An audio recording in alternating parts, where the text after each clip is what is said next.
Hi everyone. Streaming a lot earlier than usual today. This feels a little bit off for me, but hello. I will be joined by AV in a minute. Just waiting for them to join the Discord call.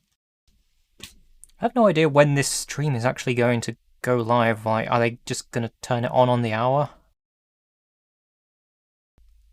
I hope I'm actually looking at the right Twitch channel.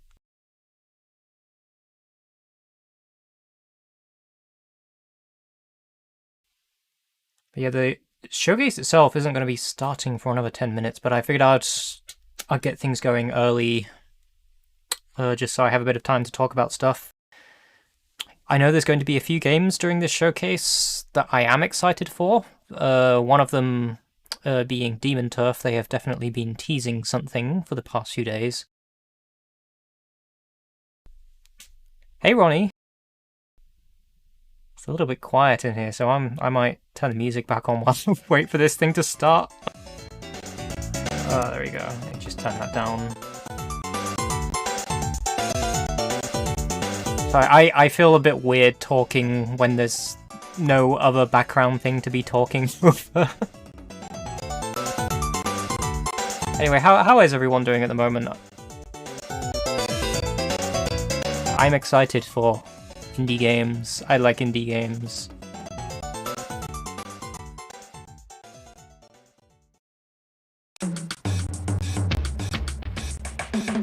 Hello, Kama.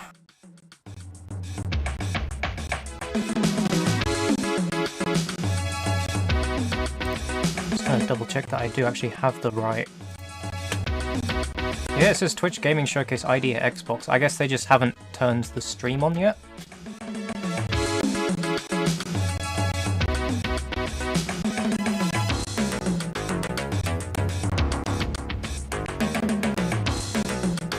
Yeah, that's all you're getting, just a giant Twitch logo. That's the whole showcase.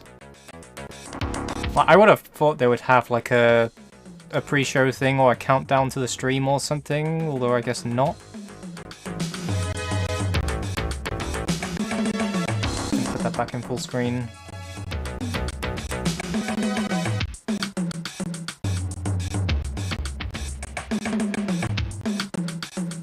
Isn't it fascinating, the Twitch logo?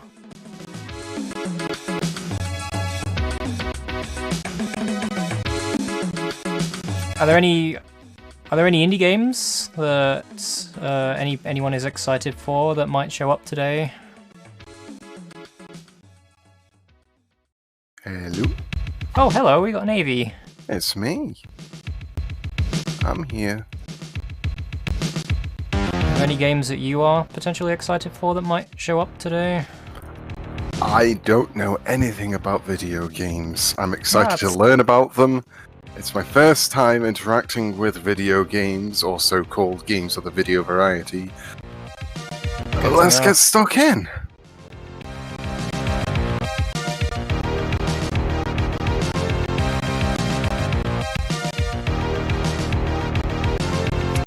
I mean, the only game that I know of that's definitely going to be showing up during this showcase is Demon Turf, because they have been continuously teasing for the past couple of days. And yeah, I'm... Oh, sorry. Yeah, I'm very excited for new games. Give me all of the new games. I want more stuff I've never seen before. We're very likely going to get plenty of that, considering the IGN article about this conference said that there would be over 100 games being shown off today. How many of those games are going to be in a montage? That's a good question.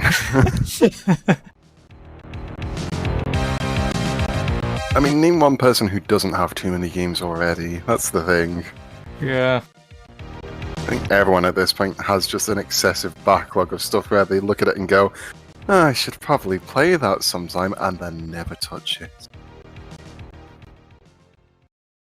I've got two of those lists going, one on PC and one on Switch. I reckon something by Zalavia Nelson Jr. might show up. More likely going to be Airport for Aliens Run by Dogs. Yep. Although Space Warlord Organ Trading Simulator might also show up. I like how long his game titles are, I'm going to be honest. There was a new There was a new Airport for Aliens trailer that was uploaded yesterday, so... Yeah, that's likely going to make an appearance. Do you reckon that Devolver stuff for this year might also be showing off, like Boomerang X might get a look? I know that there's going to be a new Devolver title that hasn't been released to the public yet. It's going to be shown off. Ooh, there's one. The Artful Escape. I'd like to see some more about that coming back. Yes.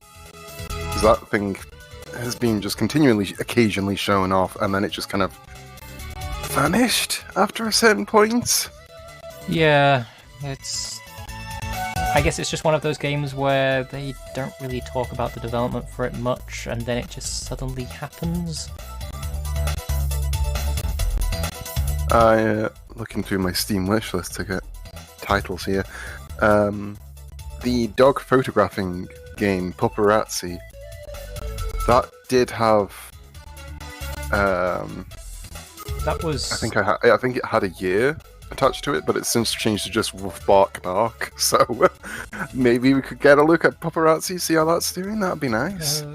Wasn't that shown off during the Wholesome Games thing recently? It might have been. I don't remember.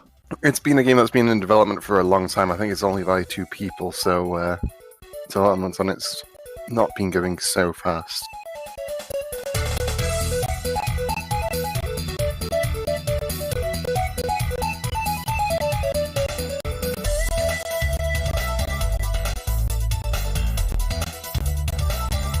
Judging by the update history of it, it does look as if they're moving towards a point where it's actually playable. Yeah. Like they're giving you updates on how the game functions and stuff, so... They very recently got a publisher for it, if I recall correctly. Yep, it's been published by Kit Fox Games. That's the one. In which case, it was during the Wholesome Games Showcase, because I know Kit Fox does a lot of their stuff during the Wholesome Games thing. Yeah. Also, I forgot that it's made by the same developers who made Diaries of a Spaceport Janitor, which was a very cool game. Ah.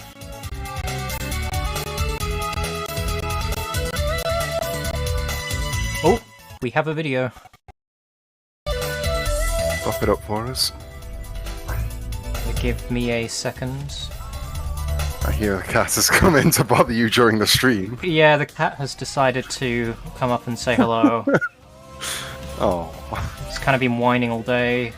Let me just get the Discord thing going. Share screen. There we go. It's just an ad for PlayStation at the moment. There we go. Ooh, this is a rather nice little, swish little countdown, isn't it? Just gonna turn the stream music off. There we go.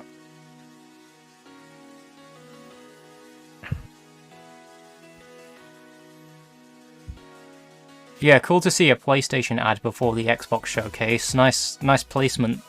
Hi, Nurse. Hey, Nurse. I might need to turn the RTX voice sensitivity up if the cat is going to be continuously whining in the background. I can't. Hey! Hey! I can't cater to this cat's needs. Hey! It's not my cat.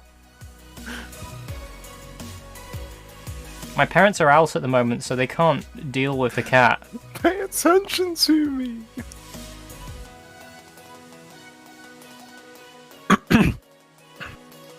If I just turn the noise suppression up a little bit more, or you won't be hearing the cat whining in the background.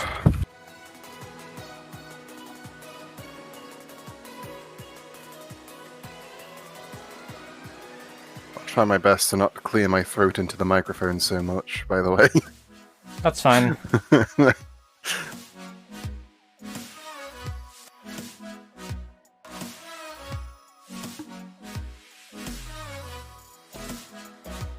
Nice countdown music, at least.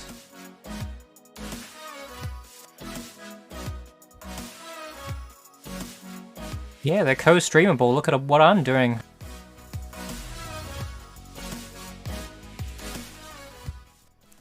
What's going on, everyone? Welcome on into to the ID at Xbox Showcase right here on Twitch Gaming. Now, Shit. I am one of your co-hosts today. Good job, Storyville whatever you Day, just and did. I have the honor of being joined by Drop the me pen. incredible I need to get a jet. Hirschberger. Trisha, I how are have you the doing honor today? of being joined by the incredible No. Story Mode Bay. No! Alright, we need a world premiere I'm account. so Today. excited. Yes. Right? I'm doing good. Oh, I'm speaking really of that, I got that excited. set up. Brianna and I World today premiere. are There we go. Oh no, don't. gonna talk Thank you for reminding me. love my indie The exclusive count. We're gonna be showcasing and Exclusive. celebrating indie There we There we go. right? And we'll have And you won't have this on, but a Jeff count. joining us throughout the day to No, I don't have a Jeff count, unfortunately. You need to sample one of the Jeffs from the condo reviews from Tower Unite. I do. Developer guests will sit down for a conversation with some of our favorite streamers and creators, including I'd rather you didn't. like Kate Stark and Stallion Jeff. 3, Donut Age and Technique and Blind Gamer Steve. So many fun folks. We'll also have special interviews with Chris Charla from ID at Xbox. And throughout the day, we're going to be dropping exclusive new game trailers as well. So if you're an indie games fan, this is the place to be. We'll have Victoria Tran from Innersloth will be here to discuss Among Us. Gwen Foster and Trina from Chican Club will chat. Oh, their right, reviews yeah, of the... Spot. I guess the Lewis airship thing and for Antonio Among from Us Annapurna is Interactive happening. will get into their highly anticipated game, 12 Minutes. I cannot wait to see some of that.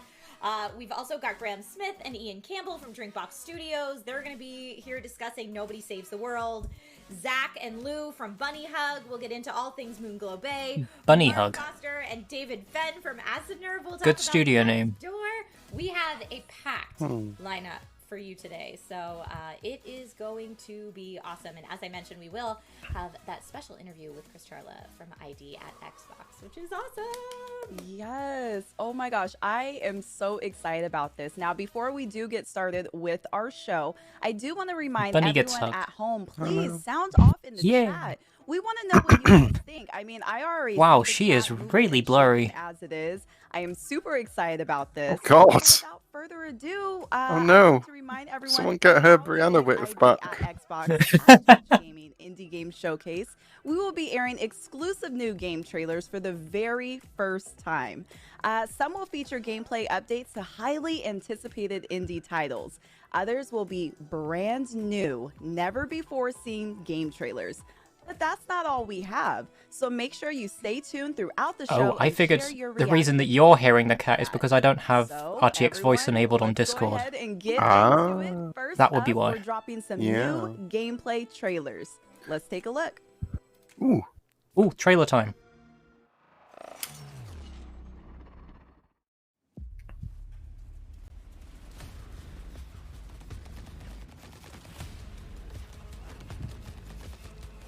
Just turn the audio up a little bit. Yeah, that sounds quiet.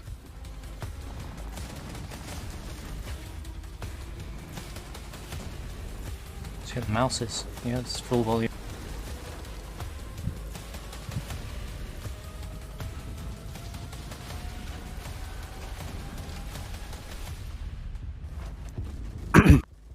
This looks like Halo. I was gonna say it's more Crisis. A mixture. Either way, this is indie, so this looks very polished for an indie.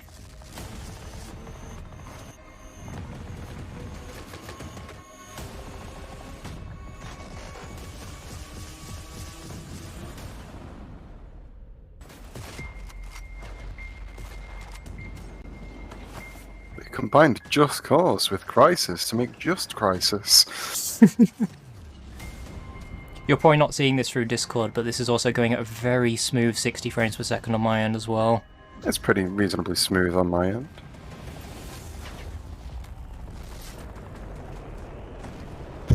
There he goes! What even is this? This is like mech fighting, Yeah. guns. Is this multiplayer? I can't tell if it's multiplayer or not because like so much of all the enemies look the same, but it doesn't look like it's multiplayer. No. They want to refine that UI a bit. That did look like a robot tiger. There was some definite, like, Beast Wars shit going on there. This is all over the place. There it is. The whatever that That's a thing dragon. is. Dragon. Exomecha.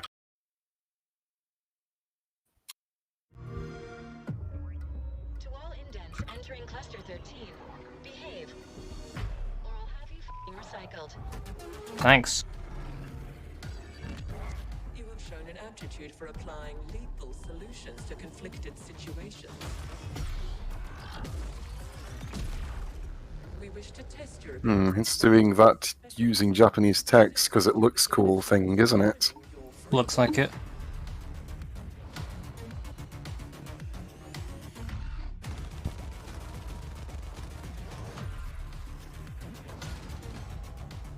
If you hear any clicks from me, it's mostly me muting my microphone so that I don't clear my throat into the microphone and That's be okay. loud.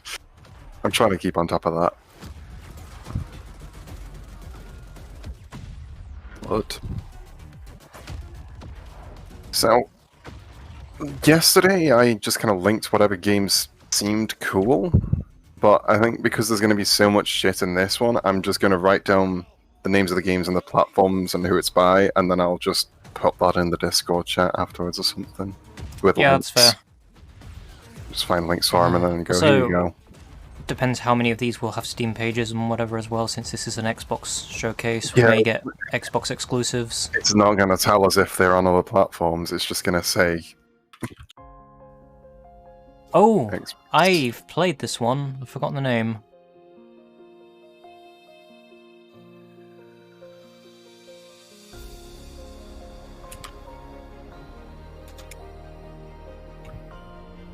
Just trying to remember what this one was called.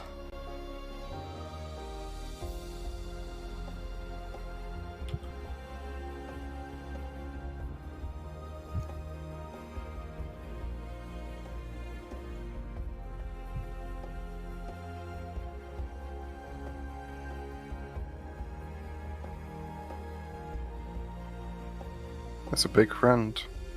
Yeah. Oh, I love them.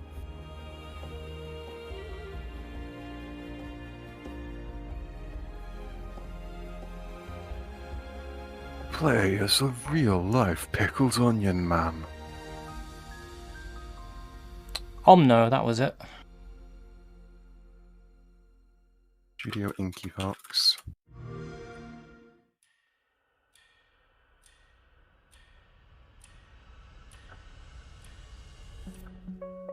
I will have to link the VOD for me playing the demo for that.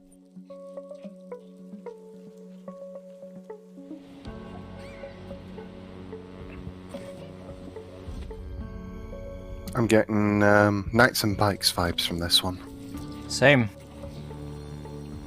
Speaking of Knights and Bikes, I do need to get around to playing that at some point.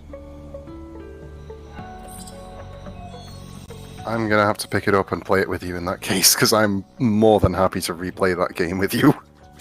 It's No one problem. one of my absolute favorite games when it came out. It's so good. We're up for a co-op stream at some point.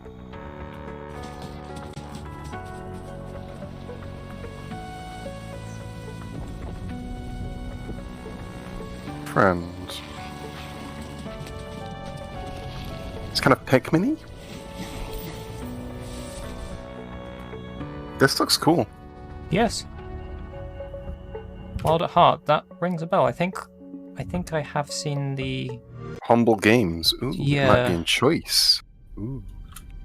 Oh, fuck off, Hype Train Digital. Terrible name. Oh, it's this game. Wasn't really as taken in by this one. I recognize so many of these games, but I keep forgetting what they're called. Just because there's been so many games.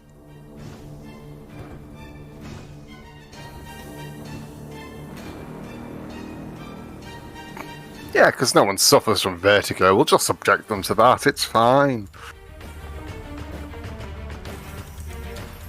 It is unfortunately nothing like Myst. It's Colt Express, but you build trains. And there's dragons. Oh god, there's dragons. It does have that kind of vibe to it, but as soon as you see guns on screen, that kind of takes it away.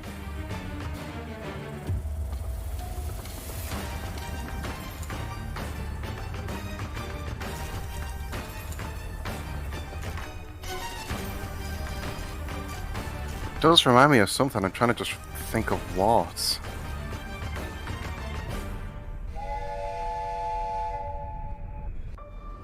Good. Void Train.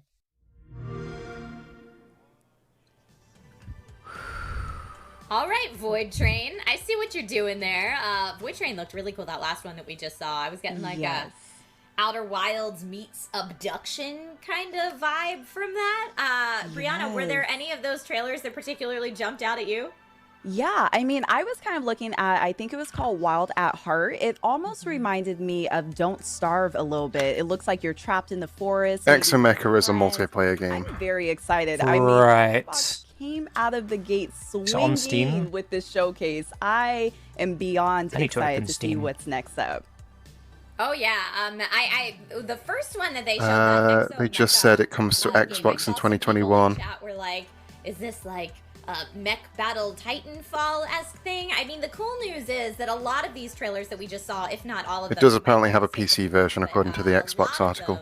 Said coming 2021. It so doesn't Yeah, seem- there's a it doesn't PC s- page for it on Metacritic. Like I said, I'm a big It doesn't fan seem to have a of Steam page, so it may be on another the PC Xbox platform. program, which is It's gonna be likely going to be Xbox exclusive, and you'll have to get it through the store. It will be a free-to-play game, as Right. to what I can see. That'll be- all about. So Omni, That'll be under the never see a Xbox trailer app then. for, and I've gotten to play a very Yeah, when it was early announced, it was version of Xbox that, One, and it Series was X, and adorable. PC, so... We've got a lot of fun stuff coming up, and a lot of fun stuff here that we've seen already. It's been awesome. Hiya, Brianna, chat. Do you play a lot of indie games on your Twitch channel?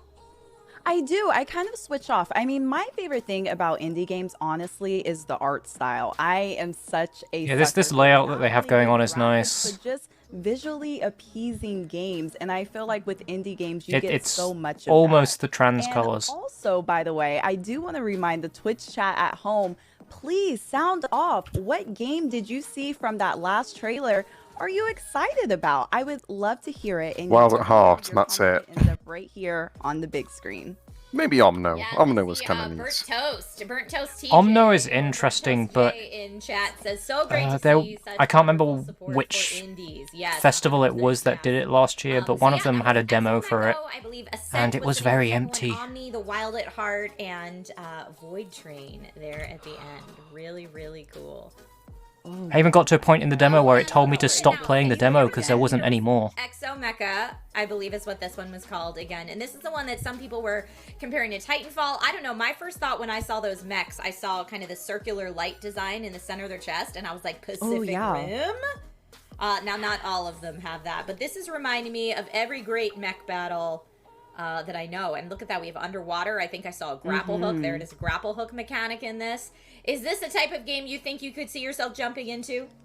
Yes, if it was See, single I'm player. a little funny when I play games. I'm not a huge fan of first-person shooter type games. However, the graphics are very, very nice. I mean, and it looks like it's action-packed. There's so much going on. Like you said, you're able to go underwater. It looks like you were shooting at a helicopter in the last clip that we saw. This looks pretty good. I might have to give it a try. I love the folks in chat right now that are so hyped for the Among Us segments coming up that they're just saying this Of game course. is super sus. This trailer looks so sus. I get it. I get it. But yeah, that was just one of the, so that was 1, 2, 3, 4, 5 trailers already shown. And like we said, we've got a packed show for you today. So lots and lots of trailers coming up. But I thought Exomecha looked super, super cool. That Cyberpunk one, I think it was called Ascent. I think the Twitter handle was at Ascent that's the right. game. I think the Cyberpunk one the felt very, PS2 generation pretty much set Shadow the Realm basis esque for to me in a good way. what And I mean, I modern don't know about game you, but I graphics played actually through are. Cyberpunk 2077. Oh, the Wild at Heart is single player only. The way that I was hoping Huh. for, so maybe this game totally. That's a could. shame. That looked Maybe like it would work Okay. two-player, to be honest. Fair and enough. Omni just Oh looks well, seems pleasant enough. beautiful. Is Omni more the type of game you would traditionally Humblest stream? publishing it. Yeah, Yeah, I would kind of look more towards Omni. Like I was saying before, Wild of Heart is definitely something that captivated me and caught my eye as soon as I saw it. So I am very excited. And I like that you said that about that cyberpunk feel because, you know, some people are kind of looking for something in that genre if cyberpunk didn't exactly do it for them. So I'm excited about these. Yeah, I see. Mundane in chat says Mundane Salad. If they're going to be spending this is much time greater than filling gaps in Cyberpunk. between, I get the You know feeling what? this is going to be Said it. quite a long But showcase. I don't Spicy. entirely Yeah. agree with you. Very spicy. Hey, look, very it's a raccoon. spicy take on there today. So folks, like I said, I don't think that's that counts just as a bit of raccoon some of the fun that spotted. we have for you today, but let's bring in our first guest. So our Void first Train guest isn't on due out today's until show 2022. is the senior director of the ID Gonna press the button for the sake of it. which has been Good. helping independent developers self-publish their games on Microsoft's Xbox consoles for the last 7 years. And if you're wondering what types of games ID at Xbox are working on right now that will be coming soon to a console near you, well, here's a sneak peek.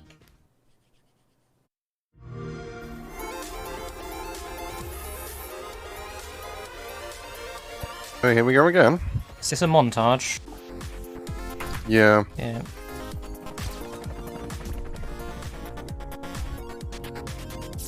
Well, that's interesting. That game has a retro segment, I guess. Hey, Princess Fun. Good job getting on there.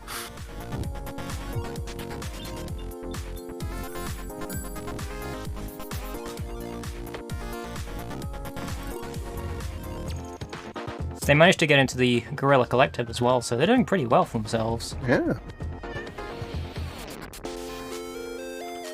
The Witch in the Woods looks cute.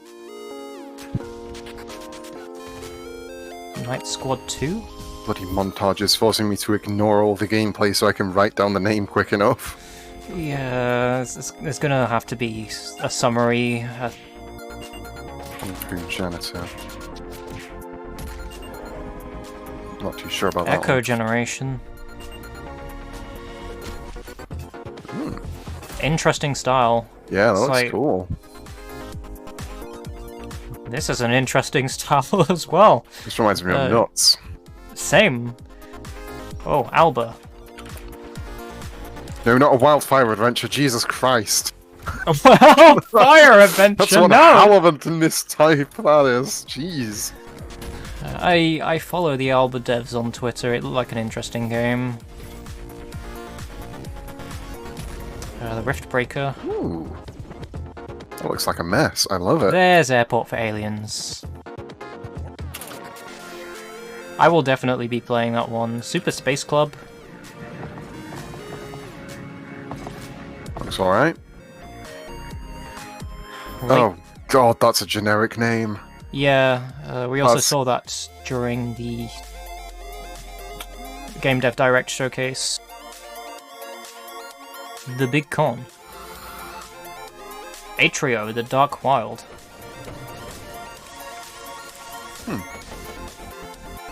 Kind of Factorio Don't Starve kind of game.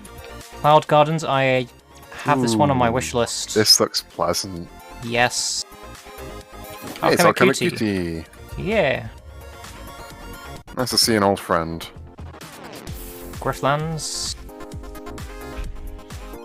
Fucking hell, this is a lot of games already.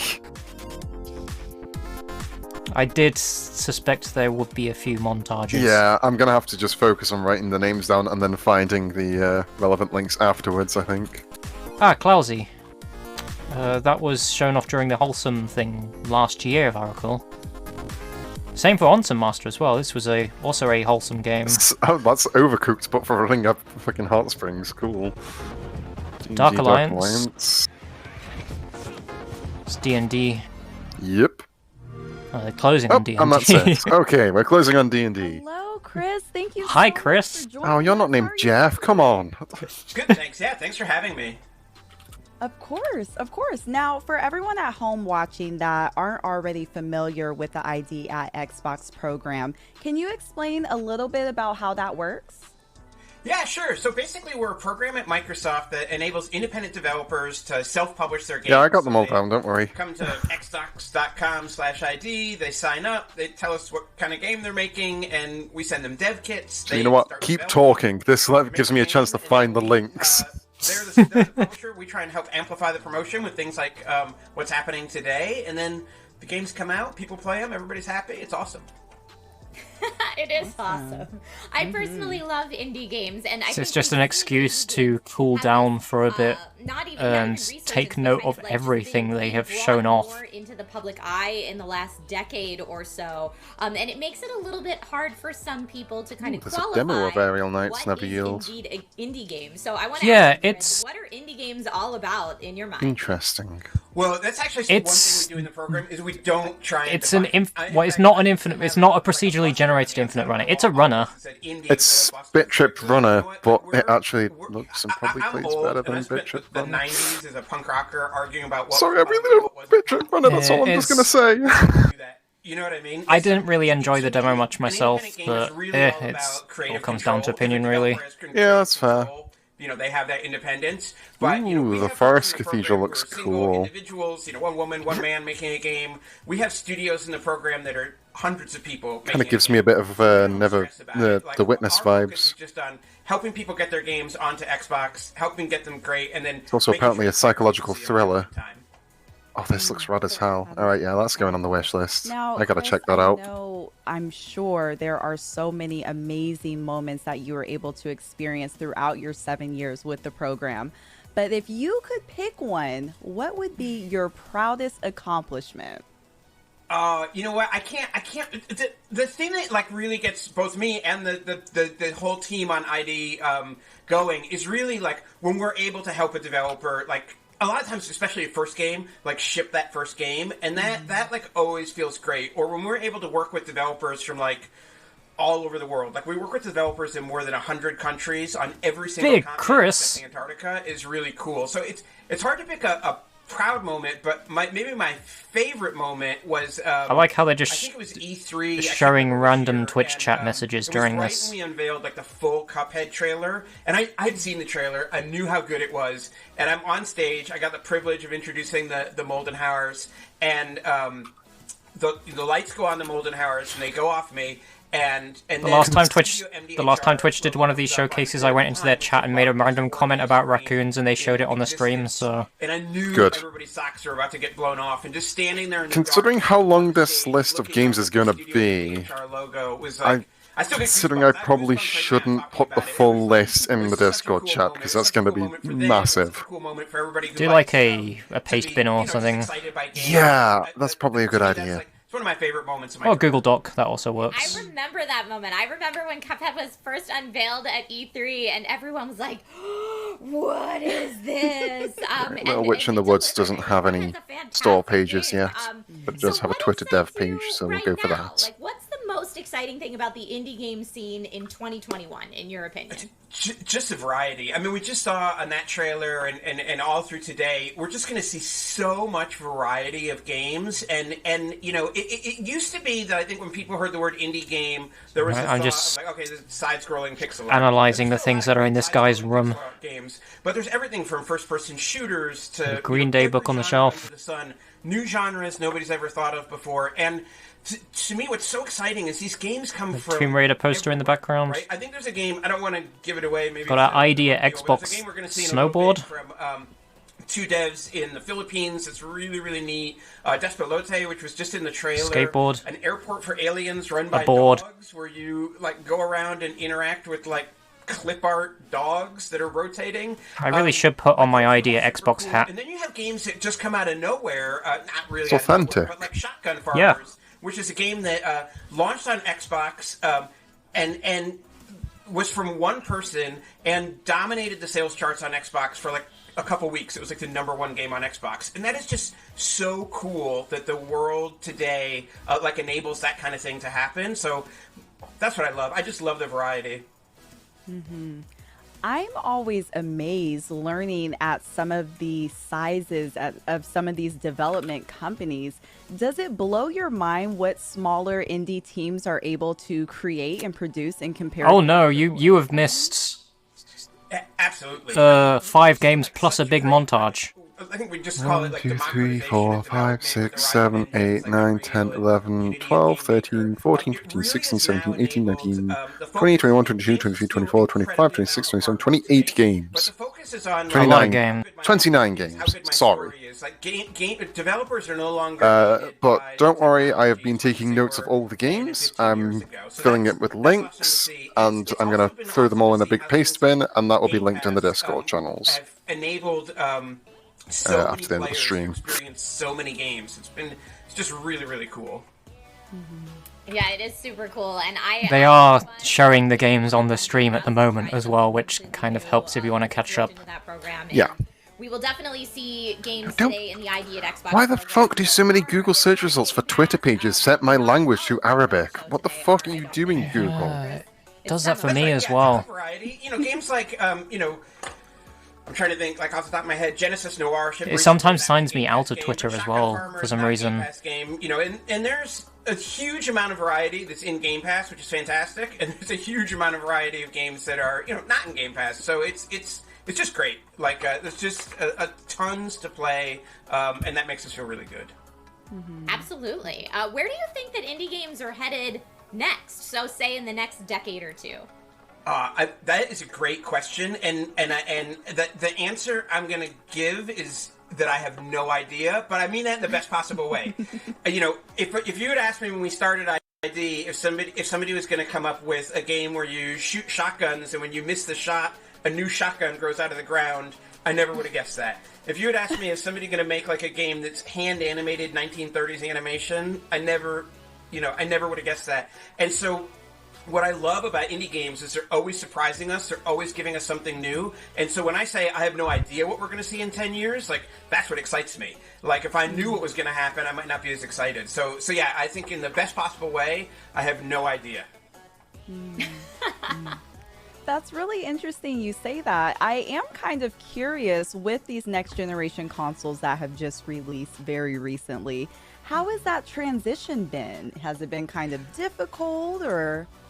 No, not really. We've been seeding Xbox Series X and Xbox Series S's to our developers for a while, and we've been really excited to see how many independent developers are supporting features like Smart Delivery, where you might have an Xbox One today and you buy the game, and then when you get your Xbox Series S or your Xbox Series X, you just download the updated version of it at no additional cost. And independent developers are always surprising us. And so next-gen features, whether it's ray tracing or smart delivery, folks are taking advantage of them in really interesting ways. And so it's been exciting. It's been exciting to see the games, but one thing that we're proud of is that the transition itself for developers has been boring. And I mean that, again, in the best possible way. That, they get this new system and they can start taking advantage of the power of it, but they don't have to get a PhD to figure out how to use it. And so, that is kind of always our goal, to make it as easy as possible to ship so that the focus for developers can be on their game, on taking advantage of the hardware, not like fighting against the hardware and just being excited they got something to run. Mm-hmm. Yeah, in that context in particular, boring is fantastic for the indie Exactly. devs, I'm sure. Right. So speaking of indie devs, what advice would you give to any dev teams out there who might be watching Oh, who shit. would want to apply? Despilote is produced by Cosmody, who made the Norwood Suite.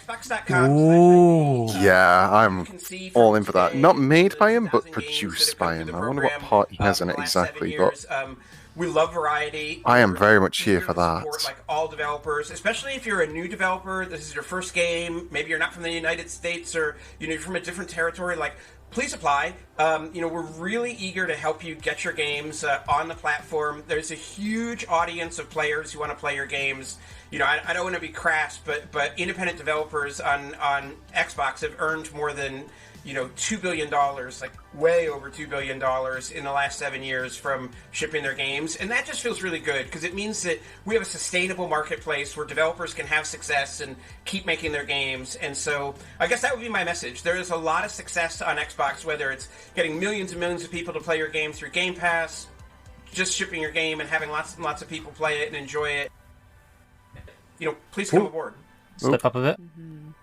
Wow, Chris, I want to thank you for taking the time to spend. No, continue talking to Chris. I'm not done yet. Before we do say goodbye, can you let everyone at home I'm know glad how to apply to ID the at program? Xbox allows so much publicity for indie You just need devs. to go to xbox.com/ID, and you can fill out an application They there. I think maybe are it's definitely like doing a very good 5 or job 6 showing minutes off a to lot of the apply, unique and, games that that's deserve the a lot of easy part. attention The as hard part well. is making the game, but the Yeah. part of building a relationship with Microsoft. I think I everything like definitely that, appreciate try to make it. that as easy as possible. Because, like, PlayStation used to be the one known for Thank you supporting so the very indie much games for so joining us much, today. but then they fucked it It's with the been Vita, so and since then it's just kind of been enlightening to downhill. kind of And then hear how Xbox all has of just this picked up the works. mantle, It especially has with Game been Pass, and just so gone, lovely having here's a you shit with ton of us. money, make us a Find you game. online. Is there a place Yeah. that they can follow you I mean, personally, or can they just PlayStation follow ID at Xbox? quite recently started up They the... can follow forgotten what they at call it now, the ID indie initiative Xbox, thing. or I'm at IOCat on Twitter. Awesome, Chris. Forgotten what the thank you guy's so name much is for now, coming by works at today, Sony, and, hopefully we'll does see the you indie here on stuff. Twitch Gaming again soon. Absolutely. Thanks a lot, Thank guys. you. Mark will probably remember. Oh, that was so awesome. And it seems almost simple for developers to apply. I didn't know that it was almost that easy. That's pretty cool. Yeah, go to a website and it takes about 5 or 6 minutes. And I've known about the ID at Xbox program for years and how it helps Don't you indie dare devs start get their showing games off out more there and games, get I swear to God. and what an awesome program it is. But yeah, I also didn't know how easy it was for devs to apply. So for anyone watching this who has a game mulling around up here, even if it's just in concept phase, xbox.com/ID is what Chris told us, and fill it out there and see if you can help. If Xbox can help bring your game to reality and, bring it to Xbox consoles. Oh my gosh. I mean, I feel like what Chris was saying, sometimes starting is the hardest part, but to even it's get your Shu, foot in the door by applying to the who's program. currently oh my promoting gosh. PlayStation I know Indies. there's some developers in the chat watching. Go ahead and get started. I see you guys in there. Let's do it. Yeah. Yeah, I absolutely love, like I said, I've been following this program for a while. When you go to a convention like an E3, I very unfortunately have a visual migraine coming on. This is not the right time for that. There's always an ID at Xbox section. And whereas a lot of people go in and kind of hunt for the big AAAs, I'm usually scanning the floor for the ID at Xbox section because that's where I'm going to go and find the games that, like you said, Brianna, if you're in it for art style, if you're looking for like the game that brings out all the feels that you need to have a tissue box handy for, if you're looking for those fantastic scores and compositions, a lot of times that's where I'm like, ooh, I will find something really unique that maybe I haven't checked out here, which is it's just fantastic. And as we mentioned, Cuphead was an ID at Xbox game. There's so many. Good thing they're just talking at the moment. I'm just going to close my eyes for a little bit and hopefully it will might have calm been down. originally as well. So many great games, and I know people in chat are teasing and hoping for games that we will talk about a little bit. I can later. probably hold the fort down if you need Don't to go worry, grab we've got lots of something stuff from coming. downstairs or We something. do. We have so much coming. I But up I did next, take some everyone, painkillers Stuart, earlier today. please Start. We'll sit down with the team behind the new game Moonglow Bay, which takes I'm gonna go place take some other along meds, so the I will be peaceful right back. Eastern Canadian Okie dokie. coastline during the 1980s. In Moonglow Bay, you play No, as don't an show me old more rookie games. Don't show me more determined games. to keep your business afloat while Shut coming up. to terms Write down with the other death ones. of your lifelong partner. Sorry. There's the But feels, after yep. exploring the world a little bit, you come to learn not everything is what it seems. Let's take a look at the trailer.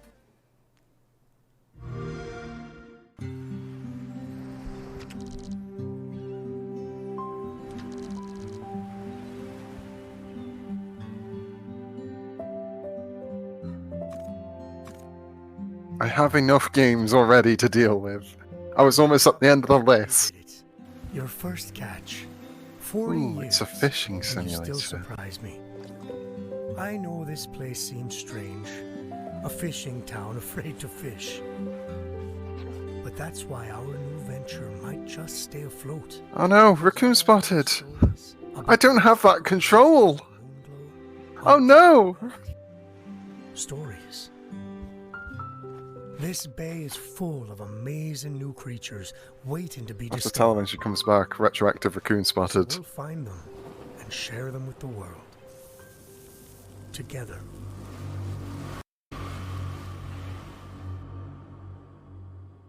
As long as this book is by your side.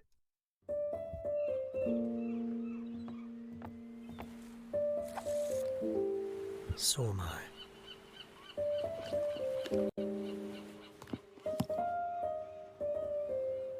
Welcome home.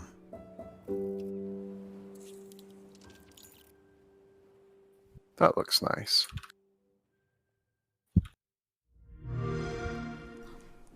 Oh, absolutely. It's going Hi to be everyone, sad. thank you it was so much for clearly joining already us, Zach sad and from the Lou. beginning, but Welcome to the show. Can you tell us a little bit about Moonglow Bay? Of course, Yeah. go ahead, Zach. Sure. So Moonglow is like was said in East a fishing RPG slice of seems life nice, on the though. eastern coast of 1980s Canada, though fictional. Yeah. And even if I have the problem where I look at the mysterious things. weird going on. I look at the visuals and I'm just starts thinking out, of the game is very what's it regular, called? and you're like, oh, it's just normal fish. Teardown. It gets That weirder game and where you weirder, just and you're like, okay, plan what's heists actually and going on here? blew holes in People the sides have of these buildings. myths, and there's some truth to these myths, and so Which kind of changes the mood a little bit when I'm looking at the And game. sell and make friends around the town and build the town out. So like while you're trying to explore the world, figure out what happened to I am your back. long lost partner, Aye, you the town itself, perfectly timed to going miss through the their own last struggles trailer for with, Moonglow Bay, potential which had a raccoon closure in it, and I'm afraid to say. Oh, shame. We need to have a retroactive raccoon spotted. in tandem Everyone growth. helping each other. There it is. Yeah. There we go. Sounds amazing. Now, without spoiling too much, It's typical. I can go you tell us away about for the like town a minute. And what went into creating life in Moonglow Bay? Oh, it does. So the town is having its centennial, so it's gonna be 100 years Big old. con and is it's made by a completely company falling called apart. It has no Mighty money, Yell. The town hall is closing, and It's a you kind great of like name. gotta help Well, it. you moved into the town 3 years prior with your partner, thinking like, okay, we're gonna retire here and we're gonna just open up a little fishing shack. But then they go under adventure. Your partner goes under adventure to start up the shop, and they never come back. So now you're kind of like left alone. You're like, oh, I don't know what to do. And everyone else is also closing down. So you're like, I need to, like, I want this to survive. And your daughter comes back and it's like kind of like picks you up and says, let's do this. Let's figure this out. And, Let's fix this town up. yeah. And There was so much, like, I did so much research on my side, like doing concept art and stuff about Eastern Canada in the 80s, like going to like little groups and checking like people's memories and the photos that they took of the East Coast of Canada. So and also the fashion, because even though it was set in the 80s, the fashion hadn't caught up for like 20 years. yeah. No, it definitely had not. Well, I mean, what inspired the name Bunny Hug does not ring a bell. Because it seems that you did a lot of research. From into their it. website, Bunny Hug is the combined work of Zach Suarez, Lou Nascimento, Lena Rain, Shelley Lowe, Martin Cavale, Arion Arcana, Callum Underwood, and Gwen Foster. Very much like I know a few of those people. I'm one of those Yeah. people, yes. RPGs and yeah. So it's just like it's one of those things. I was like, well, what if like this has to be feasible as a whole scope game? And I found And with loads of It seems to other be mini-games. basically it's like Legend of a the Liver King, little collective 10 where a years bunch ago, of artists who 13 have years done ago a bunch since of it work came on out, I was random like, indie yeah, games this has to go. We beforehand need to kind of, like, are see now this making their own so- thing. And like the story is like Zach The and I Twitter met says we are a living tiny in studio Quebec. making a secret game. And like my Well, I guess family we has now know what the fishing, secret game is. Zach Yeah. has- As a kid, I helped run a little fishing shop selling fish by the lakeside, and it was kind of like, there's this connection. We're like, this is actually really chill. We wanted to make a game that was very relaxing, and this is the perfect kind of thing because fishing is pretty chill. And yeah, we just felt like it was the perfect environment to start off, and then we just from there started researching East Coast because we want to go into the ocean, get this vast space. And also it was a little bit of wanderlust of mine because my dream has always been like I'm gonna go live in Nova Scotia. It seems like the most beautiful place, most calming place. So This it game seems kind of has pleasant. that part as well. Yeah, like that. That starry-eyed feel of like, oh, new town, beautiful, and Absolutely. that's why like one of the things in the game is to kind of build this town up and make it Yeah. prettier over time. So there is also a little bit of mystery around the story and around the town. Are you able to tell us a little bit about that? Sure, yeah, like a little hint, which is basically like there's a lore that exists in the world itself. It's not like the fish aren't typical. They start off typical, but as you get deeper, you get into different biomes. So like regular water is what you're seeing right now, but then like it spreads into like these sulfur zones, these like heavy glacier zones, and you're like, this doesn't exist in oceans? How does this happen? And so it's kind of like the and mystery of that's also like part of the thing that is making people so afraid. Like people go fishing and they don't come back. and they just, it's completely So bewildering. everything is kind of fueled by myths in the town because nobody has the courage to actually go fish and find out if the myths are true or not. So you kind of everyone just gossips to each other. Yeah. Yeah, so you can go talk around. You're going to fill up a journal to see what these myths that people have accumulated are, and then you can go and like see what truth there is to this, and something like there's always gonna be like, okay, go to this location. You're gonna find this weird fish that's gonna like nibble at your ankles. You're like, wait, what? And so yeah, so it's like stuff like that for the player. Cloud Gardens is already out So in early more access. specifically on that, how do the game mechanics work? Just What under do 10 players quid at expect, £9.29. when playing Moonglow Bay for the first time? Yeah, so it's a core loop of going out fishing and then coming back and cooking whatever you've caught in your home, and then you sell it at your vending machine.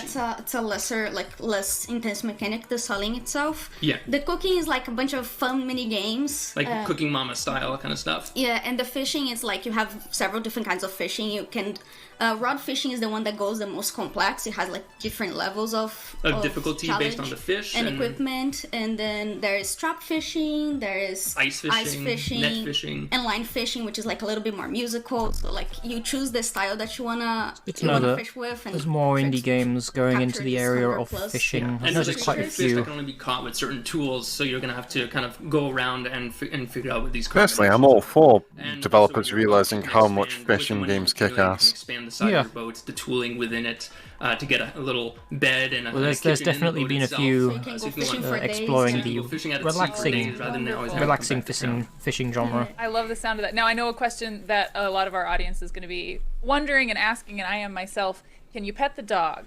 Because I noticed there's a dog. Yes. Can you pet the dog? You can pet the dog is gonna follow you. He follows you around. It's your little companion. His name is Waffles. Yeah. He's adorable. Waffles! Oh my god. Oh, I'm in love with this game already. good. This is my new comfort game for sure. Lou, you were mentioning the art style. What inspired and influenced the art style for this game? So Zach and I, like, ever since we met, we did a bunch of like little mock-ups and stuff, trying to figure out like what game do we want to make, and it started from the principle that Zach does voxel art, and also like I wanted to bring something really relaxing. So one of the things that it doesn't look like it because it's all squared and it's like has a specific palette and stuff. But one thing that inspires me a lot on their direction is like Ponyo from Studio Ghibli, the movie. Yes. Yeah, so it's kind of like as well as Animal Crossing, like in the old Harvest Moons from the GBA. So all those things that are very relaxing games that kind of slice of life, and all the colors are much softer. Yeah, it's all intentionally like catered so you don't feel intimidated by anything, even if like our myths are a little bit spooky kind of thing. So yeah, we kind of wanted the player to just like get home from work, in this case like finish work, and then like maybe open the game and just relax and distress from life. I'm seeing a lot of people in chat. Okay, maybe it won't have a sudden, sharp, sad turn then, if that's the What case. sort of playtime If they're trying to focus on making it relaxing and just a thing you bust open whenever you want, then... And couch co-op. Couch co-op. It can be drop in, drop out. Like it's more of a style of like assist. So if you're having difficulty catching... Oh. Stream.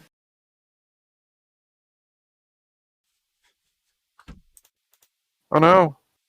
So you go alongside the story and stuff, and the playtime. We're estimating roughly around 10 to 12 hours. Yeah. Depends if you want to be a completionist and try to get all the 100 plus fish in the game. And all the side quests and stuff, or if you I think that was just Twitch being Twitch. Just gun through the story. Yeah. So just depending on how players want to play. I love that. Yeah, so the range can be pretty big. Yeah, absolutely. Now, what are you most excited, as the developers, what are you most excited for players to experience? Got a surprising amount of games from Whitethorn For Games me, here. I'm excited to see what people... They've published a lot of the games showing off here so far. Really There's weird the with their raccoon. designs. There they are. Oh, God, I really love. Like, I have the right to press the button The now. whole friendship Yeah. system, like how you can become best friends with people in town, and they can tell you like their life stories, or you can help them with their little struggles and stuff like that. That is the kind of things that I love in games. So I'm looking forward to people seeing that as well. Mm-hmm. That's fantastic. Now tell us really quickly about scripting an indie game, and how is it challenging with that aspect of game design? It's chaotic. It's one of those things that initially you're gonna have a like set idea where you're like, okay, you have this goal, and it's gonna be so big. Oh yeah, you're gonna have a set idea that's massive. The scope is always gonna be Twitch. Come on, Twitch. huge. And then you kind of, as you're building out, you Yeah, are you really gonna have a build moment? the first section, and then you're like, okay, how long is this gonna be? And then you play through, and you're like, all right, yeah, that. And can we keep pulling out this amount of like story Change you to auto. so like we're still developing the game, and like as we develop it, we play it, and like the storyline actually doesn't fit very well, so maybe we're gonna have to change it, and it goes a lot of work kind of goes down. But the big thing is that we've always kept like the main beats of the game, and so long as you can tie between all of those beats, then the length between it is not what matters so much in terms of like the how long that is. If you can tie them cleanly, then I think the players will always be happy with it because they're going to feel satisfied in the storytelling. Yeah. Right, and you were mentioning through storytelling and a little bit earlier that there is a good amount of lore in the game, and I'm understanding that the lore is definitely playing a bigger role than I may have thought. Can you tell us a little bit about the lore? The lore is, I think... It's hard. Okay. Too much, but like I've finally gotten through the games that were shown in the montage. Because the fishermen got who all died links in and everything. Their spirits are taken within the waters, within the ocean, and that's what manifests like these weird fish and stuff. It's taken like from people's thoughts, and so yeah, it's like their weird thoughts and their weird imagination kind of brings up things in the sea. Yeah. Okay. So and I've added Moonglow beta that's to the wish just list a 'cause tinge. it looks more, good. but I also don't want to. Yeah. No, not spoiling is very, very good. We'll steer off of that just to get away from spoilers for a little bit, but how did your team approach replayability? It does indeed have a Steam page. Yeah, so that was a little hard on the story. Like, the story part. It's mostly like we're trying to make different challenges in the fishing itself, even though it's like it's a relaxing game, but we still wanted to give different levels to all the types of fishing. Yeah, and it's one of the big things is that adding value to that replayability, and all the way we've done it is tying to that story. Plus because the lore is so interesting to player base. Every bit of thing that work you're doing, every added work you're doing goes towards that story, and you've got a lot of collecting. So if you want to, that's one of the reasons why we added so many fish, because we want to like people to always have a surprise when they're playing the game. Like there's always something new, and like different zones have different new stuff for you to. So you don't have to 100% all the fish in the game to complete the game, but you can keep going after that and learning more of the stories. As someone who likes to replay comfort games like this, and I think I would classify this as a bit of a comfort game, I'm very, very happy to know that there is that option. Before we say goodbye, because this has been lovely speaking to both of you, how can people follow you for updates on Moonglow Bay? So we have the Moonglow Bay Twitter account, an Instagram account, a Facebook page. It's all at Moonglow Bay. And we also, the studio itself is at Bunny Hug Games. On Twitter. And also there is our publisher that is also going to be giving a bunch of updates, which is at CodeSync. Like coat and a sink. Yeah. Okay, that's wonderful. So that's where Thank we can you. find. It makes a lot of sense that CodeSync is I know, publishing I'm this excited game. to be Yeah. taking these updates. CodeSync is the I'm perfect gonna be publisher for wishlisting them. that as soon as I get off of here. Thank you so much for your time, and let's send it back to Story Mode Bay and Trisha Hirschberger. Speaking of CodeSync, I still need to get around to playing Fogs. Yep, same. I don't own it yet. Same. Thank you, Kate, and thank you, Zach and Money. Blue. What a fun look at Moonglow Bay.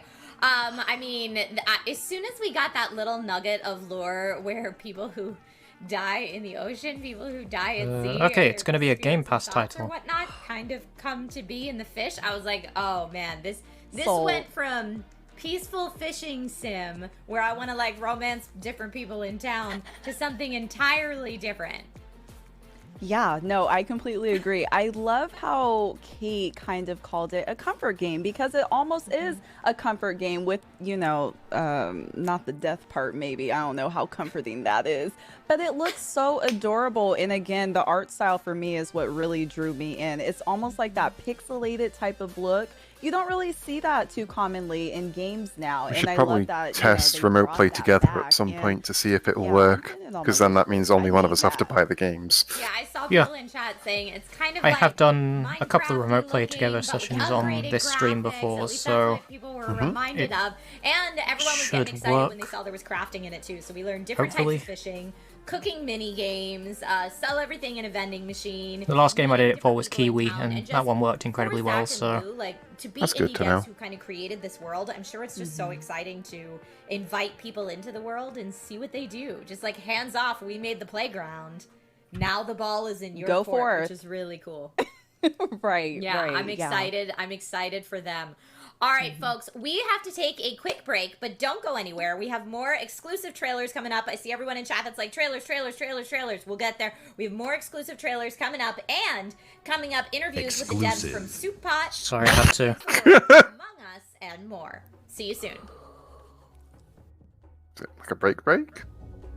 Oh, It is like a break. an All right, actual piss break. Here we go. Genuinely actually going to be right back. I've already had my BRB, so... hello.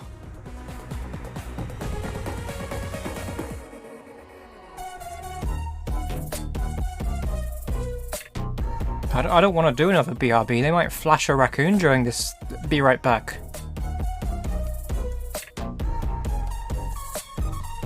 I don't want to miss a raccoon.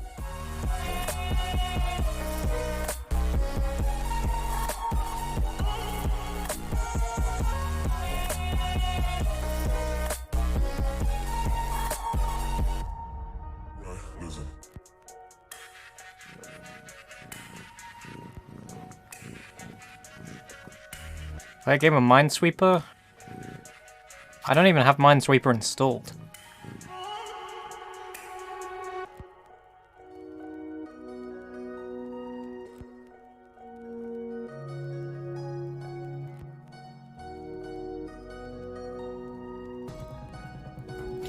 I don't think I can download and install Minesweeper within the next 2 minutes.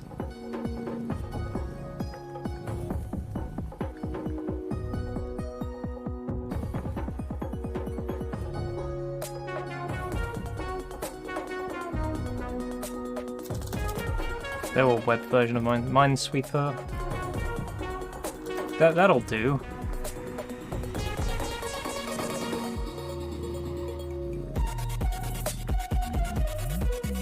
Hey look, it's Minesweeper, I did it! It has an ad at the side as well!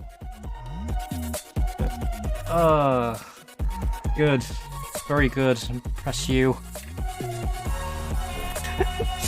The power of the web. I win! I did it!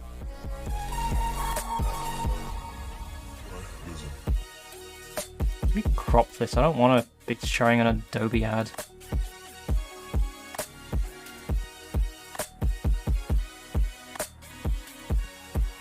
Wait, that's not left. Go away, Adobe. There we go. Mine, sweep mine.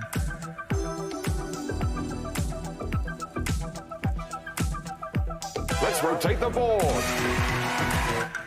I still haven't set up that for this scene. Somebody needs to poke me to do that.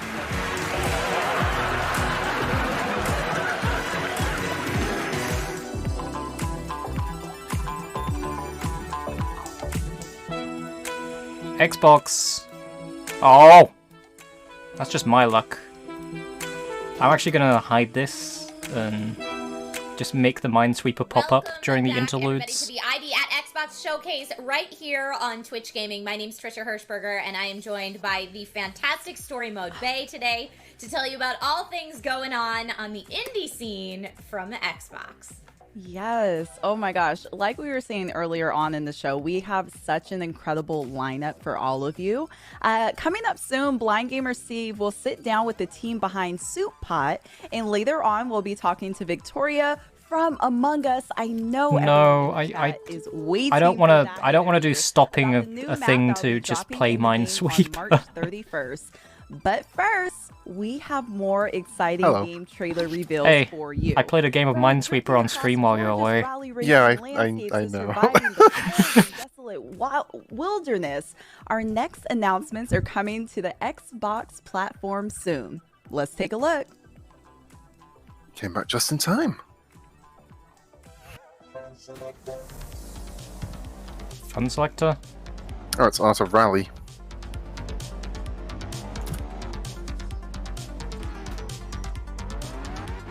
Guess this must be coming to Game Pass.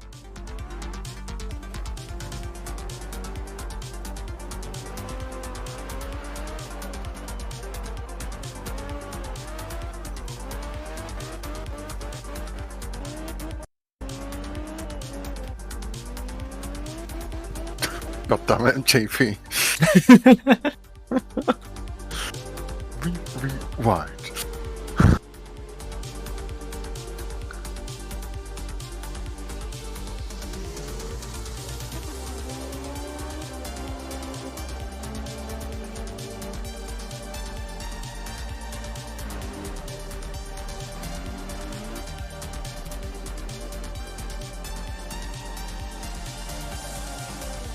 I get the appeal of these kinds of games, but I was just never good at the Art of Drift game.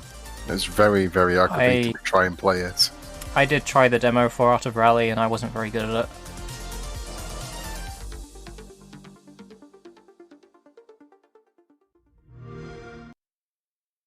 You could do with like a training wheels mode or something. Ah, Craftopia. I remember this one. This one had a lot to take in when they first showed off the trailer. Because of, yeah, that. This game is a lot.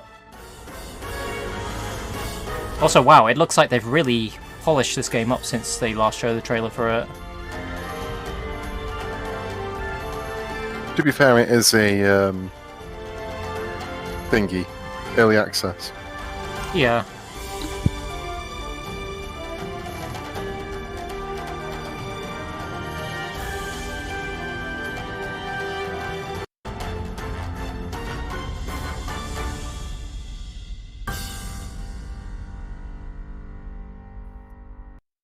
It seems neat. Mm-hmm.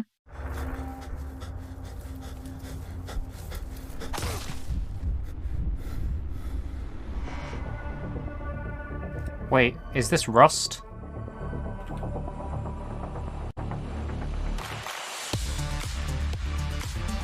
Yeah, that looks like Rust. Yeah. This is the Rust console release.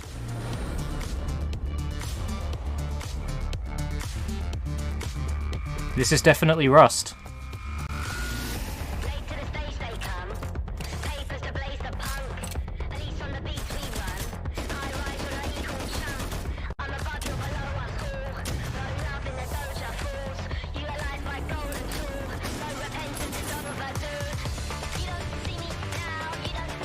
This game has come such a long way since I last played it.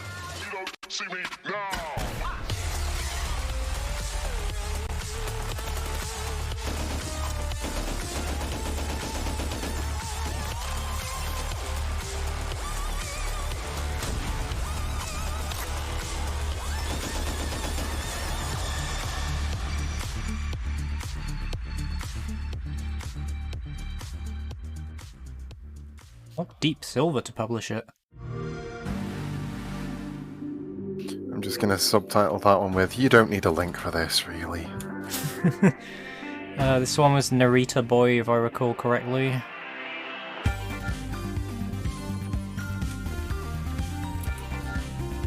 Yeah, this one's Narita Boy.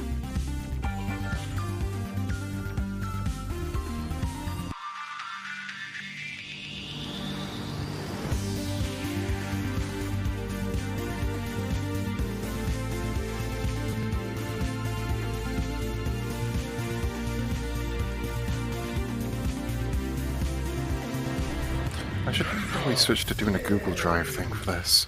I don't know why I'm still doing it in a notepad.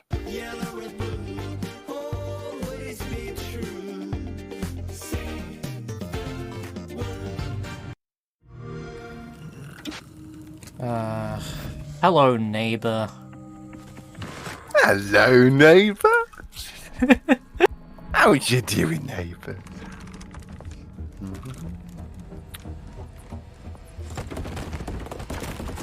Just say it like a greeting. Hello? This character has one mission, keeping you from discovering his secrets.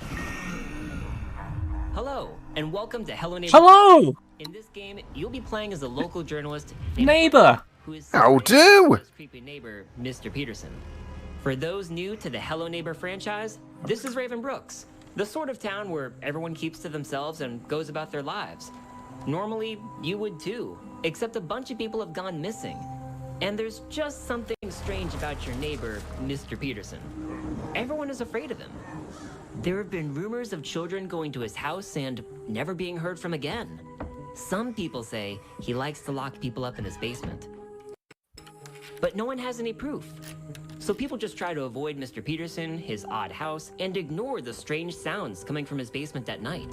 You have a feeling that Mr. Peterson is behind all of the neighborhood disappearances, but no one believes in your ideas and theories.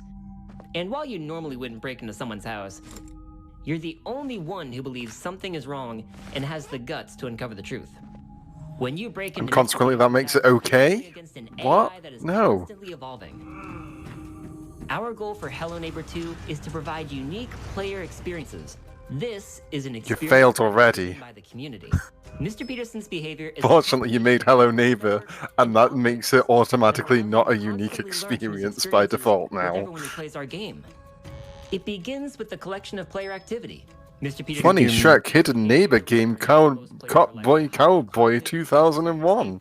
You made the mistake of making Hello Neighbor, and now the neighbors are going to get you. How Mr. Peterson plays in one encounter with you might be different from the next, all due to his encounters with the game's community. All you have to do is open up Google Play and search for the word neighbor. Peterson changes over time, allowing for an AI that is developed through community actions, replayability, and great stories of neighborhood shenanigans. Is that with a U or not? Experiences go beyond Good question. I'm gonna go without a U. Let's find out what happens. characters in Raven Brooks. Oh, we get the official Angry Neighbor from Hello Neighbor from Tiny Builds, but then differently and have their immediately the second one is Neighbor 5 Nights with a Minecraft skin. contributing to the development and improvement. That's And then there's exactly what I was expecting. Gives you an idea Angry Neighbor, Hello Neighbor 2. which has good 3D graphics optimized for mobile devices. Some of our alphas on the Microsoft Store. Thank you for watching, and we'll see you in the neighborhood.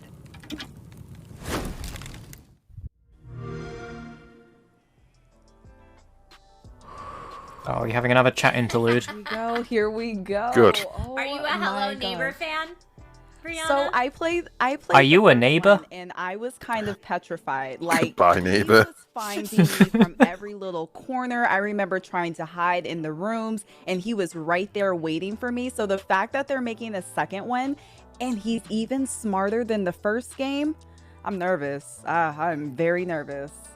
Well, that was one of the coolest things about the first Hello Neighbor is that, you know, he would adapt to your play style in the more... Shown all of those other cool games, and we're talking about Neighbor. Having it only be your runs, but the entire community's runs that Mr. Peterson's learning from is frankly quite terrifying to me. Although I'm super interested that they said that the other neighbors will all have stories and will be able to interact with the other neighbors as well. That's super cool. I love Can't believe other neighbors exist. of a motivation as to why we're invading this man's At what house. point do you just give up and make a Stepford Wives game instead? Because that's going to be much more interesting in concept for a weird neighborhood kind of Throw thing. your ball over in my yard again, and yeah, exactly. Yep. Now I was was going to say I was very happy to see that Team 17 is coming out with another game. They're the same developers that made Overcooked, and even the style of the game, it looks very 80s and retro. Referring to Team 17 as developers. In a way, which is super exciting to see. The first trailer that we saw. I mean, technically speaking, they are. They never stopped being developers. It's just that they moved into publishing as well. It's like Superhot. Team Superhot is a developer, but they also do publishing. Yeah, that first trailer we saw was for a game called Art of Rally, which got high praise from the folks at Top Gear, and being a little bit of a car enthusiast, if you will, an auto enthusiast, I was like, man, okay, loving it. That's some high praise again. For Art of Rally. Hello Neighbor 2. Hello Neighbors. I saw a lot of Rust fans in chat when we were showing Rust Console Edition. So for our console. Hello Neighbor 2, borrowing a cup of sugar. I don't have anything. I'm sorry. No, I can't think of any jokes. I think any joke you could possibly make about it has already been made. If I was in a more survival-based server where everybody's out to get everybody else. But yeah, console friends, welcome. Here we go. To Rust. Okay, saving. Four trailers for everybody to check out. I know chat is all about those trailers. Up next on the show, we have streamer Blind Gamer Steve. Here you go. We'll chat with the dev team behind the new cooking-inspired game, Soup Pot. In Soup Pot, you'll be able to make food with a wide range of locally sourced or supermarket ingredients in traditional kitchens. Discover and learn more than 100 recipes while streaming your cooking on Cookbook, the in-game social media map. Okay, so we've got like a cooking game and a streaming game. Let's just take a look at the trailer. Let's do it. Sorry, I missed what this was.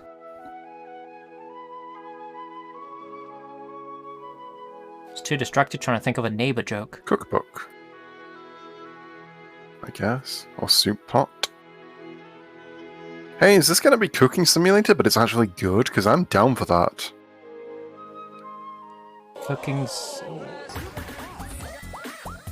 I was about to say Cooking Simulator, but not Hectic, but then we have this.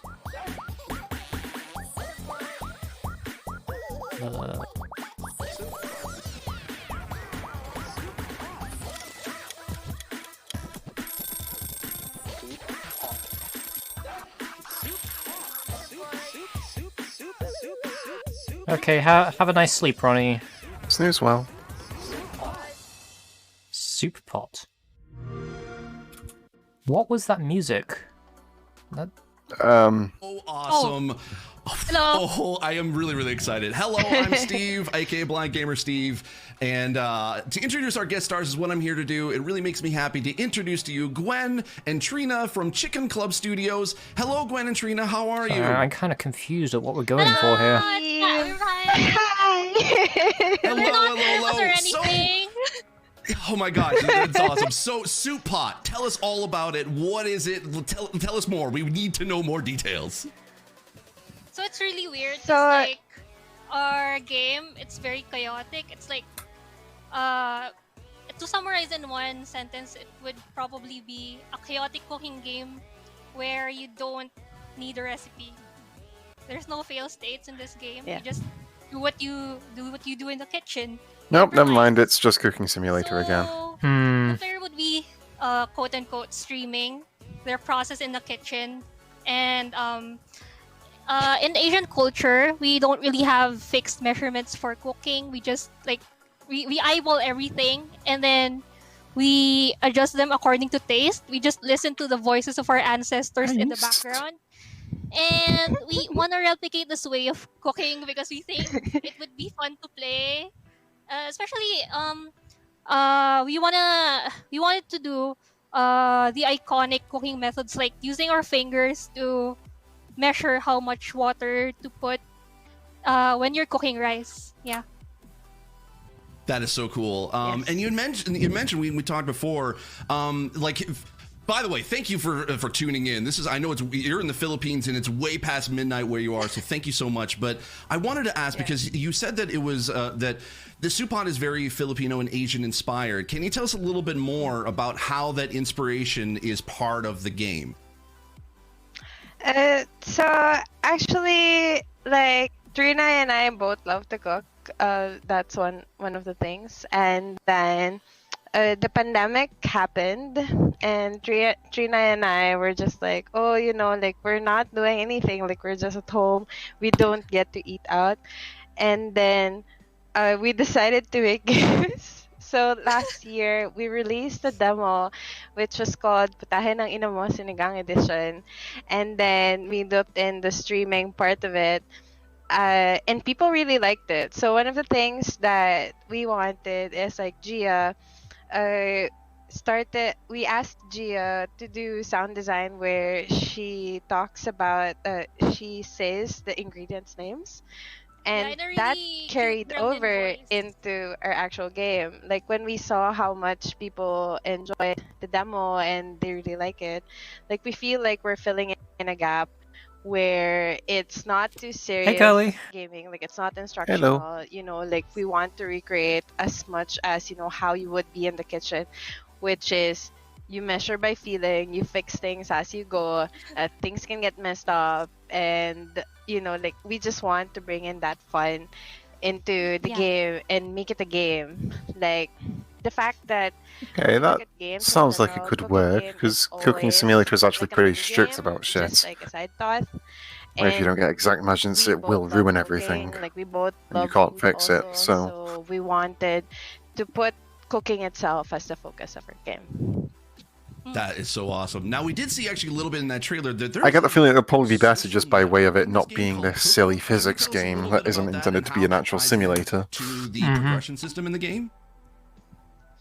So Yeah, it cookbook does itself, feel like something that we you can wanted just a jump way into to without wrap the necessarily game, knowing anything about cooking, and and you can then just experiment with it's things without the essentially game like whining a at you. casebook Mm-hmm. where you could look in, and then you have like tasty like videos, and you There's also learn. the current So news. yeah, there's also current news, and then essentially like you learn by watching videos of the game, so you also learn techniques like through a combo fighting system that we want. But then there's also an accessibility option where we Jerky make it so animation is that you could actually interesting. remap the controls so that And it gives it that you kind of stop motiony you make feel almost. you could Hmm. adjust the game to your playstyle, and I can't tell if which it's is something that's was like gonna very ask about intentional or that not. actually. Considering that some of the shots are smooth, it could just accessibility be. is very much a big part of my life and what I do. I'm not sure. So what are It the could other just be a accessibility, poor capture. features that you're going to actually Yeah. have in Supot? So one of the things that like we really care for is like dyslexia. Like one of our team members has dyslexia, so that's very important to us. It doesn't have a Steam page up yet, unfortunately, but I'm very much interested in it, I think. QTE or whether and to balance that so that people feel like they're progressing in the game. Another thing is that Trina is designing, colorblind filters so that we make sure that the game is also playable to people who may not see the colors. We've added in like the reactions, like the lines, so that you have like sort of an indicator of what's happening in the kitchen. And then it was semi-incidental that our sound designer ingredient. Oda and Gia, like they just really made the game so well. Like the sound design is so well that all the audio Crack, feedback crack, the X into the bowl. really helps you play the game. Like you could play it also like by listening. And the fact that the ingredients shout their Definitely names. not the most Yeah, the ingredients shout their frustrating names. parappa level. That is so cool. No. I'm looking forward to be able to try that out. Now, Trina, I wanted to ask you because apparently I understand you're the queen of meme over there at Chicken Club. So I heard that you'd said that there's some really creative and meme driven achievements in this game. Can you tell us a little bit about what we're going to look forward to? And you mentioned to me earlier there's a 5-second rule achievement. Can you tell us a little bit about that? So our achievements aren't skill based. They're basically based on how much fun you have in the kitchen. So we have this That's nice. thing where if you drop an ingredient on the floor and you decide to pick it back up and put it on the pot, the game will record that and mark that as an achievement for the 5-second rule because you're still using the ingredient that fell on the floor. And there's also this. Oh no, I'm spoiling a lot of things. But anyway, there's also this feature where you have a fake neighbor in the background. Oh, are we back to neighbor? karaoke, and if you get too annoyed, you can just throw food at them, so they Oh stop my singing. gosh. I kind of like. I'm liking this. That is so amazing. I Like, love that. Just the level of silliness and not trying to be serious whilst also making it like actually play good is nice. Correct. And also just how passionate these two are about their own like silly little game. You need to turn your stove It's off just if you're full of not their using own it, 'cause it's country's culture and stuff. Egwuen is gonna implement a feature where if you don't turn off the stove, your whole kitchen's gonna burn. Yeah. That's awesome. Now, you had also actually mentioned before that essentially there's going to be the ability to have like kind of different types of food from like locally grown farmers and holiday food. Can you tell us a little bit about that?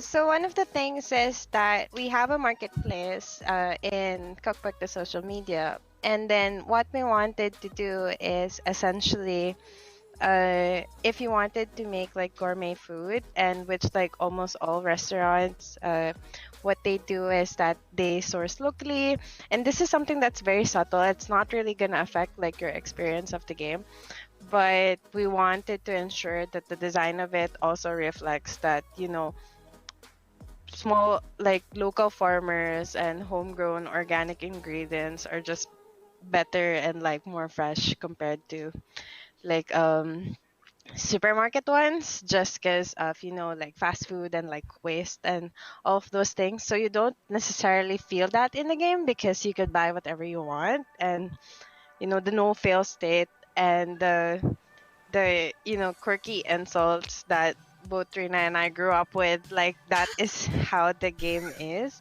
So I feel like it doesn't push the things that we want, but we've designed the game in a way that it reflects that. I love that. Now, is this going to be a like a solo single player experience, or is there going to be multiplayer in this at all? Oh, it's a solo experience. Yeah. Oh, that's awesome. So you can kind of go at your own pace. I love that. So I bet there's a lot of people kind of in the chat that are going to be wondering, like, when can we be able to get our hands on Supot on Xbox? So currently we are aiming for August 31st, 2021, and yeah, like that month is like pretty important for us. When the game gets launched, you also could actually play in a Japanese and Korean kitchen because of like how close those culture us to what we're exposed to. So there are a couple of recipes, and then you could choose to cook in a Japanese or Korean kitchen also. That is so really cool. I love that so much. All right, so thank you so much, Gwen and Trina, for joining us. Where can we be able to find more information about Chicken Club, you, and Supot? Oh, we have a So you website could that's definitely, yeah. down there. It's down there. chicken.club. Yeah. All right, that's awesome. And we And also have then- a Twitter. And We also have a Discord, Twitter, Chicken Club. Yeah. Chicken A Club, Discord, okay. yeah. Oh, there's a Discord too. Yeah. Just look them up on Twitter. Look them up online. Supot will be coming very soon to Xbox. Thanks once again. I like them. And I'm going to send it back to Story Mode Bay. And They're excessively passionate about what they've made, and I really respect that. Oh my Thank gosh, you, that was Steve. adorable. Thank you, Gwen and Thank you. Trina. Okay, Brianna, are you a good cook in real life? I've gotten better, yes. When I first started cooking, no, not really. But it's almost like trial and error. I love what they were saying earlier about how, you know, in their culture, there's no sense of really following recipes. It's just you let the ancestors guide you and they'll tell you how much you need to add. That's the kind of cook I am. You know what? I self-professed not a good chef, personally. And I'm watching this thinking, oh, maybe this will make me a better chef, much like Dance Dance Revolution made nobody a better dancer. So no, probably not. But at least it might make me have some love you know, for cooking. I like the wacky stuff that they talked about where, like, you can throw food at your karaoke neighbor. Yes. That sounds hilarious. Or that when you select food, or I guess pick it up, the food yells out its name when you pick Yes. it. That's what I'm in for. I'm in for the wacky stuff. Or even they were saying the 5-second achievement. If you drop some food and as long as you pick it up, blow the dust off, and put it back on the stove within 5 minutes, you'll be good. It's fine. I'm excited to play. 5-second rule for real. Yes, for real. Well, everyone at home watching, coming up, we will chat with Victoria from Among Us about the new airship map coming over to the game. And later, Having another break. Dana Taj will have a conversation with the devs behind Nobody Saves the World. I am very excited. But first, let's take a quick break. Be right back. Time for a cheeky little break. Yeah, I think I'm going to take this opportunity to go to the loo, so I will be back in a minute. Very well.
Still got about a minute to spare. Yeah. That means a minute of Minesweeper. Oh, I already bombed it. Hold on. I've completely messed up the... I can't... I'm gonna have to reset this, because OBS is not letting me interact with it. Hold on. Forbidden Minesweeper. Yeah, this is what happens when I try to set things up really quickly.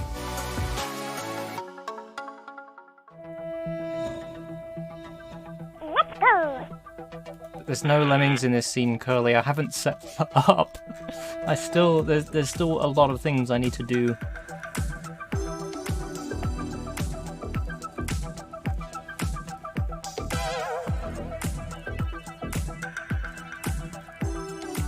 I've got 20 seconds. Let's do this.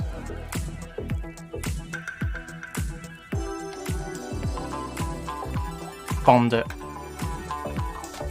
I'm rubbish at Minesweeper.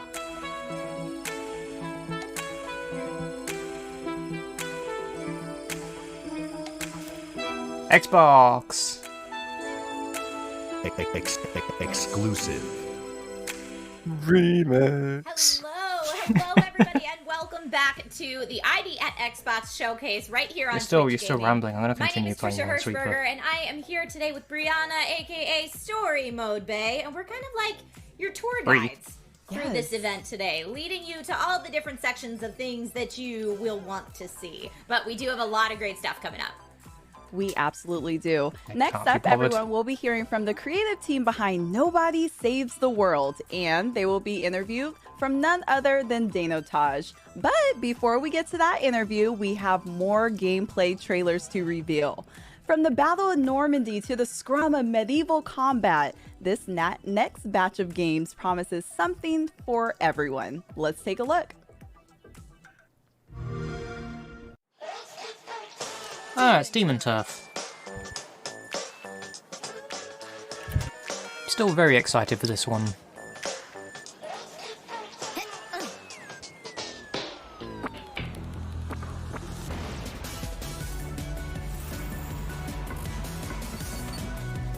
They got publishing from Playtonic not too long ago as well.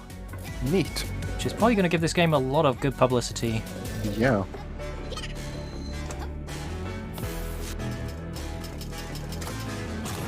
Who developed this game, sorry? Playtonic. No, developed. Oh, developed. Fabraz, the same developers as Slime San. I suppose I could just look at it on Steam. There we go. Yeah, this Oh, Steam it's a page. Z on the end. Okay, there's no S.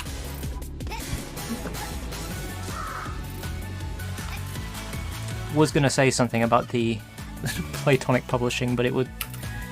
I've very much been doing a lot of stuff under NDA with this game, so... Shh. Shush, shush, shush. Secret now. Well, it's public now. Secrets. Come on! Oh my god. I will be. Dogs has I will been be a streaming. shit. I will be streaming this game as well. For my butt to sit on your throne. Yeah. Google Docs has been a shit right now with regards to pasting stuff in. And also just letting me fucking type. Invasion of Normandy.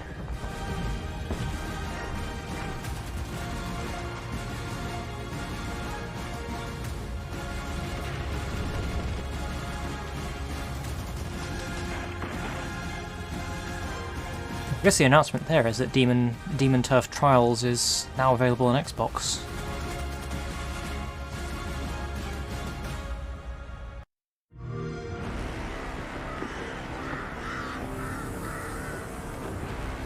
Tripwire.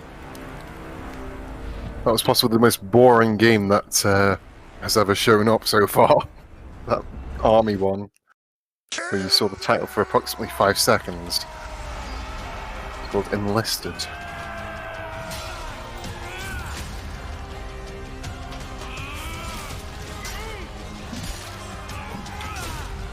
Come on. There we go. Tripwire are the Killing Floor developers, right? Yes. We make our stand here and now. No.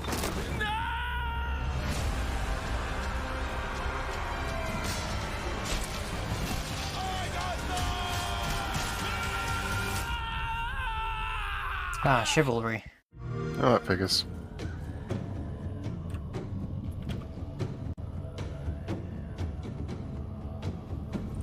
Well, this sure looks like a 2D platformer.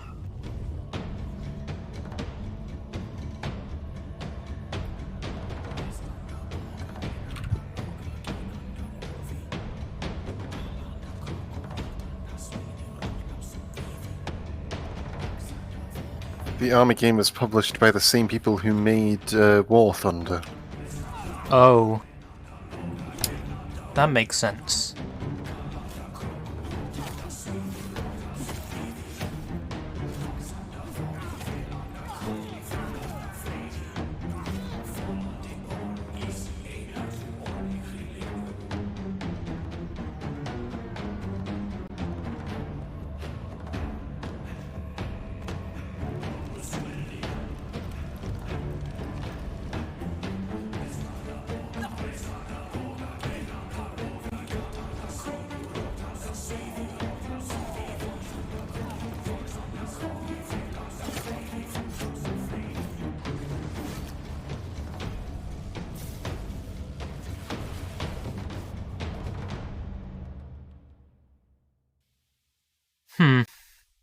Not really too sure what I think of that one. Oh, this is Exo 1. I think. Forgotten what this name. I think this one was called Exo 1.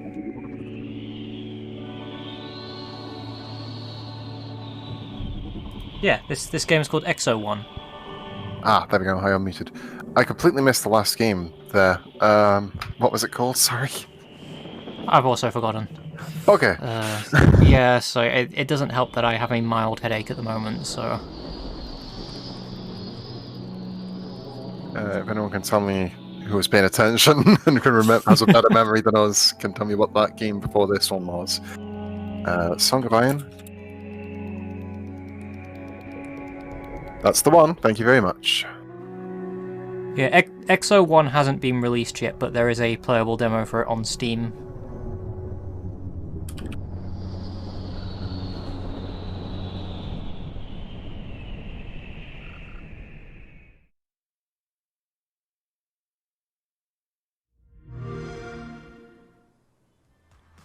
That was a man. peaceful last trailer. It was so Yep, calm. EXO-1, the gliding sim.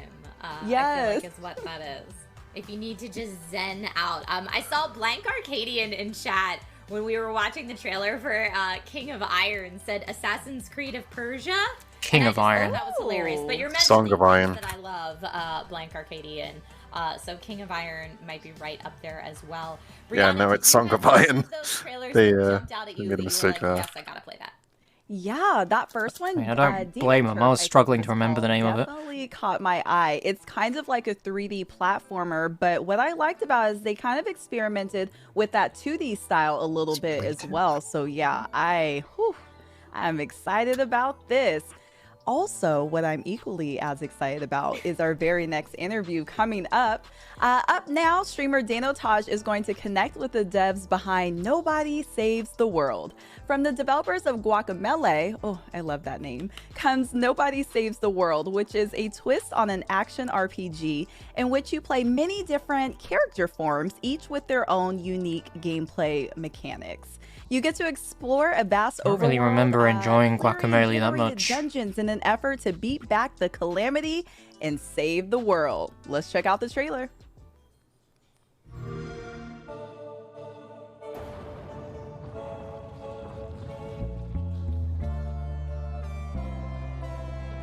It was well liked for its time.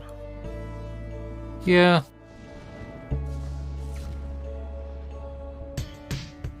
Enough for it to get a sequel as well, so... Mhm.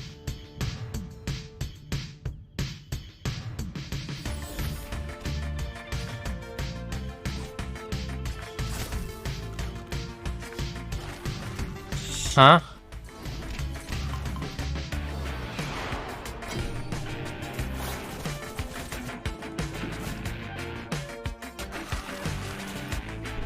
So you got me at Become Rat.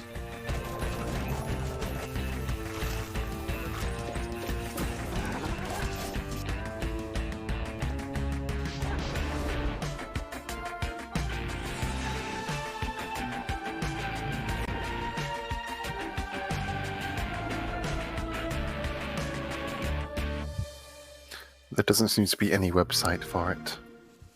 Yeah, there was a thing that happens that Wow. you become Rat. Awesome. I've seen that like 3 times now. It's fantastic. My name is Dano Taj. Hello, everybody. I'm joined by the lovely, lovely human beings. Because this is Ray a Smith and Ian reveal. Campbell from Drinkbox Games. The lovely people that brought you Guacamelee and Guacamelee 2 now bring you Nobody Saves the World. Hi, guys. Hey, how you doing? I'm doing fantastic. That, like, I'm not joking. That I like trailer Dan's gives me every mustache single situation. time. I've seen it like 4 Same. times now. It's a very good It's mustache. fantastic. The music's a bop. The game looks fantastic. Let's talk about it. There's so many things to get into. We don't have a ton of time. Let's dive right into it. What do you guys want to start with? We got all kinds of things. Well, we can explain a little bit about the gameplay, how it works, and what we're going for with the game. You need to turn your mic up a I little bit. guess, yeah, Nobody Saves the World. Well, to start off, Oh. that naked gray Oh, baby. now we're getting noise. At the start of the trailer there, that's Nobody. That's who you start the game as. And so, like, right at the start of the game, you find this magic wand, which allows you to change your form into different types of forms. So the game is basically like a top-down RPG, action RPG, but as you're playing, you're progressing through this form tree, and you're unlocking new forms and playing as different forms, and experiencing like completely different types of gameplay with each kind of forms. Okay, the Steam page for it literally just went up. Form you'll unlock Okay. is, you gain the ability to turn into a rat, and you actually use that ability to escape imprisonment. You get imprisoned at the start of the game, and then so once you escape from your prison, you notice that the rat has this long list of quests that the rat can do using the rat's abilities. And when you start working on those quests and completing those quests, your rat starts to rank up and gain new abilities, and you also Rank up your rat. additional forms that you can switch to, which have their own list of quests. So slowly throughout the game, as you're playing, you're unlocking new character classes, which we call forms, and exploring those different gameplay mechanics with the different forms, unlocking new abilities, unlocking more forms. You can see a little bit of the form tree in the video right now. You can see the player just turned into the rat. Yeah, so in a quick nutshell, that's kind of what the game is about. So the forums, it sounds like it's good for you're showing exploratory stuff and being able to kind of puzzle solve a little bit. I assume there's a lot that goes on with how your gameplay is going to be with combat and such. This looks fun. Yeah, absolutely. Like every form has their own playstyle. Also, it looks like the next bit after this is trailer montage again, so okay. I'm going to use Notepad for this. You know, they take long windups and they need an element of like timing to them. Yeah, some can fly, some can swim. There's like lots of combat and traversal mechanics. And as you get further into the game, you can mix and match the abilities between the forms. So, you know, then you have like a rat that can shoot arrows like a ranger, or a horse that's, you know, like biting things and poison like a rat, whatever. So the possibilities are nearly endless, you could say. Yeah, we talked about it a little bit before, and I think that's the thing that intrigued me most. It sounds like there's sort of a kind of Lego plug and play, get to pick different forms and kind of play with them. Is there like how complicated can we get? It gets pretty complicated. Like to start with, when you unlock a new form, the forms quests are all kind of like training you how to use that forms, because we want to ease the player into the new mechanics that are presented with each form. So it'll be like getting you to use your basic abilities. But then once you've kind of started to get the hang of a form, we start giving new quests that you can't do with the base abilities of the form. You actually have to mix and match, pull in abilities from other classes. So, like for example, if you're playing as the rat doesn't have any ranged abilities, but the rat might get a quest to, you know, use ranged abilities to kill enemies. So then you have some flexibility on how you want to do that. That's a pretty easy quest to do, because there's lots of options for something like that. But they do start to get more specific, and they some of them are more difficult to figure out. Like, oh, exactly how am I going to do this? And different customizations. It gives the player some room for creativity in trying to complete the quests that they're presented with. Yeah, that's awesome. I mean, that was probably the thing I was most excited for when sort of hearing about this. Was it looks very much like, well, it looks like my gym, I'm gonna be honest, and it looks like it's a lot of chat's jam as well. So I think we're all pretty excited about that. But that sort of freedom to play within your rules, the rat really is the star. Developers, but also be able to kind of do things on our own and get pretty creative and play Looking with. forward to the upcoming rat percent speed runs, where you play through the entire game as only the rat. Just simply like Geopart says, the art style of this game looks amazing, and I couldn't agree more. There's just so much stylistic virtue to it, and it seems like it's you're taking a lot of inspiration from your past works, like Guacamelee. Can we talk about like what are sort of the things? This looks good, but it's also going to hinge entirely on how well like the whole form changing stuff actually plays out. I mean, talking with the artists, This can be done so right, and it can also be done so wrong, I feel. Just let me play the whole game as the rat. done previously. I guess in terms of, say, like Severed and Guacamelee have a very like angular vectorized. It's not going to be the case, is it? Like hand drawn. Probably not. Like lots of lines and strokes and stuff. And we also wanted it to be kind of charming, but like off-putting. Like I know like maybe like Ren and Stimpy or like Garbage Pail Kids were referenced in the art team, where like it's like appealing but also uncomfortable. Yeah, that's usually the case with games where you transform into different beings. There's always one that really isn't fun. Pretty unique because nobody does it the same, right? Not really, at least.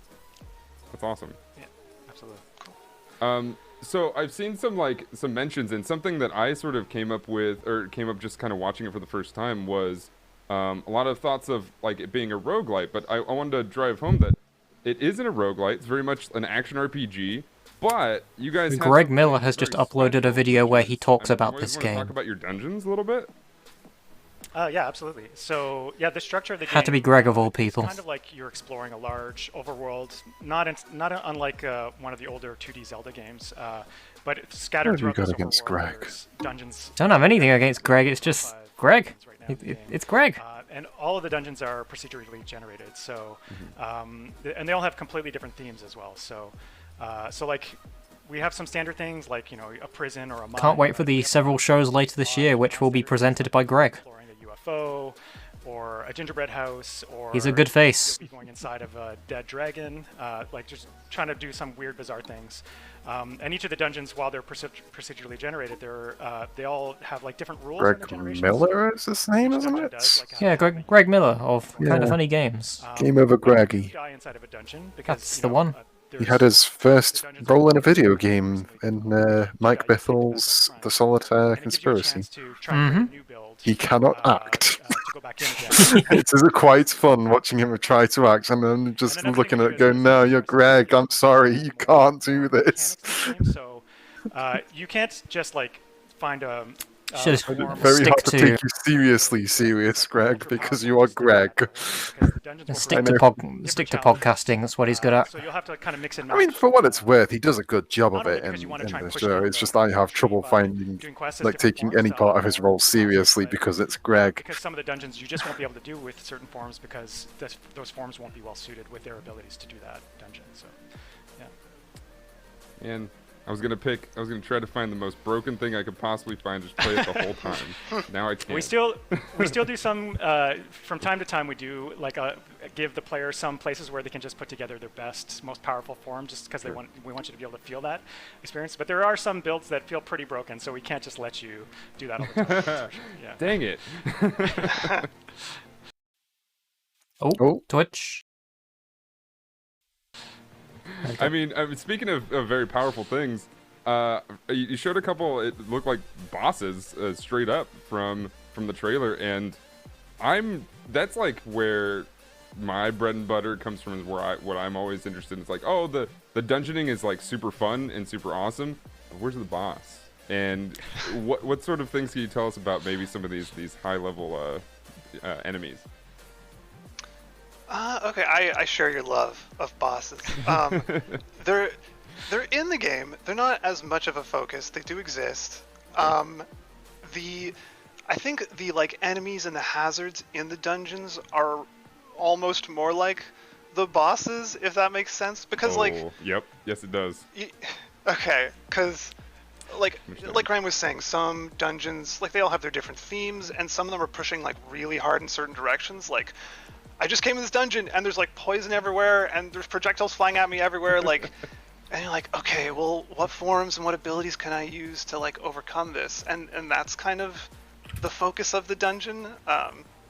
So then like a final encounter within that dungeon could just like lean more heavily on that element. Sure.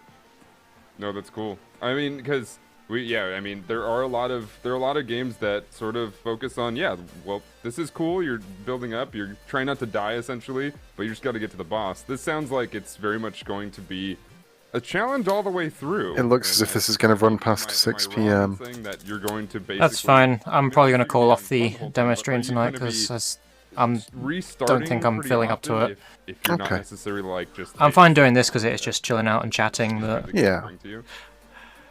I don't think so. We're not trying to go for like ultra. I'll probably push that too tomorrow because I'll probably be feeling better then. Although there are some places that are pretty difficult, like there are a few key dungeons interviews still to go. in the game that are more difficult, and those are the ones that I was mentioning where we kind of like allow the player more flexibility in what their build is going to be going into those dungeons because we want them to feel like they're creating like really powerful builds. But no, in most of the dungeons you could probably clear them in like a small number of attempts. And like I said, there's a lot of dungeons though, and we really want players to be moving through the world and exploring this vast overworld, meeting its inhabitants. Good to be a and rat. also jumping into all the dungeons that they're finding, and not just be stuck on a dungeon and looping on a dungeon for too long. Yeah. Cool. That's awesome. Yeah, that sounds like you don't want. you don't want something to be too frustrating. It's pretty cool. I just like the visuals of looking at the tree and how it kind of flows together. It seems really easy to read, which is a relief for a lot of things that have been, just kind of everywhere. It seems like you really paid attention to how everything looks, which is cool. You mentioned also that there's a lot of high-level story. Is there something that we should look forward to sort of getting into as far as like getting fully immersed in what sort of story are we going to be looking at? It's there's a lot of variety, I would say. I guess that's like a blanket statement about the whole game, is us trying to be like charming and varied as much as possible. But like, understood. I would personally say to look forward to some of the characters you will meet. Like, my favorite is Marty Joe, the hammer curse, who is just like a person cursed to be a walking, talking hammer. He's got a really good storyline going on. But yeah, there's all kinds of like many strange people in many strange situations that you're going to meet. And actually, it kind of ties into the quests that like have been described a bit already, but the ones we talked about are kind of like combat quests. But the story allows for a whole lot of other quests. Like one of them is to get sat on, or one of them is to like fall in love, and like so you're just you'll always be finding these things as you're going through the world. It's an exciting part of the story to me.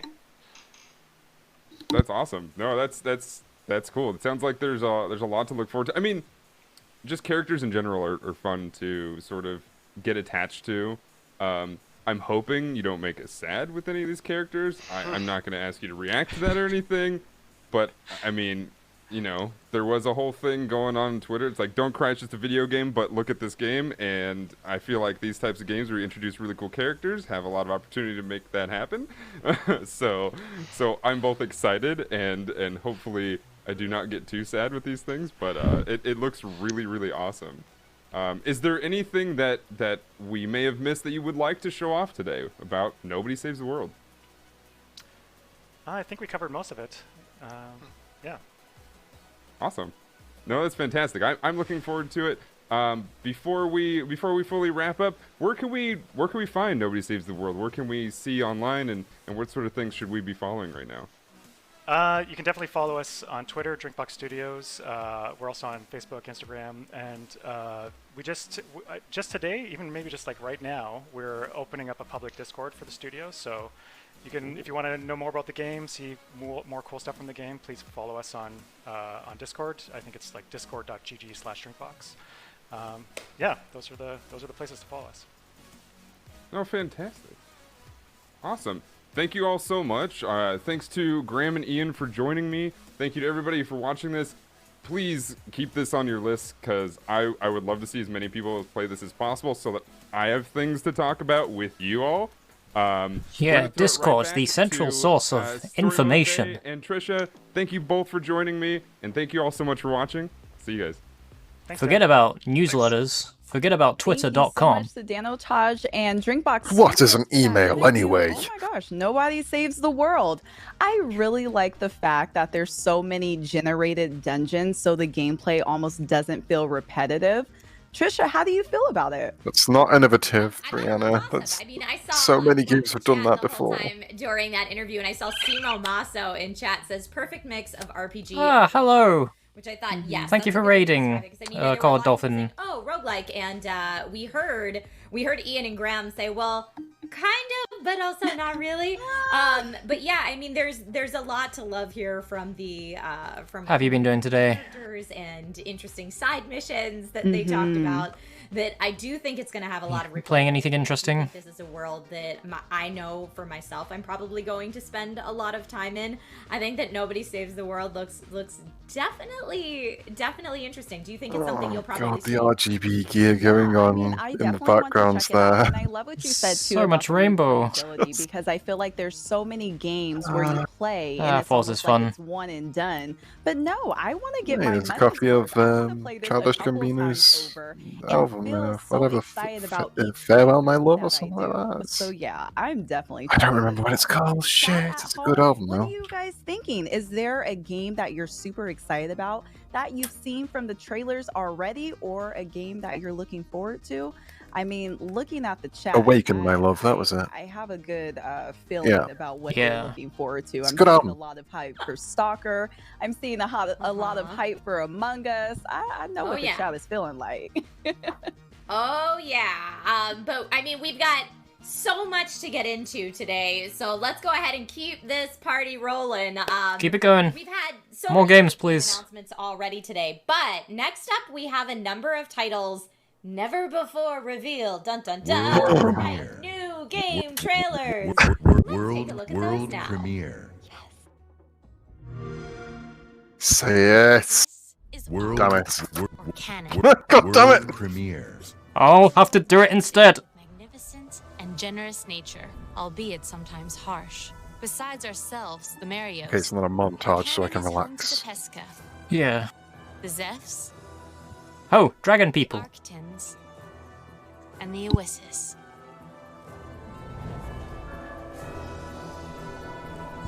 Okay, I was gonna say this all looks very Final Fantasy. Yeah. Yeah, it's almost as if it's made by people who made Final Fantasy. Bring our people together and carry around crates containing an essential ingredient for our society. This ingredient is called a harmelin. The harmony between our people depends on it.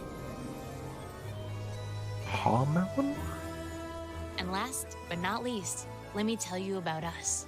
We are the demigods. Our mission is to fight and defeat the noises, the mysterious monsters that threaten our beautiful harmony.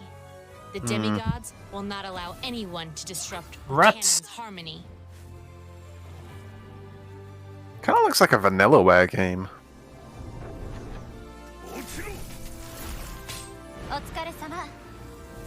Demigods, ascend! Astria ascending. That looked interesting. Still not doing it. I'm gonna do it again. World premiere.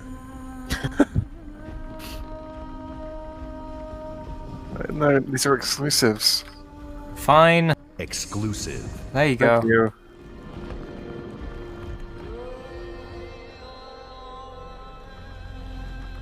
I don't have more reverb, unfortunately.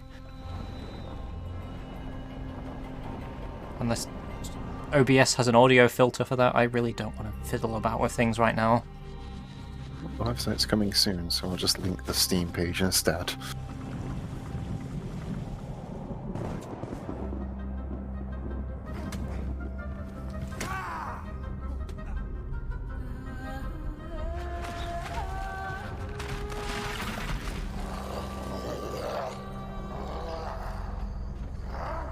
Leggy time.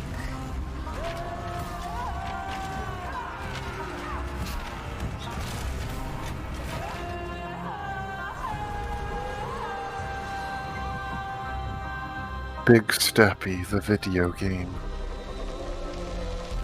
Oh, no, now it's June, sorry.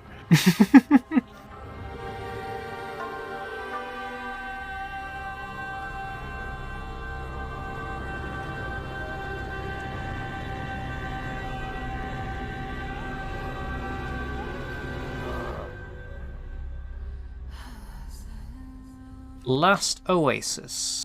It's a really unreadable logo. Yeah. Or is it Lost Oasis? No, it's Last Oasis. It's already out. Oh, it's out as of today. Okay. No, as of last year, today. It's hit season 2. It's an MMO. Thanks, Nis. That's exactly how you say it.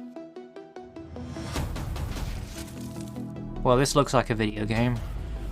The only good thing about Last Oasis is that it's by a company called Donkey Crew. I appreciate that name. By the way, recent reviews mixed. All reviews mixed.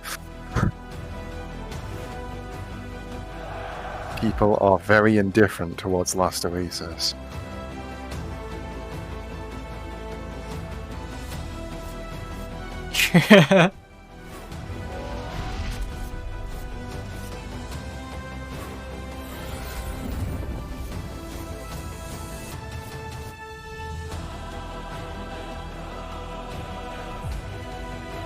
An empire to unite. Yeah, this is a strategy RPG game. Mm-hmm. One to cleave asunder. This is the most generic fantasy you could possibly get. Definitely never seen anything like this before. Lost/Eidolons. Car! It's a car. Is it... cart? It's a cart. I thought it was a lawnmower, to be fair. It's a... Lost Islands is the name of a steampunk LARP in No, Massachusetts. that looks like those are lawnmowers. It's lawn mowing I was simulator. right! Oh man, Mama Can I Mow the Lawn is back! Lawn mowing. I've always wanted to do lawn mowing in a video game. Now we're talking, lads. Now we're talking. It's the real shit. After all these years, I didn't know I needed a lawn mowing game.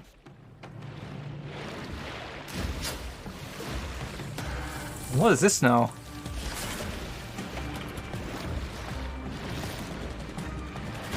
What's going on here? I don't know, but it looks a bit silly, to be honest, the way they're moving it back constantly. It's...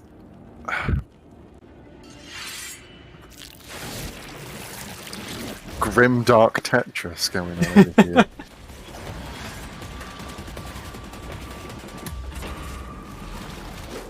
I kind of like what I'm seeing. It's called Lawn Mowing Simulator, come on. Where are you looking It's a for Lawn it? Mower Simulator.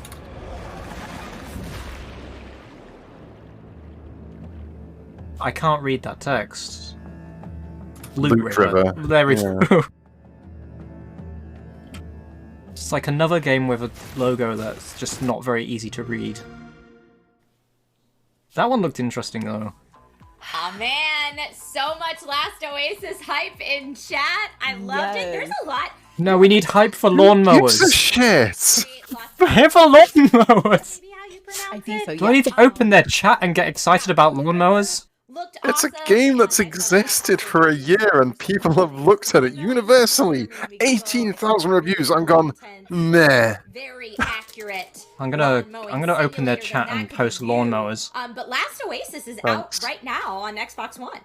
Yeah, that is incredible. And again, like you said, there's so many fans at home watching. You guys go play, go download. It looks incredible. Now, I do have a couple of questions about lawn mowing simulator. Yes! Because, Yes!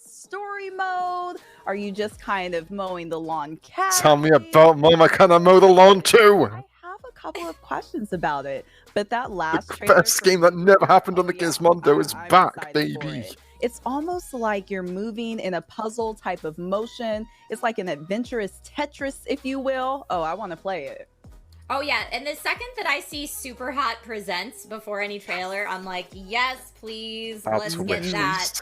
It looks like it'll be challenging mixing the It's have a Steam puzzle page. play with the combat, and the art style looks cool. The second I saw the Plague Doctor helmet and like wiping the blood off the front of it, I was like, oh, this is gonna be Thank you for that. I am adding that to my wish list. Experience the beauty and detail of mowing the great British countryside in Lawn Mowing Simulator. The only simulator that allows you to ride an authentic and expensive roster of real-world licensed lawnmowers from prestigious manufacturers. That is something I With a physically authentic lawn mowing experience where you execute ground checks, set your blade height, measure your engine load as you complete a variety of contracts across career mode, free mode, or challenge mode. Take your mowing further with several attachments from strike rollers, mulching kits, grass collectors, recyclers, field decks, and more. Exciting too. Maybe Last Oasis. Last Oasis was the one with like the cool airships that everybody's pedaling. And I've never seen a more beautifully niche product ever. But yeah, I've seen a lot of niche simulators, but this is probably in the top spot for the most niche one I've ever seen, and I love it. I don't know if anyone here has seen Ashen's and the Polybius heist. I have not yet. I'm waiting for my copy to arrive on DVD because I bought the collector's edition. I won't say anything then, but there is something you may be very pleased about in that movie. Okay. I mean, I'm already pleased about it because Nerdcube's in it and stuff, but you know. Yeah. Oh yeah, Oh, the Top Hat Clan ship is in Among Us now. Among Us. Stenry Hickman? Yeah, Henry Stickmin is a good game. Among Us is alright. Recruit, get yourself acquainted with the layout of the That's top the hat exact same trailer as we saw before. Enough slacking, go do your task. I guess they're gonna have an interview. You may need to take a ladder to get to certain areas. Or maybe just take an I recommend buying and playing the Henry Stickmin collection on Steam. Even if you have no nostalgia for it, it is a great time.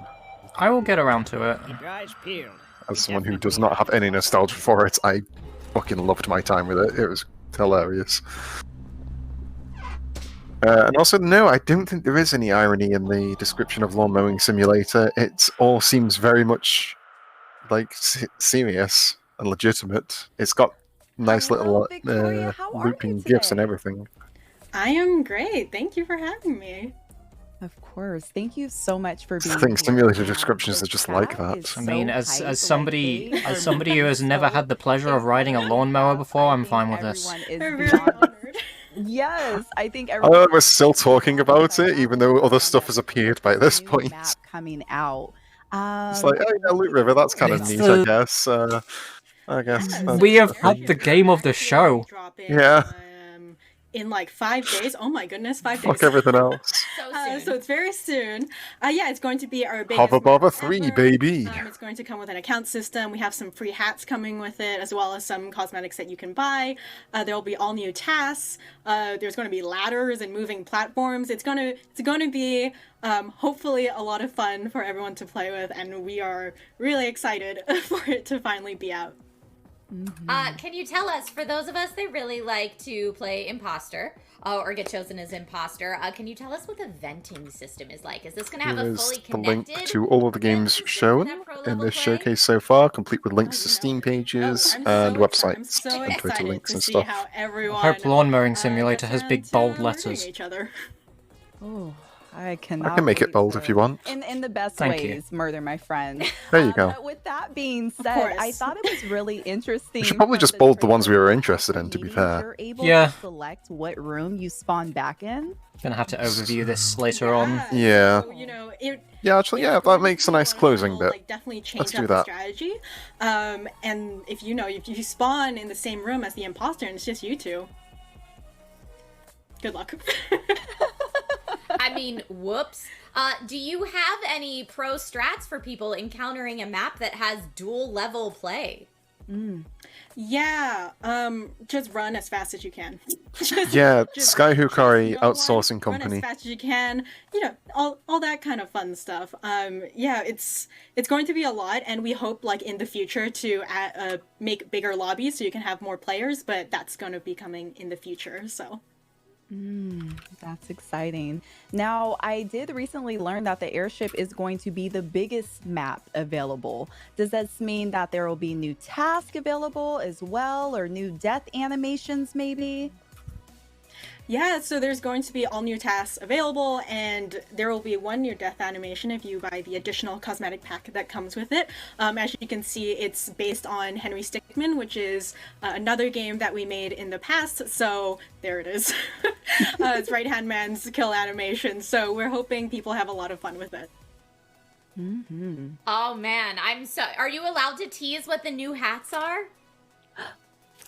Sounds about right. I mean, you saw lots of it in the trailer, but we will have some new free hats, such as a unicorn hat, like a little heart, some angry eyebrows, zipper, a chocolate ice cream hat that is definitely not poop. It's definitely chocolate ice cream and nothing else. Definitely not poop. Definitely doesn't look like anything else. Thank you for specifying. But with that being said, do you have any personal favorites about this new map? Honestly, okay, so I know it doesn't. I don't know why I'm so excited about ladders, but I am. It's just like something. It's just so simple, and there's really nothing that special about it. But I just love the like simplicity of ladders just everywhere. I think that's cool. I'm Simplicity excited or too. complexity for the players. So I wonder, you said this is going to switch up people's strategies. How much are you watching gameplay? Are you watching streamers to say, all right, here's the main strategies that people are running with right now that would consider themselves, pro level at Among Us, because there are people out there who are very good at this game. How much of their gameplay do you watch when thinking like, oh man, we need to switch it up? Oh, it really depends, right? So we do try to keep up, and well, there's a lot. Thankfully, we're very grateful to have a lot of people who play Among Us, so that's really cool. But we do, try to keep up and see who's playing and kind of their strategies and see the kinds of cool things they come up with. But within ourselves, actually, like with our game design and with our own like QA and our own play testing, it's really a mix of like our own sensibilities and just years of making games, and also just seeing how the community runs with it. Yeah, I mean, I feel like things like, visual tasks being able to be on and off, having the taskbar fill immediately, stuff like that it's kind of like through playing it, you're like, oh, this could be tweaked, and not just necessarily like tweaked to make the game better, just to give people options of what you want the difficulty to be. And I'm sure Brianna and Victoria, you can both relate to this, but it's like, if I'm playing Among Us with my family members that don't game very often, my settings are going to be very different than if I'm playing with a bunch of streamer friends that are, 24/7 Among Us players. Yes. Yeah. Definitely. Yeah, I think the cool thing, right, is just to see all the different kinds of people that come together to play Among Us, right? It's not, we've had classrooms of people playing, I've requested access to the sheet, playing. by the way. It's been really nice to see. Oh, that's so cool. I am kind of curious because I have been an imposter Just on gonna, my mind. Are you bold able to anything that I found maybe interesting. kill someone on a ladder or one of those moving platforms, or is that off limits? Unfortunately, it's off limits, but the fact that you thought of that, I'm like, There you all go. right, someone's ready. Thank Someone you. is just ready to kill on these things. I can see it now. Stack kill on a ladder. Story mode I bay. know. Oh my goodness. just plopping on the floor. Just Leave it push to it me. off the moving platform. If it happens, we know who is sus. So I have to ask you, Victoria, how much do you play Among Us on, like, I would say a weekly basis? Are you like, hey man, this is my work, I kind of need a timeout in my personal life, or are you just 24/7 in the game? Yeah, because it's my work, I try to separate it. Like, I'll play it for charity and stuff. But the thing is like, I'm not actually a great imposter. Like, Forrest, who's our programmer, accurately called me out for being an imposter because no one was dying. Like, I was too anxious to kill everyone. So I don't really play it in my off time, but for work, obviously. Classic strategy of just letting everyone have a nice Sunday. And speaking of work, I mean, I just have to say, Also I my feel strategy like when I play the this game. team has been incredibly busy within the last year.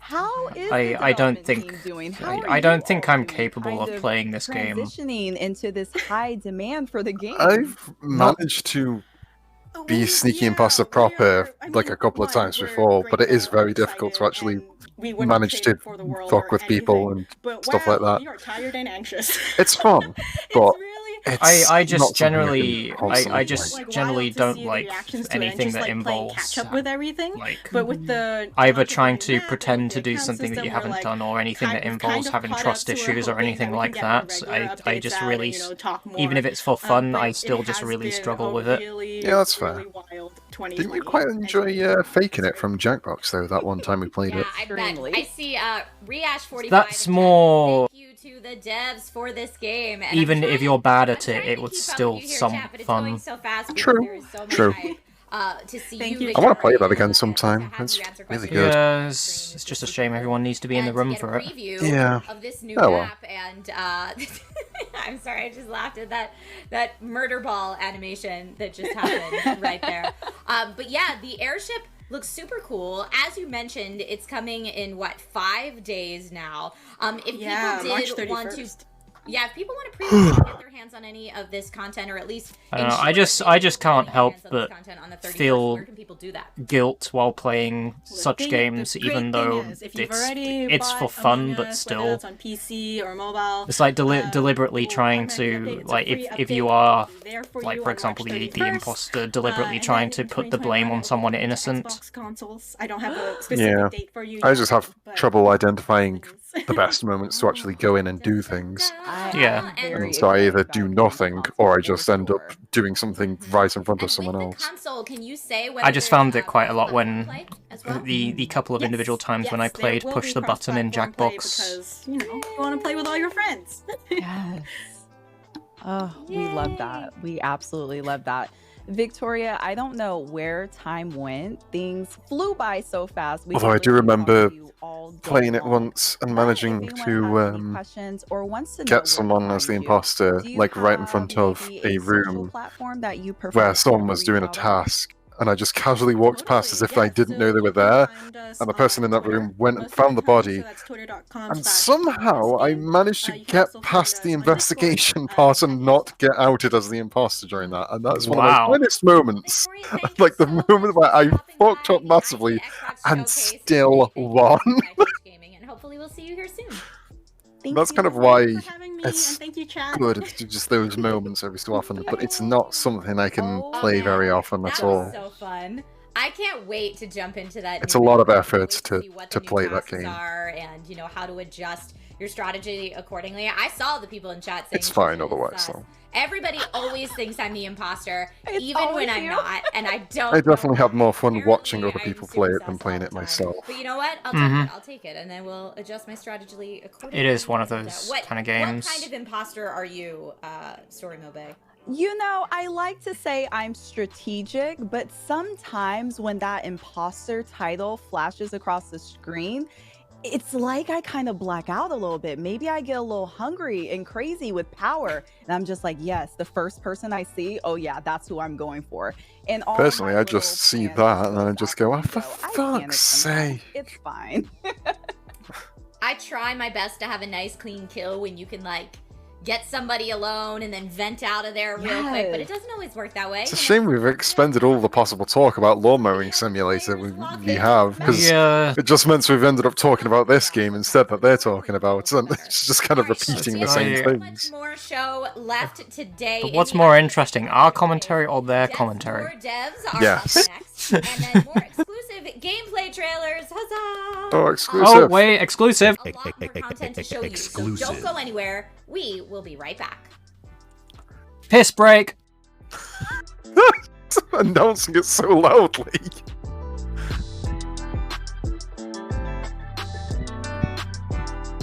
It's an exclusive piss break. Exclusive piss break. I pressed that exactly when you said exclusive.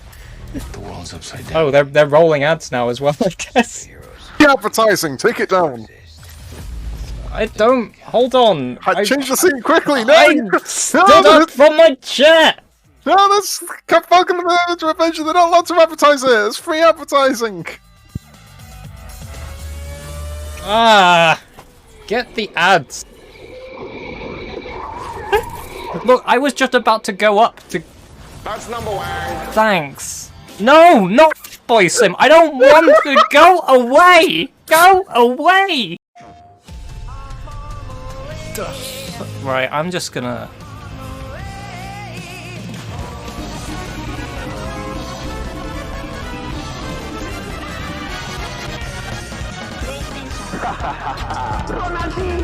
There we go.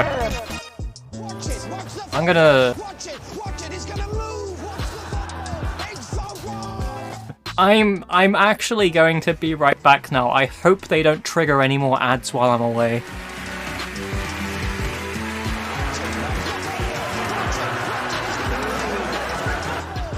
It's wonderful having all the redemption stuff going on, because my feed is just what Violet's just screen sharing to me on Discord, which is actually just the showcase stream itself. So all I'm doing is hearing just watch the football a million times over. in the background, just inexplicably against this BRB screen. Yesterday there was like the Nats number one popped off during a trailer and it confused me. Oh no, watch the football!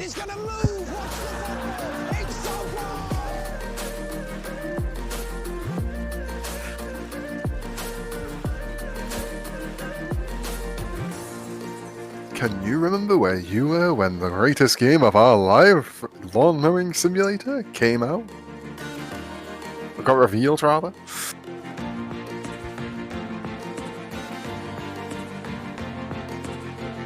Wow, what a race!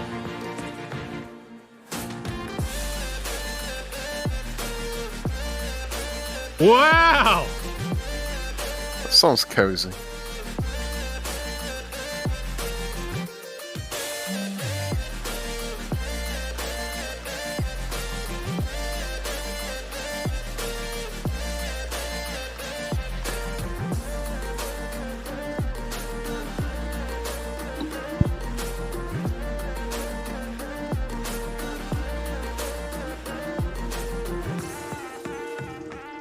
Hello, everyone. Welcome on back to ID at Xbox Showcase right here. Okay, perfect timing. I'm back. Guess who's regretting not taking up the chance to use the piss break? Developers from Death's Oh Door dear. interviewed by It was the Stallion exclusive 83 piss break. and Okay, Technique. actually, if it's an interview, then I'm just Exclusive. gonna go. No. Behind 12 minutes.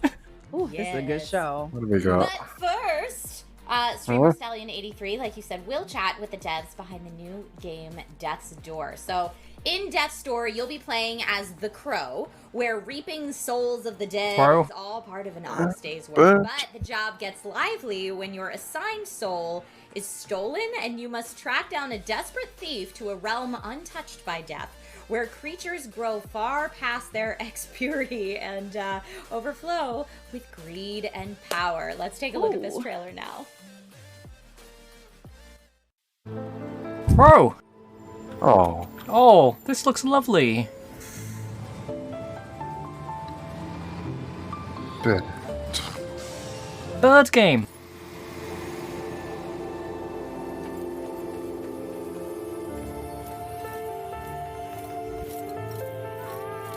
Absolutely same.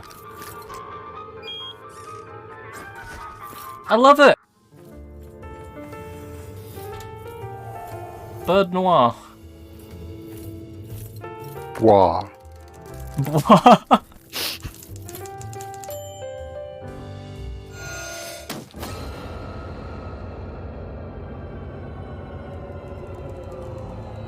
Oh, nerd. NIRD.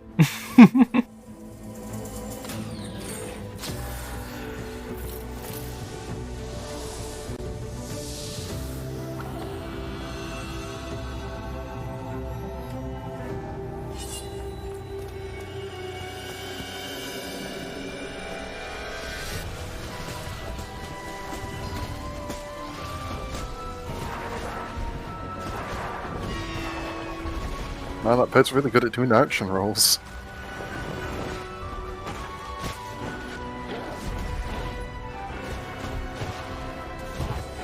You can't fool me, this is just Titan Souls again.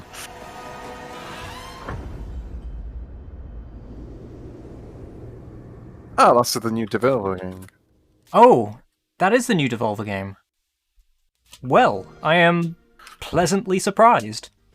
Now that was very cool. I'm Stallion83. With me today, Mark and Dave, and they are here to talk about Death's Door. Thank you guys for joining me. Thanks for having us. Yeah, thanks for having us, yeah. No problem. So, I want to know about the Crow. Doesn't appear to be a that Steam page yet. He's No. awesome. He's a badass Crow. I want to know the inspiration behind the Crow. Acid nerve.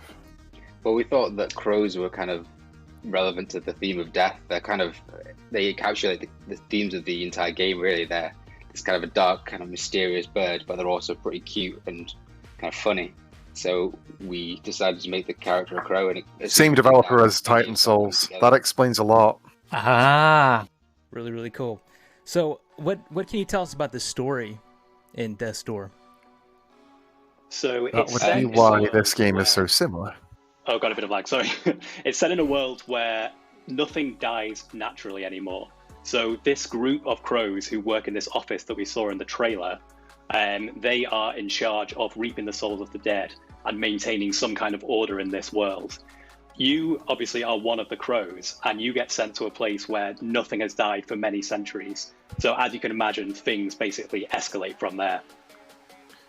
So I guess they wanted to do Titan Souls again, but they didn't want to just make Titan Souls 2, they wanted to make it a bit more What type of interesting. game are we looking at here?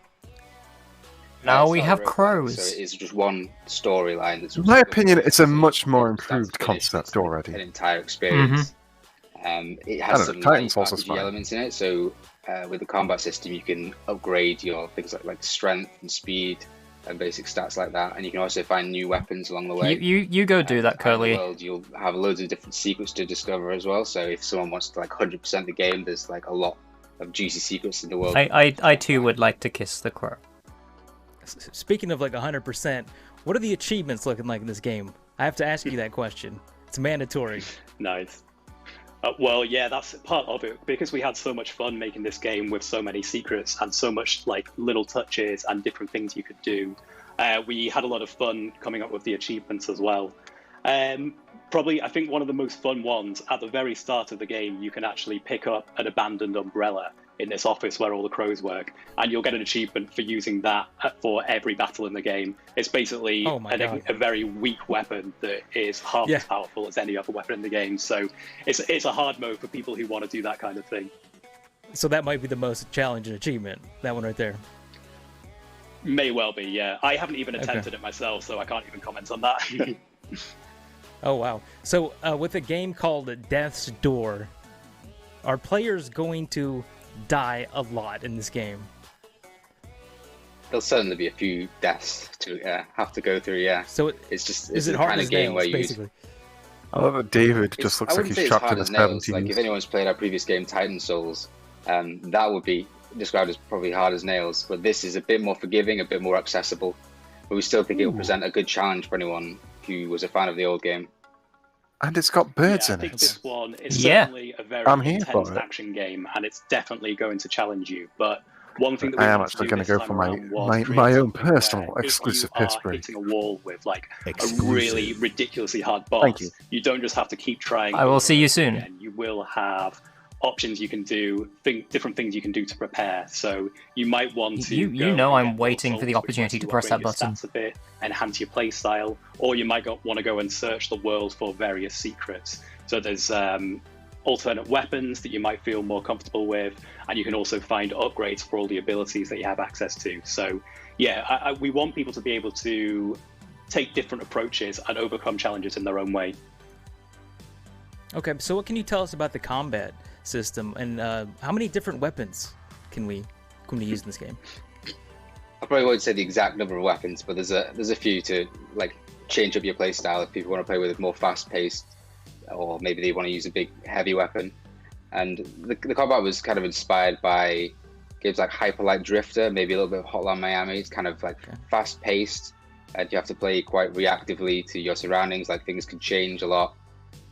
You just have to be on your toes all the time. And we were also really careful to make sure that all of the moveset that you have is very fast, very fluid, very responsive. So every action you perform, it'll be executed within very few frames of you pressing the button. So you have that kind of nice, rapid fluidity that gives you what you need to overcome any kind of challenge. Yeah, it looks incredible. Yeah, you want like to I take told the you guys same kind before. of reactive. Incredible. Sorry, go ahead. Yeah, you Mark. want to Mark, take go the ahead. same kind of reactive like interactions like Titan Souls, like pixel art kind of games, and then bring it to the 3D world as well. Okay, so what about replayability? How much replayability will this game have? I think like the first thing I would recommend doing when they're starting and when they finish the game, then the first thing I would suggest is to continue that save, because we actually let you carry on afterwards, and there's loads of secrets to uncover in the world, loads of different things to do. Like we were saying before, it's a really fun one to 100%. And then beyond that, then because we've got this kind of light RPG system, you can go for a different build if you wanted to replay it. And it does change quite a lot. So you can focus on something that's far more speed and magic based, or something that's more down to brute strength and range and that kind of thing. So yeah, I think that would be the best way to enjoy its replayability. So how many bosses are we looking at? We're looking at, like, what is this right here on screen right now? Is that a castle boss? It looks really awesome. Yeah, that's technically a mini boss, actually. I mean, mini is probably not the right word for it, but yeah. So there's a handful of good boss characters in the game. As you progress through, you kind of, the core bosses have their own storylines that develop, and you kind of interact with them a few times while you're on your journey. So by the time you get to them, you maybe know a bit of their backstory, and you're going through their area of the world, which is kind of, they've left their mark on the world.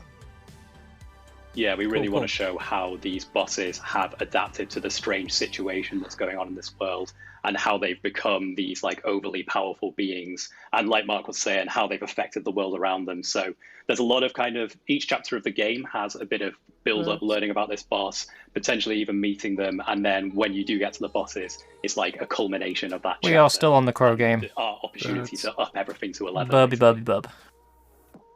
Cool. So, when can players get their hands on this game? When is this coming out? We're actually pretty far along with it. We're almost content complete. We're just polishing and we're fixing bugs. So we're hoping to launch this summer. Wow. Awesome, man. That sounds great. I'd say the game did look very polished already from what I saw. For So DLC down the line? We're focused on making sure We're just, that... Sorry, yeah, we're focusing on making sure that the core experience is a full, satisfying thing where, you know, if you want to explore when you're playing the game, you know that that world is entirely realized. There's nothing we're waiting to add later. So we're focusing on the core single-player narrative experience for now, and then, yeah, maybe we'll consider other things after. So if fans want to follow, you know, more information about this game, where can they find the updates for this? They should follow us on Twitter @AcidNerve, and we'll be sure to keep everyone updated. So you're just two guys, right? Two guys make this game. Is that correct? Yeah, we handle quite a lot between us, but we also have an art team. So we have this awesome team of a couple of concept artists and a 3D modeler who work with us as well. So it's them who created all of the assets that we need to bring our ideas to life. But yeah, we wear quite a lot of hats between the two of us as well. It's quite a good collaborative project. Where on the wish list it goes. A lot of creative input.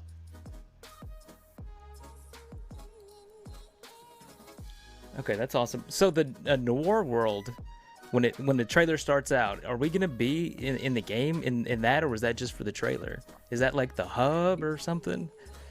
Yeah, that acts as a hub world. So as you progress through the game, which is one like consistent open world to explore, you'll find these like keyholes which you can unlock, and they kind of introduce shortcuts back into this hub world. So the actual main world is like this color, overgrown, like interesting place. Then there's the office where the Reapers work, which is kind of a noir, it's kind of depressing, bureaucratic environment. Yeah, in the trailer I saw like tombs floating. What's in the tombs? They were probably the doors. So the doors? Was it a bunch of doors? The place that the crows work, yeah, it's called the Hall of Doors. So basically, the way that the crows do their job of reaping souls, they have these doors which can lead them to any place. So that's how it functions as a hub. You can use the doors to travel via. Yeah, I was going to ask if we should bolt that one just out of just ahead of time. Well, thank you guys for your time. I appreciate it, and we're kicking it back. Thank you guys so much. Thanks very much for having us. Thanks. Oh, Death's We'll bolt as we go, but then we'll come back to it later after the whole thing is ended. I do want to say first, shout out probably to best course of action here. Of the developers, but especially these smaller studios. My goodness. I mean, they were even saying between the two of them how many different hats and how many different roles and responsibilities they have to create these amazing games. So shout out to all of you, because oh my gosh, I can only imagine how hard of a job that is. So much, yeah, just a team of two. Way to go, Mark and David. Love to see it. And chat was really Loving this one. I was trying to pull comments out as we go. I saw Monkey Dwalis is for real, instant buy. I am Orvana's, I'm sorry if I said your name wrong, said, devs made a really great game. Love the dark mood, GG, and tons of love in chat for the black and white atmosphere when we saw kind of the black and white atmospheric scenes. And I definitely want to know more about this world that they're fleshing out. I think it really, really looks cool. I even saw some people in chat saying potential future game of the year. So definitely love it. No, that would be lawn mowing simulator. Again, way to go, team of two, Mark and David. That's the sleeper hit. Come on. Up next, everyone. Oh, I'm excited Realistic, about this. yeah. Have you ever wondered what it would be like battling dinosaurs with guns? Or are you hoping to learn what kind of weapons you'll get to use in Stalker 2? Our next batch of trailers will Not provide particularly. many exciting updates to games we're all dying to play. I see you guys in the chat moving. Let's take a look at some more new Go ahead and gameplay add Stalker trailers. to Here the we go. list. Get your fingers ready. Locked and loaded.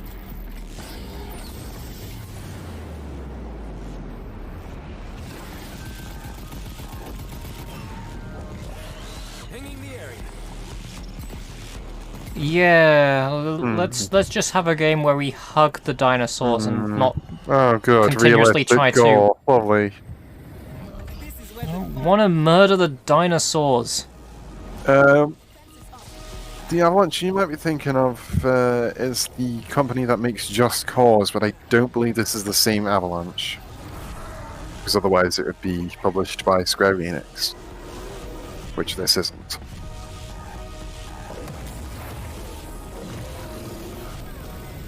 Just be friends with the dinosaurs. Quit shooting Yes? them. Oh, good.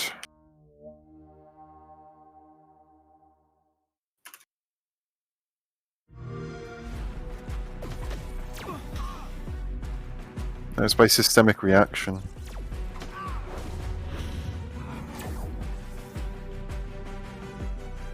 Avalanche Studios Group. The world because no one else would.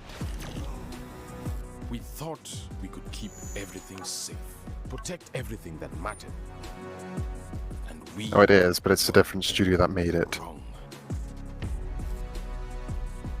What was the difference between the people on the inside or the outside? It's the holding company that owns the Just Cause Avalanche. Our way of life. But it's not the company that makes Just Cause making that game. Trespassers are the same. Murdering living creatures for a tiny piece of horn.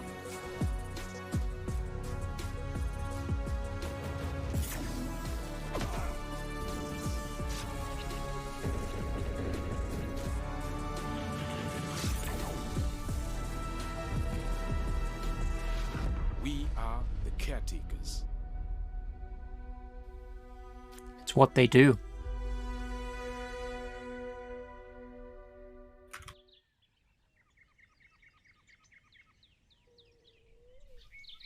Oh right, it was... Yeah, this game was shown off during the Game Dev Direct thing. Creates and Sunsoft present. Oh look, it's Blaster Master again. Blustermaster... Lumpstum. Blust. On a brand new adventure. I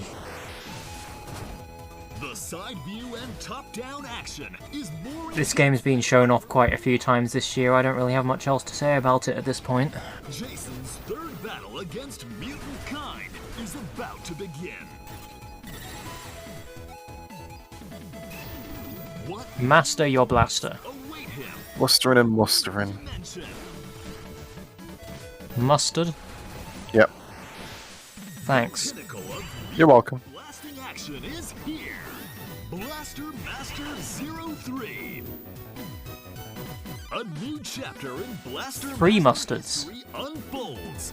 July 29th. And a fluster bluster. 2021. NT Creates. Hi, my name is Hello. Ed, and I'm in charge of PR at GSC Game World. We made the original Stalker trilogy, and now we are developing Stalker 2. The 23rd of March marked the anniversary. Never played the original of the game in the Stalker. series, Stalker: Shadow of Chernobyl. Celebrating the date, last year we released the first in-engine screenshot of Stalker 2, followed by the first trailer and the gameplay teaser. That was our way to celebrate 25 years of making games here at GC Game World. This year we have an anniversary gift for our fans as well. It's an update on Stalker 2. It's not as big as a new trailer just yet, but we hope you will enjoy it. Let's start with something familiar, yet completely renewed.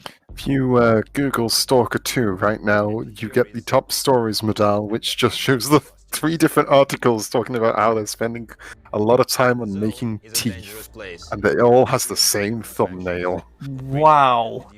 Are two iconic opposing forces. The first ones see the zone as a free, ever-growing space. Jesus. The second ones would eagerly sacrifice their lives to prevent its spreading.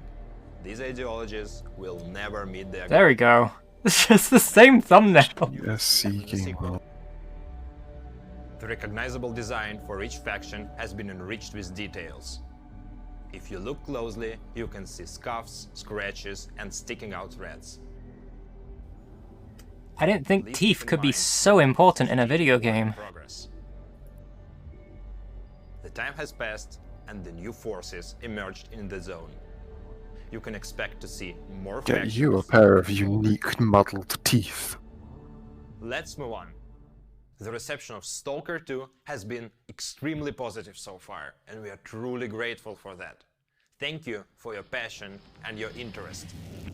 Stalker 2 is Apparently I own 2 of the Stalker games at some point. I gained them and I don't know when. I guess I'll play those at some point, maybe? I think I own it as well. I don't own Cold Pipper yet. I think that's the one that everyone likes the most. Look at this Yeah, gun. that's the one that I'm familiar with because I had a friend that was really into it. That is a very detailed gun.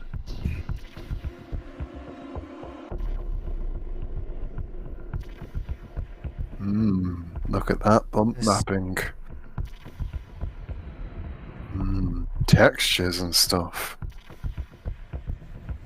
So the kind of stuff that I was learning to make during uni.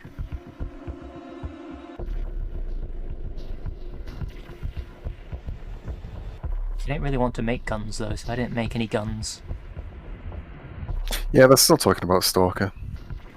Yeah, they're still talking about Stalker. They're just showing some ridiculously detailed models at the moment.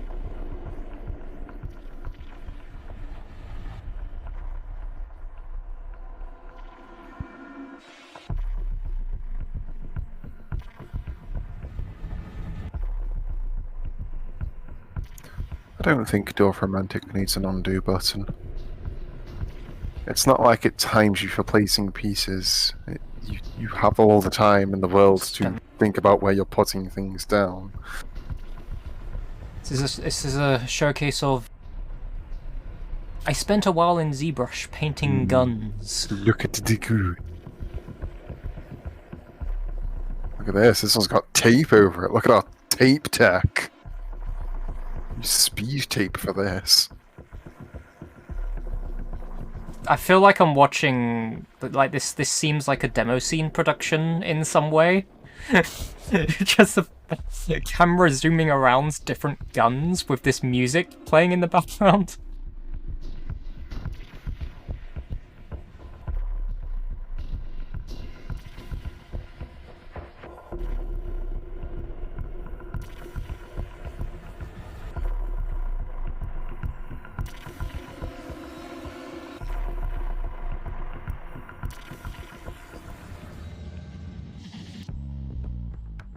Finally, let's finish with something completely unexpected.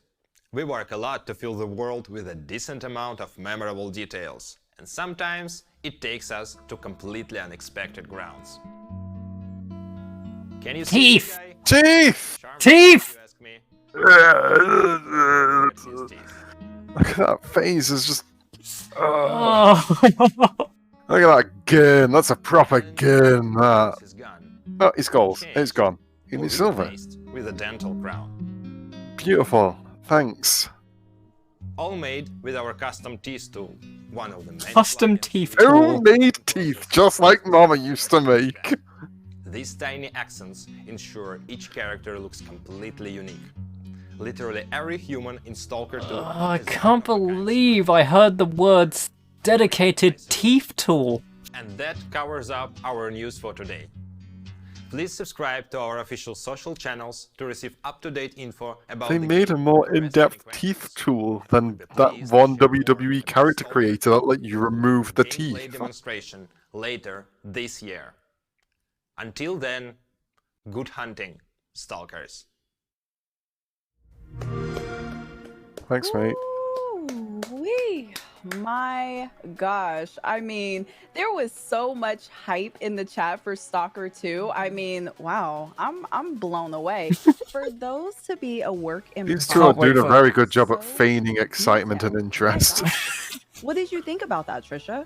World Yeah, I mean, premiere. hyper-realism. So thank you, Zach, for that update on Stalker 2. I saw a lot of support in chat for the dev team. A lot of love, like you said, Brianna. Can't wait for the collector's edition that just comes with a box of teeth. Super realistic and fantastic. USB stick, and it's just Look at some of those weapons and that tooth customization. Super realistic and definitely unexpected for me. I saw 667 Dielos in chat says these graphics are so dope.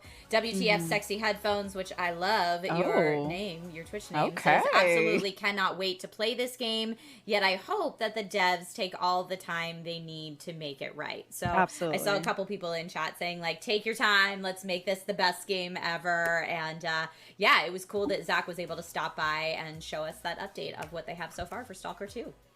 Absolutely. And I love what you said too. I feel like it is so important to give developers the time that they Don't need say that, otherwise to we'll have push Dentist these Simulator games in out this to show allow at some them to point. do them properly. I know there's so much hype behind so many different games, but developers are people too. They need some time. They need to take the rest that they need. Give them some time. And don't worry, The importance of the detail of the teeth.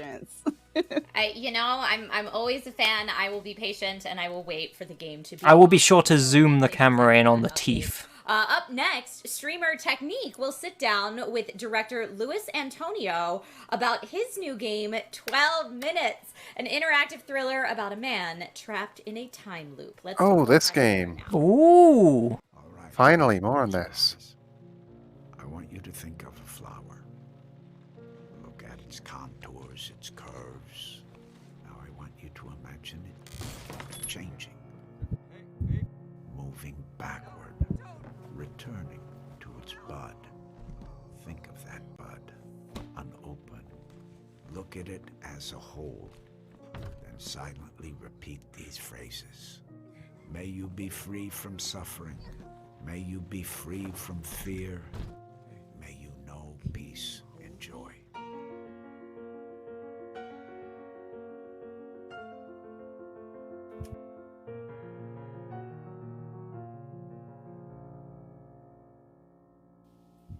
Still coming soon, I guess. Hello, everyone, and welcome back. And imagine being stuck in a thriller-themed 12-minute time loop over and over again. To Luis Antonio here, played by Matt Berry. What's going on in your life? Today, I have the pleasure to bring in Luis, the director of 12 Minutes, joining me here as Technique, as you guys know. Luis, I am...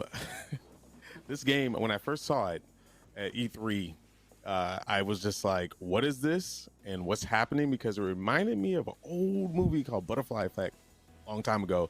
I remember seeing it when I was younger, and it blew my mind. Can you introduce yourself and tell the chat a little bit about yourself and about this game, 12 Minutes?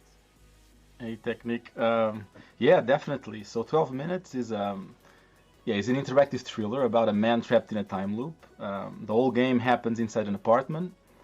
You come home from work, you're having an evening with your wife, then this guy shows up. He accuses your wife of murder, and then he attacks you, you pass out, and then you go back to the start of the evening. And then you have to use the knowledge that you accumulate every loop to try to change the outcome and hopefully break the loop. It all happens inside the apartment, it's all in real time, and the game doesn't really tell you what to do, right? So it's kind of up to you to decide what to do based on what you experience. I love that. It seems there's so many setups for failures and maybe one success. But before we get into all the complications of the game, we have to know, and I'm pretty sure you got hit with this question, when is the game going to be ready? Because we are ready to get our hands on this and experience 12 minutes and find out how to overcome this loop. So the game, we're at the final stage, like final stages. We're doing QA, polishing, a lot of playtesting, making sure that the game is really smooth, finalizing the music. It's gonna come out soon, very, very soon. Definitely this year. The exact date we don't know yet, but once we do, we're gonna announce it, and it's happening. It's definitely happening. We believe you. I can see the progress over the years for sure. But we can't talk about the game without going into. Does the carpet outside keep changing? Cinematic thriller, so to speak, and it's very interactive. So the most important was I just seeing things? Components of this is your cast and the voiceovers and the narrator. Could you go in a little bit more detail about that? Yeah, so the whole experience, because the game never really tells you what you should be doing. It's a bit about how you interpret what's happening, and so it's a very personal, intimate environment where it's you with these two other characters, and yeah, so the voice acting is there to really help. Like you gotta connect with these characters and care about what's happening in order to be able to follow the story and see where it leads. That's a very, very important factor, is connecting with the characters and finding some kind of relatability to feel the emotion that your main character feels, or main characters, I should say. And talking about relatability, everything happens into an apartment. So the control aspect of this game has to be very important. So what kind of controls can we look forward to, the accessibility of controls in the system? So for 12 minutes, I wanted to...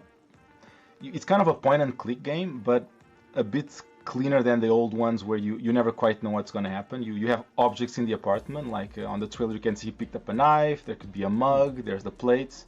So anything you can pick up, you can combine with other characters or with yourself. And then there's things you can, like, open the door, close the door, and it might seem that it's not that many interactions, but each one, the characters react to everything you do. So very quickly it branches out into many possibilities. Oh, that's amazing. Yeah, I saw a tiny bit of the gameplay through the trailer. It seemed like the stuff that you do pick up everything has a consequence, it seems, and it's kind of like a risk-reward system. Like eating dinner. What if you pick up a knife and you try to go after the guy that comes in the apartment? You might have a consequence of that. That's really, really cool. I would love to dig more into the story, narrative, and the characters. Now, you have I'm guessing that's her husband that comes home. Facade made sense. It's just that the AI in it was too primitive to make the game make sense. Is there anything else you could tell us about that? Like, I only ever watched other people play Facade. I never really tried it myself. Are both shocked? Yeah, I don't want to say much because it's right. Everything you learn will affect how you deal with the situation. So there's not much that can be shared. Yeah, that's a tricky question. There's really not much I can tell about the story. Okay. Like I want players really to go in and have a blank slate in how they're going to interpret the situation. But it's pretty. So have an intense. open mind, pretty much, is how you need to play this game. I'm assuming, right? Yeah, like the situations that you're going to go through. None of them. There's no right or wrong, right? I mean, considering how early of a game Facade was as well. You could try to fight or not fight, but each option that you choose will branch out in a different direction. So you're always learning, and you will use that knowledge, and the character also learns everything that you've done, and you're gonna try to use that in order to try to change the outcome. So having a blank slate is pretty good for the player, I think. Absolutely. A lot of games like this do have a lot of mind tricks involved. But speaking of gameplay and keeping your mind open, Facade was pretty much playing around with that concept of AI in 2005, because that was when it came out. Yeah. Insight on that. For its time, it was very much ahead of it. But yeah, but for example, when nowadays it is not quite. It's harder to see what was special about it. So once because you manage the AI in Facade was barely AI. survive the cup, the loop still continues. It was basically just checking for keywords and whatever you typed, and then the game would react accordingly to whatever you had typed. Yeah. If it didn't It's kinda understand like- any of the keywords, then it would just go confusion and then move on with the story. If it did It's find the keywords, kind of like then a you'd play a respective clip. kind of like a more sophisticated text adventure. Yes, exactly. Believe in my head that it was gonna be that long of his experience. That's really great. This is a single player experience. It's just basically, have you said the thing that the game wants? Yes? Okay. Here's a voice clip relating to that. Okay, Moving on with the single-player story, experience, etc. what about replayability? Once, let's say you solve the loop, what is there to do after? Wasn't there the individual keyword that you could type in that could so- just get Yeah, like you kicked out instantly? There were several of those, and one of them was Yeah. Melon. That's the most, Melon was the one, most yeah. famous one, yeah. Players about the interpretations of what's happening and how they dealt with the situation and whatever branches they went through. But yeah, this is my goal with this was to make something that's very clean, no fat, and very really respecting the player's time. So yeah, you play once, you enjoy this, and then you're done. I think swearing too much and like suggesting like lewd things or whatever, it'll also get kicked out. Oh yeah, and also mentioning drip sex. The action of it, there is no like overall huge arcing story that you have to sit and wait a couple hours before you get to the gameplay. I really expect Also, that's a that. And I good wanna point. say Yeah, kudos to you the game reacting to wherever you wandered off to in the apartment was pretty cool. for a good part of it. Yeah, I was developing this alone for like 2-3 years, and then I partnered with Annapurna Interactive, and that's when we kind of managed to bring the voice cast in and really. The only other thing take I this to remember from it another was the level. the shelf of sculptures. Wow, that's the lighting. I mean, you could the say more things about that, or probably thriller. It seems make like you it's remember something more that things about it. But it's been a very long time since I've looked at the game, so. All the rooms in the apartment.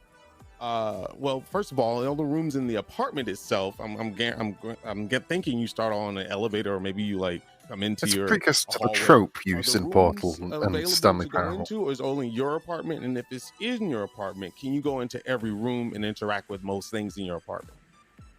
Yeah, so the whole game, what you see the moment the game starts will be what you're gonna have when the game ends. Nothing else will change apart from your knowledge of everything that's happening in there. Yeah, you can go to all rooms, you can interact with everything, and yeah, if you've played before and you start again, you'll have a lot more knowledge on how to deal with the situation. Yes. And handle things differently. I'm not sure you can still download it and I actually would say from the also, official like, site. the reason why it's so small and so This is tiny really is fucking actually old at to this allow point. your actions to have very clear outcomes. You know, like, Oh, yeah, imagine the loop was 24 hours. You'd get lost about doing a bunch of things in sequence in order to know what was going to happen. But by compressing the experience to No, this the website level, links you to right, if I lock Softpedia. the door, I know that maybe the cop won't be able to get in, or maybe he'll do something else. And in a Not minute, the you're back official at the start, site. and you can very quickly see the outcome of your actions. Playablestudios.com. Yeah, that's not the Seems like site. a lot of thought process been put into the game, and I really like that feature According as to well, Wikipedia, it of is. not giving us too big of a loop, so we can just really hone in, because a lot of games, especially RPGs, I was going to give say you they so got much copyright information 2021 on their website, reading all but this stuff, that's you probably get that's the probably core automatic. Oh wait, built at our previous dev studio itself, so procedural having arts. us So in that yeah, loop is a very good idea. so that's their Are site there now. multiple So there you go. endings? I'm not asking for details. I just want to know. You could solve a loop one way, but is there multiple ways to solve it? It's still fun to mess around with, when to I be started to honest. work on Oh, this game, right, they've that done question work for kept coming up. DNA. Yeah. I kept asking myself, how do you end a story that keeps repeating itself? So the answer is there is what you can call a conclusion, but it doesn't match what you would expect out of a linear experience, right? When you see a movie, you get to the end, you get the credits, but this is interactive and you can participate. So what we call an ending is slightly different from Touch pets. what usually movies do. So you will reach a satisfactory conclusion. I think. Out of context, that What doesn't that sound is or good. How that is, it's kind of different from people usually expect in games. That's amazing, Lewis. I have to ask. This concept is something that we don't see often in video games. Were there any inspiration that led to creating this game? You said about 2 to 3 years ago you started it. Did you have any kind of inspiration behind it that could lead into maybe even more titles like this? So early on, there were some pillars that I wanted to work on. Like, so I've been working in games for many years. I've been at Rockstar, Ubisoft, work on The Witness with Jonathan Blow, and always as an artist. I was always on the artist side of things. And this idea of repeating the same amount of time over and over, which games do naturally, you know, what if that repetition was actually something you were aware of, right? Rather than Tomb Raider, you die, you reset, and you're doing the same thing, but no one acknowledges what's happening. So along with this, I wanted also to kind of take things from the movie industry, like from the cinematic side of things, you know, like for example, like Hitchcock, Rear Window, the way you spend the whole movie sitting in the balcony and interpreting what's happening, or like in Memento, where Nolan changed the order of the scene so that the player feels what the character is going through, right? And as I started to learn to program and make the game, I realized that we do have these tools as a game designers, and we can bring them in, you know, how you interact with the environment, how much information we give you, how the world reacts to you. So it was slowly, each element I would bring in, I would see, is this element in the same language that and in the same theme and message I'm trying to convey? If yes, it goes in. If not, I would take it out. And slowly these things start to grow into 12 minutes. Wow, so that's really cool. We really don't, in chat, I just want you to understand, we really don't get to hear this side of development, right? We get to see the game and we're like, oh, this is cool, this looks beautiful, and this, that, and the other. But it seems like, Lewis, you have almost like a movie direction or cinematic background, and be able to lay out a game, and you were just doing art side of stuff. I'm pretty sure you took a lot of those tools that you got from all those other developers and brought it into making your own. Do you see yourself making more titles with more cinematic approach? Because I think this is a wonderful avenue that a lot of games typically just throw for cutscenes and not really give us the player experience in. Yeah, I mean, I wouldn't call it I think it's cinematic, but I would call it, I think it's like the history of games has this background of, you know, you have levels, you have objectives, you have coins and goals. I'm like, what if we bring some aspects of it but not others? And I think for this specific experience, I think being cinematic and bring a lot of cues, you know, from films about the way the actors move, the way they talk to each other, the tempo, and everything makes sense. And I would like to keep doing that for sure. But if the next titles would be similar, I don't know. But I think this idea of really paying attention to the elements we bring in, like, for example, the top-down, the main reason for being top-down is so that you can easily navigate in the environment, right?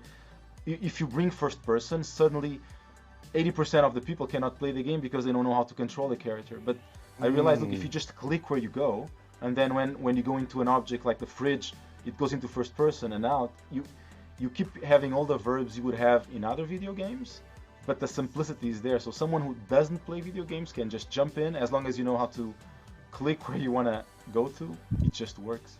And there's no compromise in the design complexity. I could pick your brain all day. You just seem to have an answer for everything. I love it.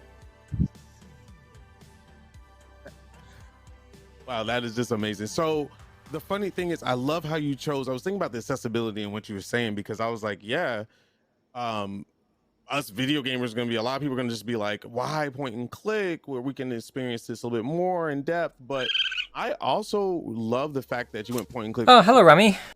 You get to see the environment that you're in, and it kind of builds a kind of tenseness to it as well. Like when you hit your first loop or your second loop, you know this guy is coming. Currently in the middle of watching an interview about 12 minutes. Panic, and you lose a lot of that atmosphere. Very long interview. Yeah. To go into rooms, lock doors, and pick apart certain mental. Anyway, how have you been doing today?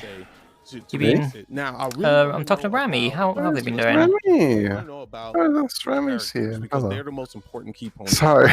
Have you been zoning out? I have. Yeah, this interview has been going on way too long. Monotone feel. Does he start to realize that he's in a loop, and he's like, oh my god, and he gets the showcase has been fun. Quite a lot of really interesting stuff that have been shown off today. Yeah, so that's a really good question. So early on, I kept asking. Gotta say, you missed the best announcement of today. You missed Lawn Mowing Simulator. Nothing can change. Everything goes back to the start. But it's not Genuinely, unironically, So the here idea for that is game. every Yeah. time that Not even kidding. Like I am extremely he here for offers you, that. he will do this journey with you. We try to read the frustration. Day one purchase.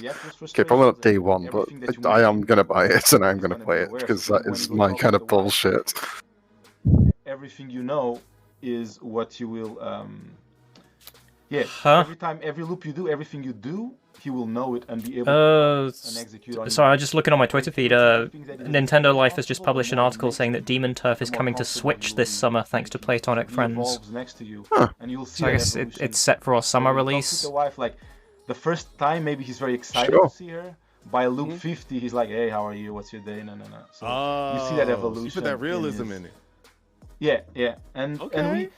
Something else we realize is by being top down, you don't see the faces, and by not seeing the faces, first we don't go into this technical challenge of rendering faces, but suddenly the body movement and the voice acting, they elevate the experience because you're kind of projecting what they're saying to each other because you don't see exactly what the faces are doing, and it really helps keep this intensity.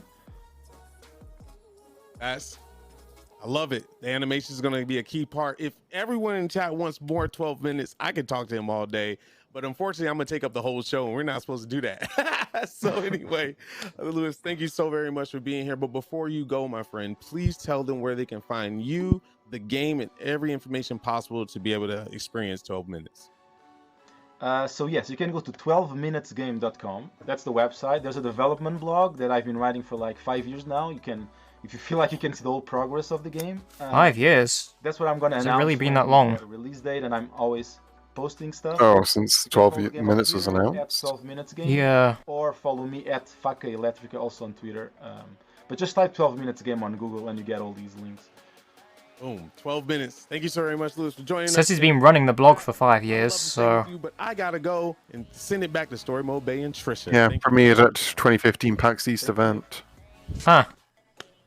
Take my Thank money. you, Technique and Lewis. I don't know about you, Brianna, but 12 minutes has been on my radar for a while now. I want to say it was maybe a couple E3s ago where maybe they first kind of showed us a look at it, but having that really like top down, very I guess it's a similar situation to Stray, because that was also another one that had been in development for a very long time, but then was made prominent during the PlayStation thing recently. On your radar too?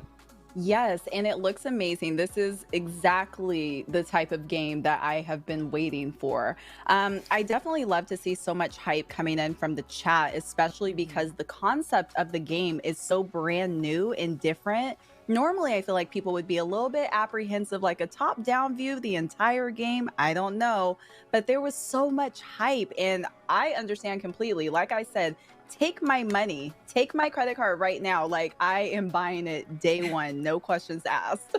Oh yeah, a lot of people in chat saying buying day one. I saw that Silky C said, I want to play this game so bad, it looks so good, and the concept is so fascinating.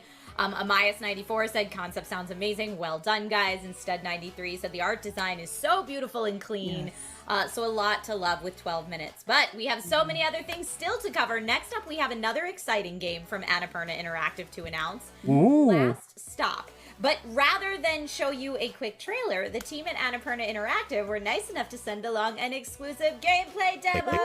So after that, we will then meet the creators of the game, Astra Ascending. Goodness sake. Right now, let's take a look. Look, I have the button. I'm gonna have to take it away from you. No. Game from Variable State and Annapurna Interactive. Last Stop is a story-driven adventure game where you navigate through 3 entangled stories that intertwine into one wild sci-fi adventure full of mystery. Takes place in London, don't it, mate? Today we're going to show you how this game works by playing a quick sequence from one of these stories. In this tale, 2 neighbours, John and Jack, have accidentally swapped bodies in a freak accident. They must now help each other blend in as they try and find a way to get back to their old bodies and way of life. Let's take a look. It's that Freaky fucking Friday, isn't it, mate? I was gonna say, that's definitely not a storyline I've seen done before. So where do you work? Don't act like I wouldn't do the same, well, with the exclusive button. I mean, you're correct, but... Exclusive. Some people say game makers are the new rock. Yeah. Dad, can you want to chat video games? I struggle enough with the oven timer. I don't think this is going to work. Don't sweat it. I'll walk you through it. Think of me as a master puppeteer and you my obedient marionette. Good camera. You're making me feel a bit dizzy. Taking to school at some point. Yeah. Now, first you need to find my desk. You can't miss it. It's the one with the robot doing the sick Exclusive. Thanks, Mark. Receptionist. Avoid any awkward questions. She's a bit dizzy, so you shouldn't have You're giving me excuses to press it now. She didn't sound that dippy on the phone. You're mean, Jack.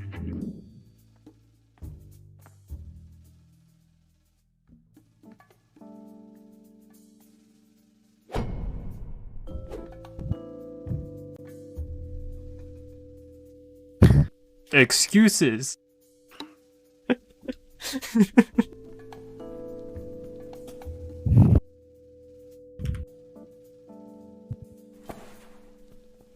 What's going on here?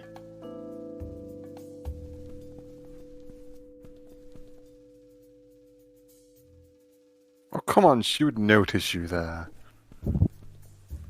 I want to see you screw it up. It's like the first thing I would do is just deliberately screw it up. Hello, stranger. You look well rested. Slept the whole weekend. Anyway, I should probably just get going. Someone's in a hurry. Get in there, Jack, my son. Good morning! Derek's in a good mood. Who the hell was that? What? This feels silly. Yeah, this is very much not going to take itself very seriously, is it? Yeah. Oh, it's by the company that made Virginia. What do I do when I get there? I am not familiar with that. It's that narrative game that everyone shat on because it dared to feature a black woman as the main character. Ah. Molly's right. I don't think anyone would follow me into battle. It's simple, trust me. Jonah's working on modelling the last of the I cream. don't like the camera that's going around that table. Letitia's putting the finishing touches to the AI for the retirement home scene with the shell-shock veteran. And Tobias is writing up the design for the interactive funeral procession. And Maya is midway through implementing Rumble support. Jonah Cakes, Letitia Shell Shock, Tobias Funerals, Maya Rumble. See? You're a natural. Hello. Good weekends, everyone?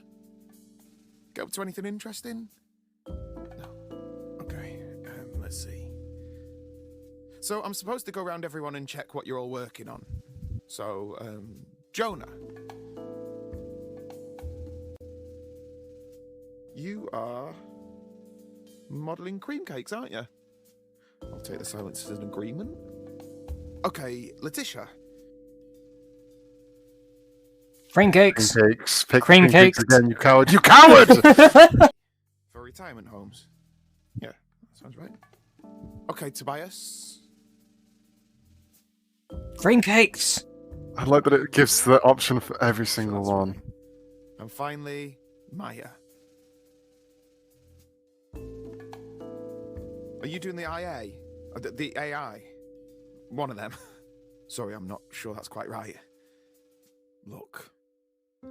Even I can tell this meeting is a bit pointless.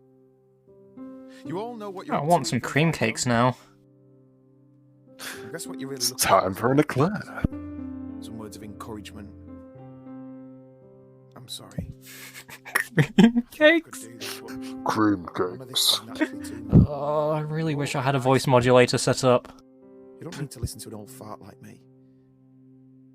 I'm sorry that I can't give you anything more inspiring.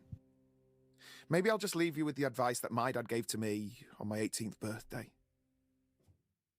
Keep your head down. Don't take unnecessary risks. Stay out of debt. Cheers. And that's just a quick look at Last Stop. Be sure to check out more updates soon as the game rises to console and PC this year. Thanks for stopping by. It looks alright. Yeah.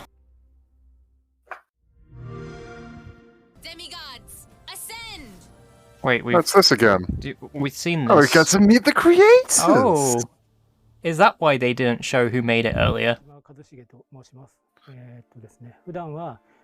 This is made by Artisan Studios. Well,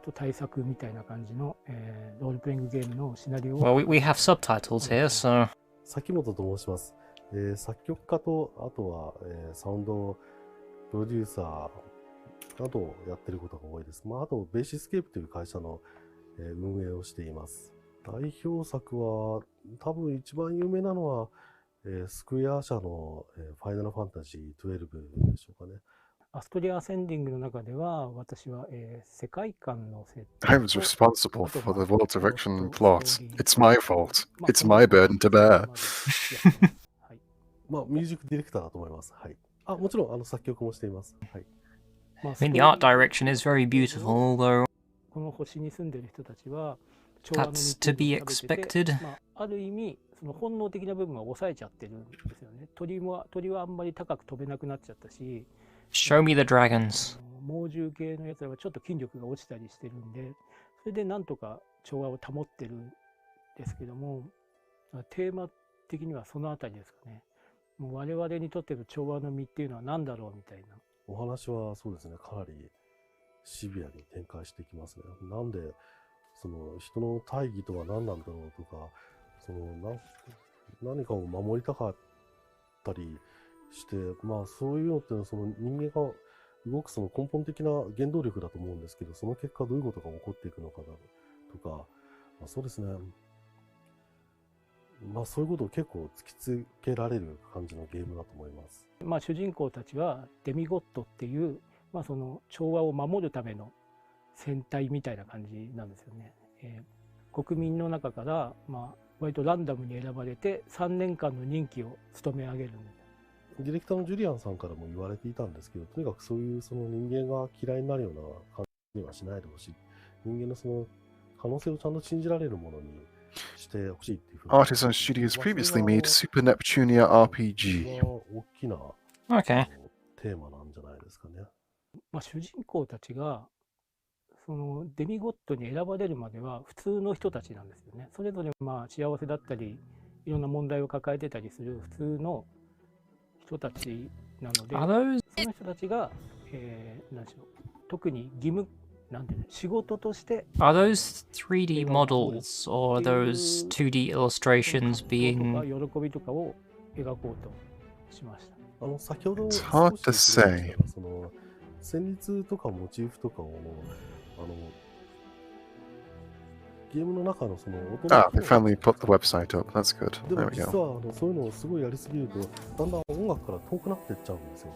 I think those are 3D models. ないちゃんと音楽としてもうまく機能するし、サウンドトラックとしても機能するし、あとはそういう記号としても機能するみたいな、そういうところを目指してやりましたので、まあそこはうまくいくといいですね。僕自身はそのまあやっぱりゲームが大好きでこの業界に入って、 It's very stylistic 3D. ゲームに対してそのこうあってほしい。No, the Twitter account says it's 2D. 自分が遊んでて楽しかったゲームに対してのなんか思い出とか、あとはその思い出補正。I guess it's just very well animated 2D then. Yeah. もっと素晴らしくこう表現されていていいなっていうか、その世界に入れるといいなっていうふうなのを思っていて、それに近づく Thanks. ために Frequently asked questions. Who are the dev? Artisan Studios. Nothing else. Really? まあうまく They're not going to put any more information? No. ユーザーさんの反応を見て、まあ、評価が出されるんじゃないでしょうか。そういうのはぜひ味わっていただきたいですね。まあ私の仕事とは直接関係ないんですけど、絵は綺麗ですよね。あとキャラクターのアニメーションとかが、まあ私なんかこうなんとなくアートを感じるんですけども、そこはなんか自分にとっては新鮮なんで、皆さんも楽しんでいただけるんじゃないかなと思っています。何が起こってるの？まさか死んじゃったなんてことはないよね。It's weird. It looks like 2D art that's been superimposed onto 3D models. Yeah, I think what they might have done is made a 3D model with the art and textures and everything on it, and then just taken sprites from that.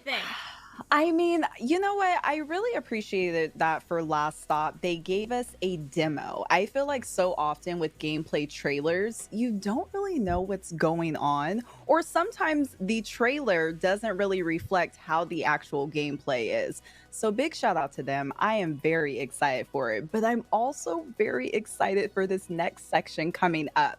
Now, we've learned so much today about unique indie titles that are coming to Xbox soon. But we know what you guys are wondering at home, myself included. What games are coming to Game Pass? Well, I think we have the answer for you. Let's take a look. Some Game Pass stuff. Okay, montage time. Yeah, these will all be games that we know about. Yeah, these are so far things we've seen before. So many reasons to pay for Game Pass. Yeah, there you go. Celeste, Human Fall Flats, Haven, Deep Rock Galactic, Classic. I still need to play that. I hear really good things about that in co-op.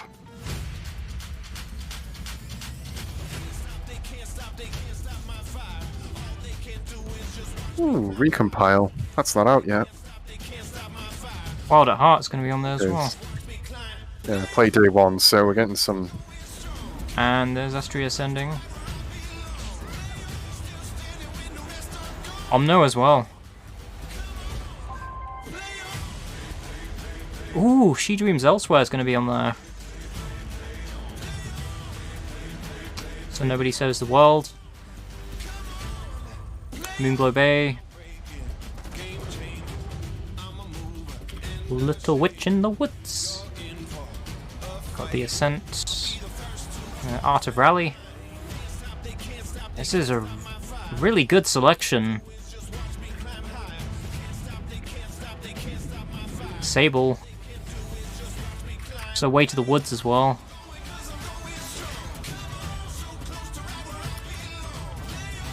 Teeth Game. Backbone! So I have to...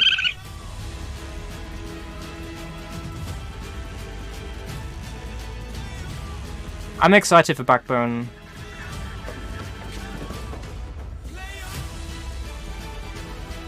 The Boyfriend Dungeon. I mean, I'm not really too bothered about the game being on Game Pass because I backed the game on Kickstarter anyway, so I do get a copy of it. Spiritfarer, Stellaris, The Falconeer, Empire's Sin, Overcooked 2. There's another raccoon. Hey. Had to have that in there. I've noted all the available day one Game Pass titles. Game Pass hype! So many great games coming to Game Pass. I mean, like, I've tried to keep track of them all, but they were flying at me so fast. Celeste, Wild at Heart, Nobody Saves the World, The Ascent, and for everyone who's been asking for it in chat, Library of, is it Ruina or Ruina? I know I'm going to say it wrong, but yes, coming to Game Pass, which is super exciting. Game Pass is so dope. Harrison Ave, I see you there in chat. But yeah, so we've seen a lot of great games today. We've seen a lot of teases, and of course, super hyped. Brianna and I are both super hyped about what is coming to Game Pass. But I just want to take a moment to thank everybody who's joined on the show today. We had Chris Charla from ID at Xbox earlier, Victoria Tran from Inner Sloth for Among Us, Gwen and Trina were here to talk about from Chikung Club to talk about Soup Pot. Lewis was here just recently to talk about 12 minutes. Says thanks for watching in the corner, so I guess they're wrapping up. World, which was awesome. Yeah, that does seem that way. Studios. Zach and Lou were from Bunny Hug, and they were here talking about Moonglow Bay. Mark and David were here from Acid Nerve talking about Death's Door. And, of course, a huge thank you to all of our streamer friends and guest hosts who were here today. Kate Stark, Stallion83, Danatage, Technique, and Blind Gamer Steve. You guys were all awesome, and Brianna and I literally couldn't have done the show and shown you all of these wonderful indie games without you. So, yeah, Brianna, how you feeling?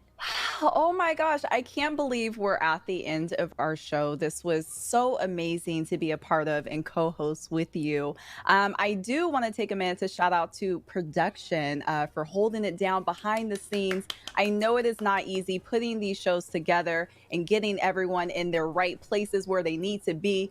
So thank you. We do appreciate you. Now, if anyone's, That must have been at least internet, my name is Story 5 or 6 games that I've added to my wish list today. Instagram, TikTok, if you're into that sort of thing. Come by and say hi. I promise I don't bite at all. Now, Trisha, where can everyone find you?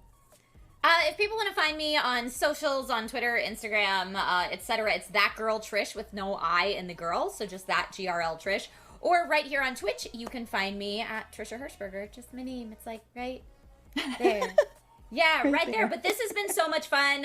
If you are an indie games fan, I do an indie games showcase on my channel every Tuesday. But you can expect to see lots of AAAs and stuff on my channel as well. But we have a real good time. Stop on by and say hi to the Dragon Rider Army. And thank you to everybody who's been here in chat, who's been commenting. We see you. Thank you just for participating in the show. And also shout out to anyone co-streaming this event today. Yes. I know all the things Hey. on Twitch Gaming are co-streamable. So to It's all my me. streamers out there, what's up and thank you. So again, just thanks to everyone who was part of the showcase today. I hope you found a new indie game to fall in love with.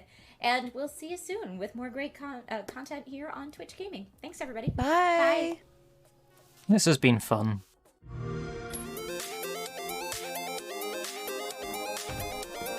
That went on a... I mean, they did say the amount of games they would have, but I wasn't expecting it to go on for like 3.5 hours. Yeah.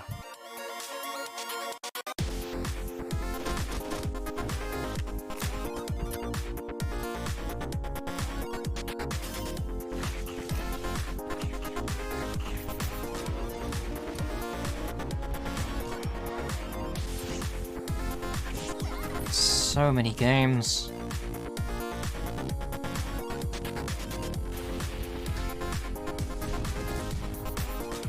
I mean, at least I'm not short of content for Sundays. But I hope a lot of these games will have demos. We do have another Steam Game Festival coming up as well. I expect a lot of these to be included in that festival.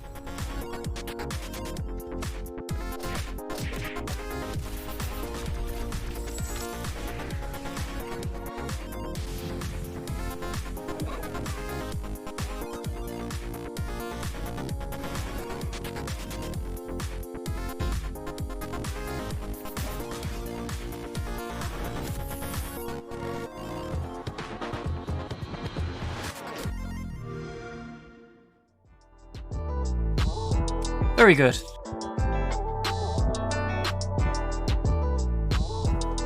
Gonna have a gander over, like, it's...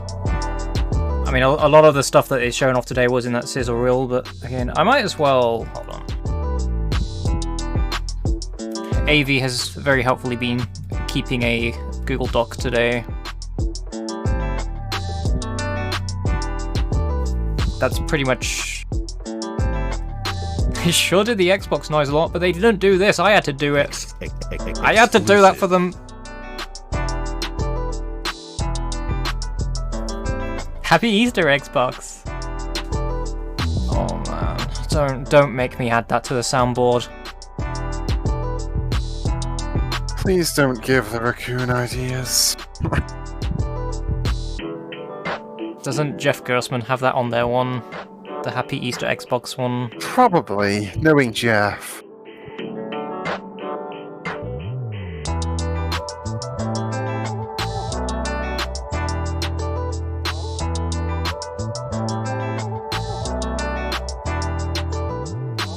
I'm just adding all the unique titles from that Game Pass showcase.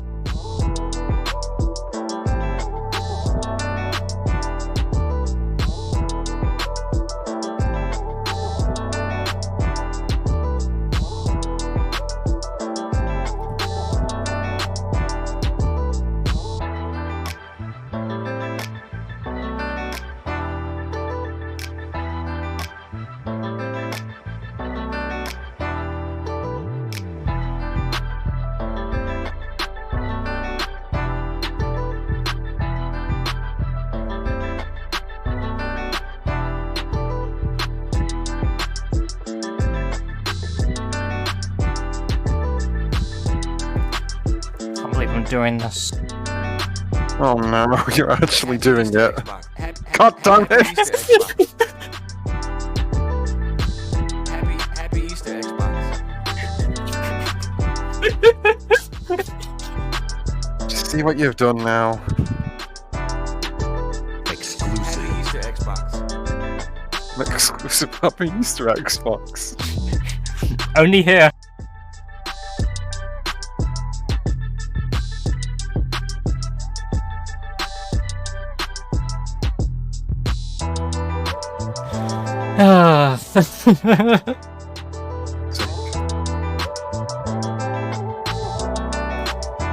Just gonna turn this music down a little bit.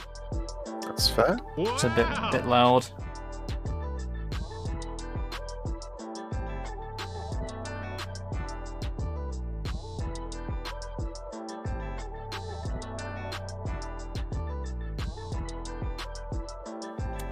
I am feeling a little bit better. My head has calmed down a bit, so I'm considering maybe doing some PlayStation 1 demo stuff tonight. I'm not sure. It'd have to be a very short stream. Yeah.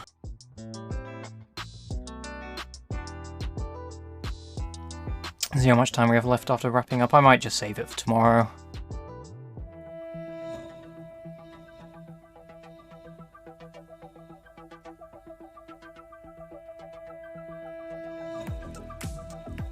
I do need to eat something as well, so... Yeah, same. Oh man, Library of Ruina looks sick.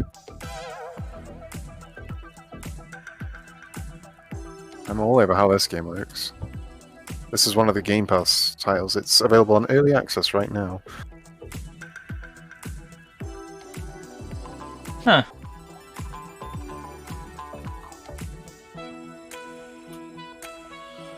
It doesn't really look like my kind of thing. I mean, I'm not sure about the gameplay, but I'm all about that visual style. Yeah, the visual style looks nice. Absolutely gorgeous looking game. Hang about. When we're gonna have a little retrospective look through the Yeah. the list Oh, and... hello Twitch Oh, logo. Twitch. I guess that's over. Pop the. How is this gonna go down? You could pop the VLC music on for a moment and. Yeah. Just turn that back on.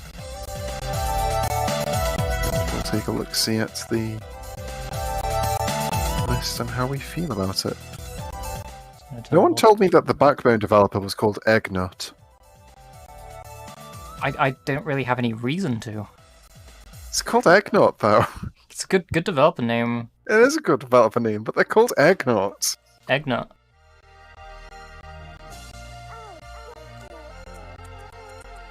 I will be playing Backbone on here when it comes out.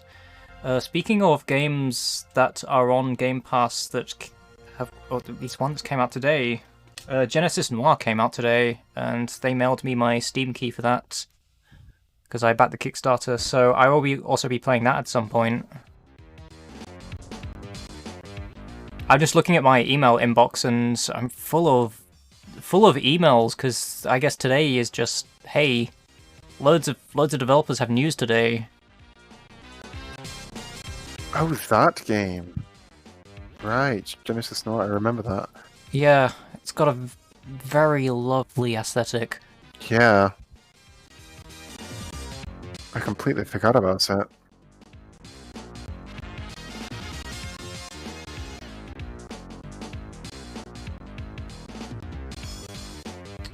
I've also got an email from Steam that a game on my wishlist has been released. Puraya. It's like a WarioWare micro game type thing. Sure. It's like £4.99, not bad. It's exactly the kind of price I would have expected for that.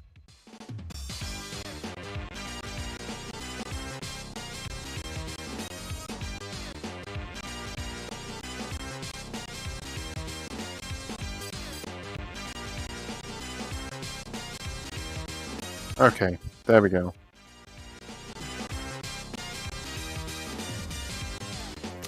Just get Steam loaded up.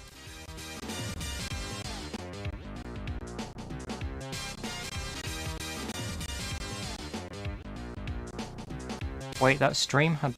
I didn't even notice the stream had closed captions. I should have turned that on.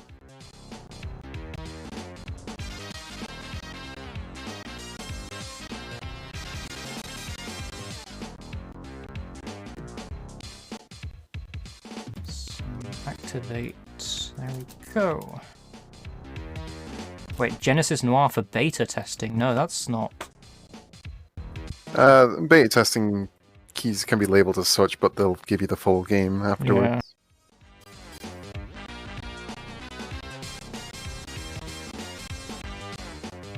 I guess they just didn't change the label.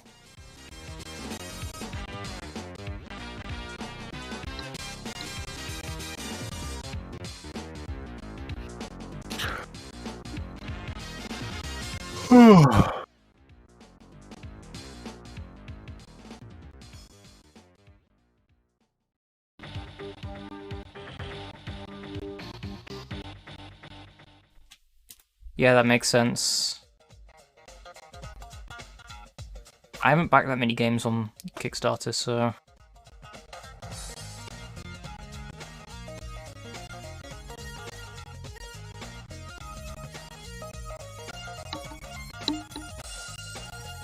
Got one friend who already owns Liberty of Rowena.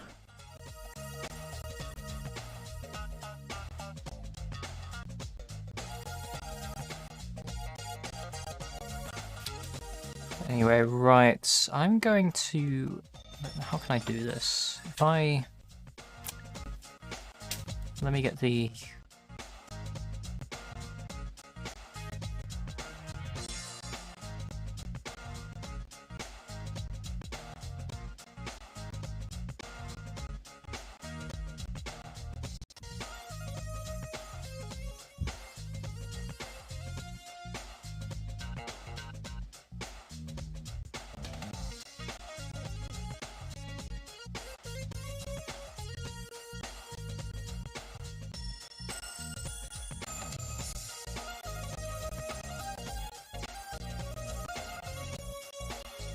Look at this, there's so many games. So, oh, thanks for the image at the bottom. Yeah, you're welcome, that's all. I'm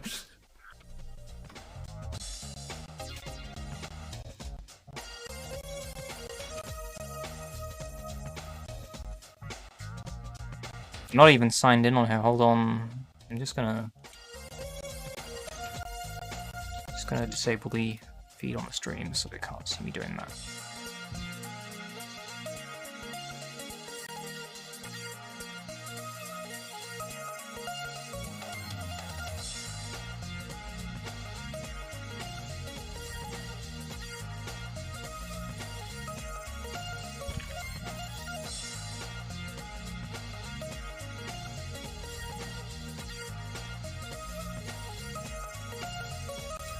There we go.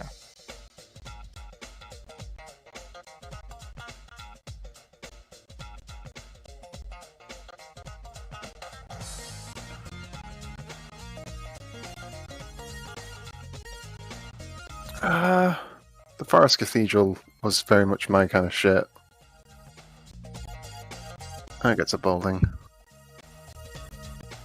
Princess Farmer. I wish I liked Princess Farmer. I couldn't get into it from the demo.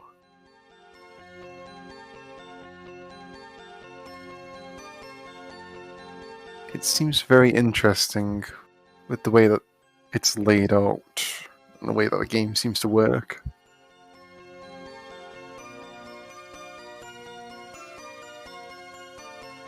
Wait, is that Brian Wilson is in...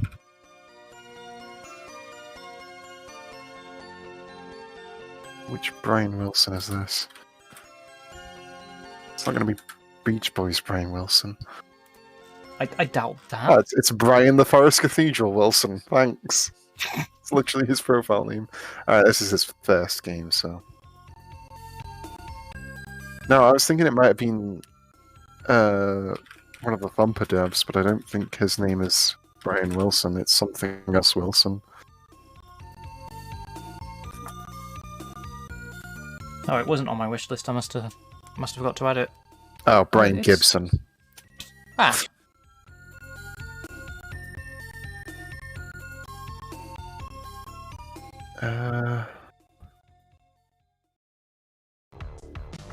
Oh, Despilote. That.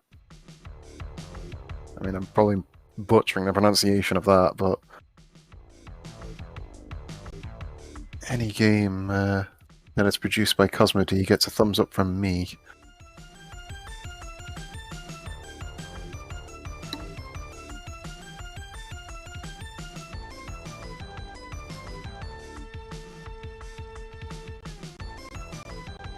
Don't miss what's happening.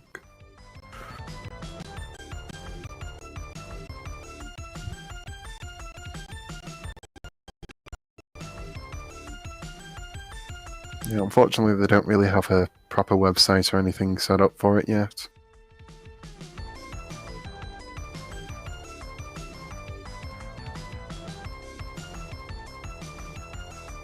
Oh, friend.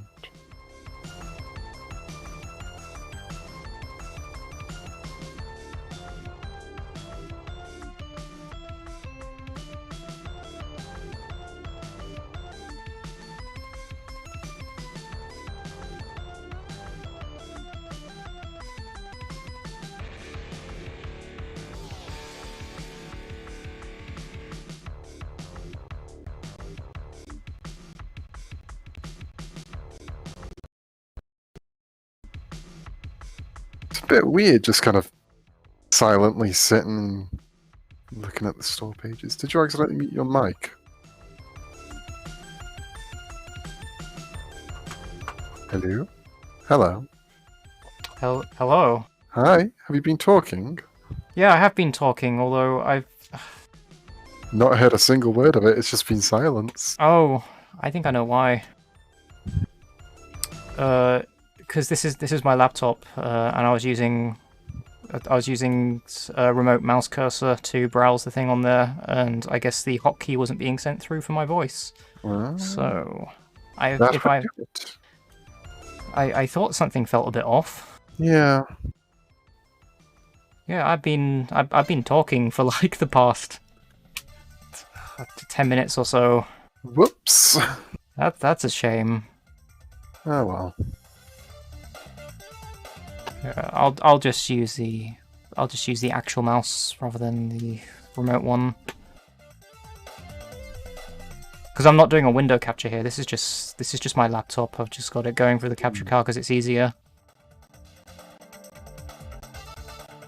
Anyway, I was just saying, the Forest Cathedral, very much my kind of thing. It was shown on the Whitethorn Direct a couple of weeks ago. Princess Farm I pretty much already know about. Yeah. Little Witch in the Woods, I was just saying it's... I'm gonna keep watch of that one, because it looks cute and it has cute characters and friends, and it also looks like a very relaxing game to play as well. Yeah, I follow the dev. Oh fuck, we're playing some fucking Pac-Man now all of a sudden. Oh shit! Oh wait, no, Space Invaders Extreme. Space Invaders. Oh, what a banger of a game though. Night Squad 2 don't really look too interesting. No, it's just a couch multiplayer game in it. Yeah. What was this one? It's a beat-up game kind of thing.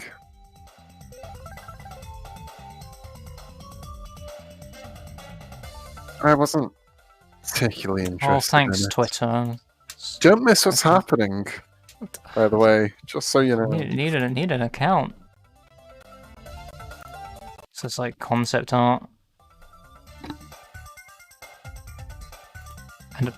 And that? Oh, sure.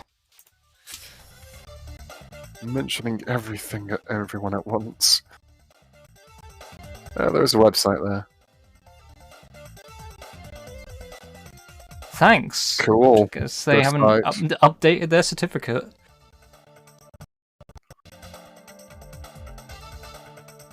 I'll try that one. 2dosgames.com. Mm-hmm. Or 2dosgames.com.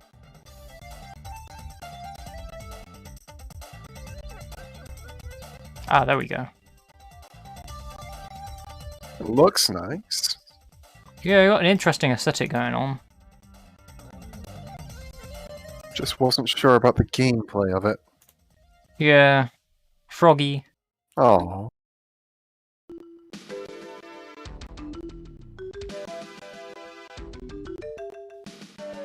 It possibly be one to keep an eye on. Yeah, it could be interesting.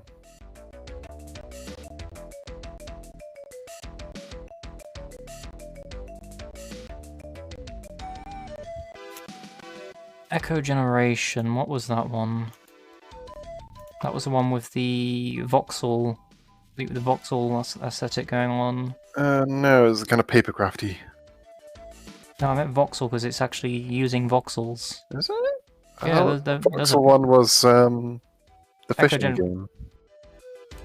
Echo Generation, that's voxel graphics. Look, it's voxels. Oh yeah, so it is. Huh.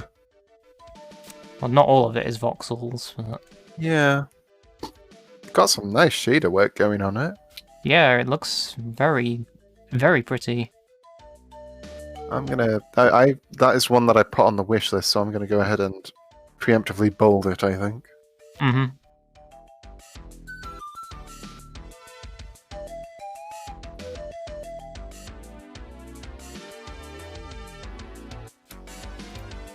Okay. Despelil. What was that one?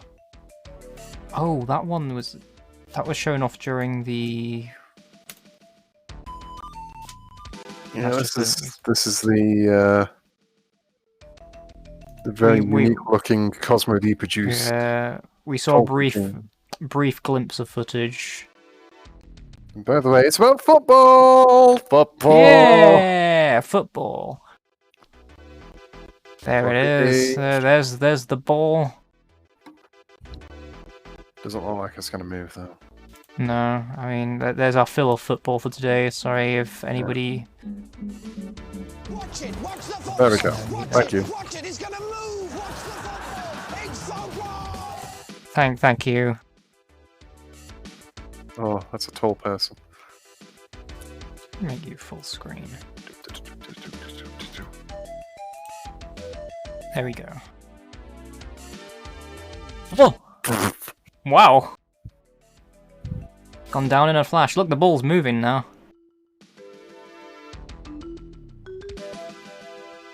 The encoder does not like how this game works. Yeah, it actually looks like that on my end as well, just looking at the video on YouTube. Oh, so. good.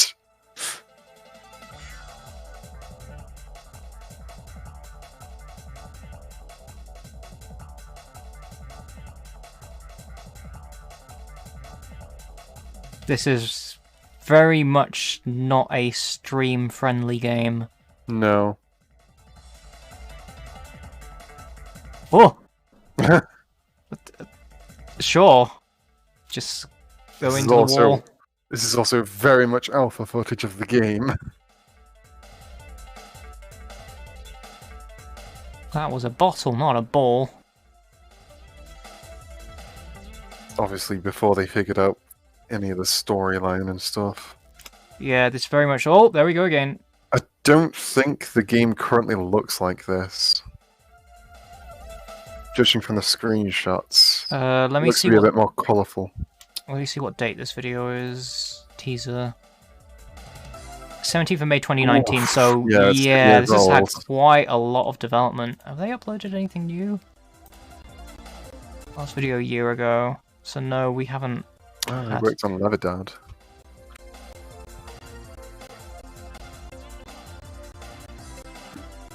Yeah, sign up for updates.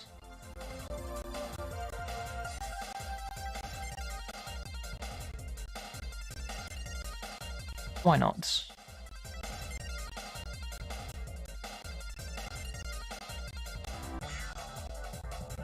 Well, that button's not going to work.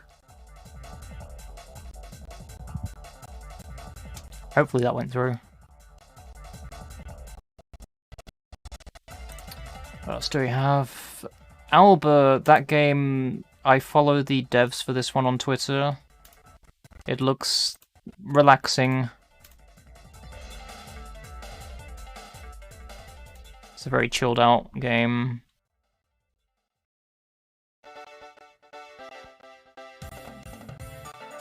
There's not really much else I can say about that one, but it's one that I will probably be playing.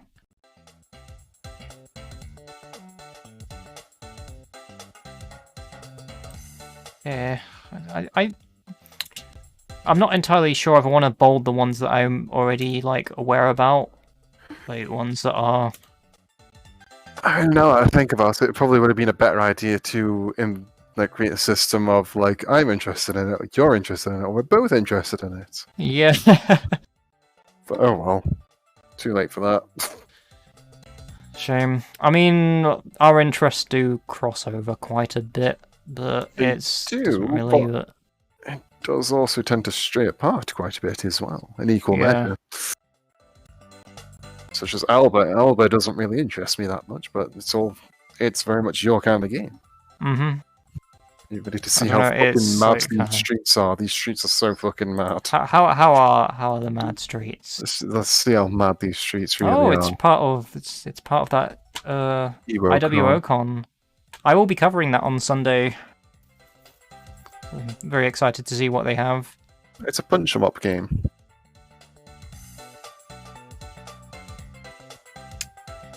This looks like a mess of physics. We got physics. We got ragdoll physics.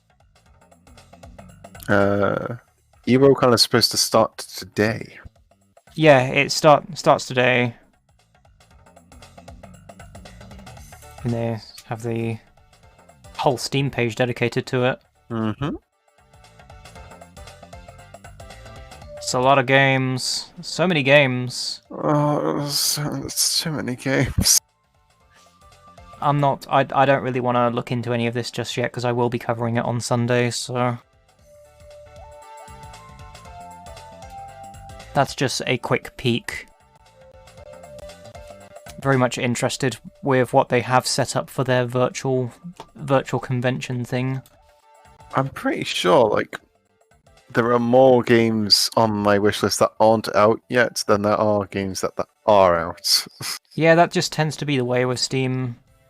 It's useful adding them to your wishlist anyway, because Steam just drops you an email when the game's out. Yeah. And then you go, oh no, I can't afford this game. Ooh, I hope there's a demo for Exposure, because it's on the game list. I'm hoping that every game on this list has a demo, basically. As I said, the Steam Game Festival is coming up, so that will. Too. Huh? Oh, that too. There's too many games. Too many games. Too much games.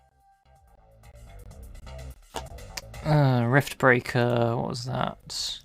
I mean, Airport for Aliens Run by Dogs is coming out soon as well. We got a release date for that. Oh, that was Riftbreaker. Yeah, that just everything happened so much the game. Mm-hmm. Super Space Club. Well, this looks very minimalistic. Yeah. It's asteroids.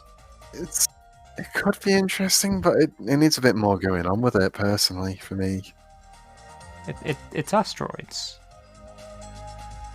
Yeah, asteroids doesn't really cut it for me anymore. If I want to play asteroids, I'd go play a much better game than asteroids that is still functionally similar, such as Sinistar. Sinistar's a great game. It's asteroids, but it's good. Yeah, this looks a bit too simple. There's not really much going on with it. It's space. Space. Not really much else I can say for that one. Lake looked a bit too slow-paced.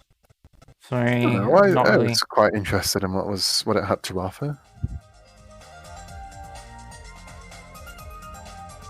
It interested me enough, at least. Yeah, it's just I don't know. I guess it's maybe this kind of thing I'd have to try out to see whether I flow with it or not. Yeah, it kind of looks a bit Life is Strangey. Yeah, and I haven't really gotten into the Life is Strange series. That's something that I'm due to get into. Same. I'm waiting for that remastered version to come out. I mean, I have the original Life is Strange on PS4. I've just never bothered with it. Look at the website for the big con because they have a fun little thing on it. Ooh, what do we have? It's very simple. It's just the whole thing about it being a con. Sign up to get conned by email, and then it says and get a free gift, which is immediately suspicious. Sure, why not? I What is will. your free I will gift? sign up. Find out what the free gift is.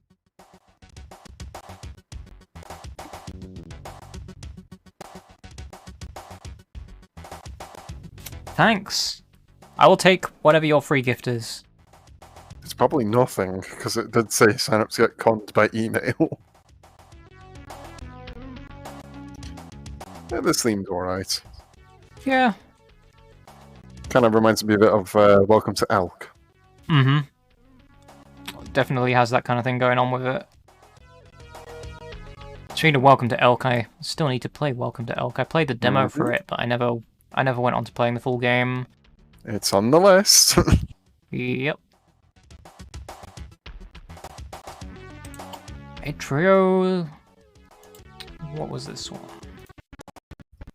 The kind of Factorio-y, kind of don't starve-y kind of thing. Yeah, not really my kind of thing. No. I know quite a few people who might be interested in this though. Cloud Gardens gets a bolding by default because I want to play that. I'm probably going to pick that up in a few days. Yeah, Cloud Gardens looks good. Alchemic QT as well. Has there been a demo for Alchemic QT? I want to say there has. Because Alchemic QT was at EGX. Yeah, it's one of the... it's definitely one of the big, like, everyone's looking forward to it kind of games right now, I'd say. Mm-hmm. At least there's a lot of buzz around it. It keeps popping up constantly. Yeah, it feels like it's been in development for a very long time. I mean, when I say a very long time, when I think of any physical convention that we've been to now, that feels like it's forever ago, so... Yeah.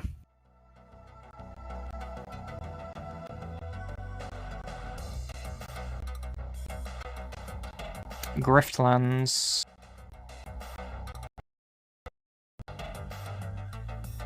Oh, it's by Clay. Yeah. I think the trailer was mostly just the it's launching soon kind of thing. Right. I've never played Don't Starve, so...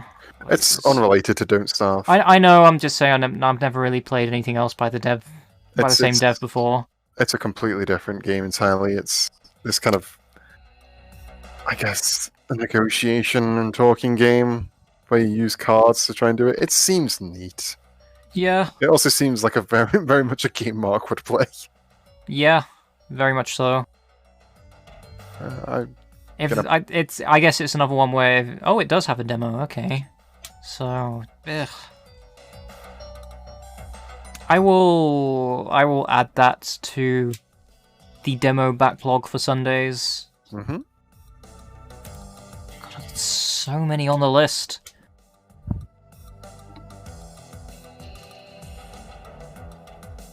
Adios. Hi, Mark. Hello, Mark. Pig farmer decides he no longer wants to dispose of bodies for the mob. Well, what follows a discussion between him and his would-be killer. I think that's the right one, but I don't know. I don't remember anything about the trailer showing at Idea Xbox, so... I'm not really interested in the subject matter that this is touching on in the first place anyway, so... I'll give that one a miss. Clousey. It is the correct game, yeah. Okay. Clousey was shown off during the Wholesome Direct earlier this year. Or was it the one last year? I don't remember. What is time? It was shown off during one of the Wholesome Directs. It looks cute. The art style puts me off it, honestly.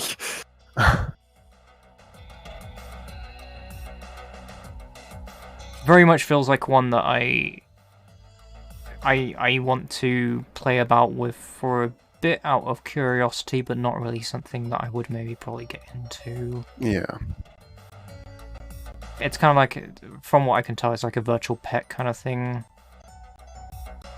On that note, if you don't have Wobble Dogs on your wish list, you should probably get it on there.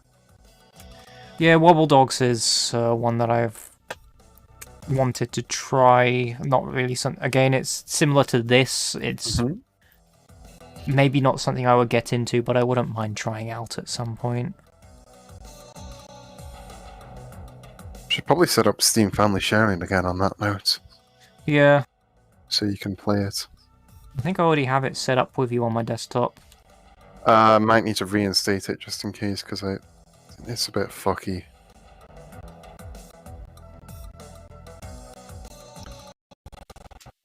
On some master that was like Overcooked, but with. Yeah. Hammer. I'm good at preempting.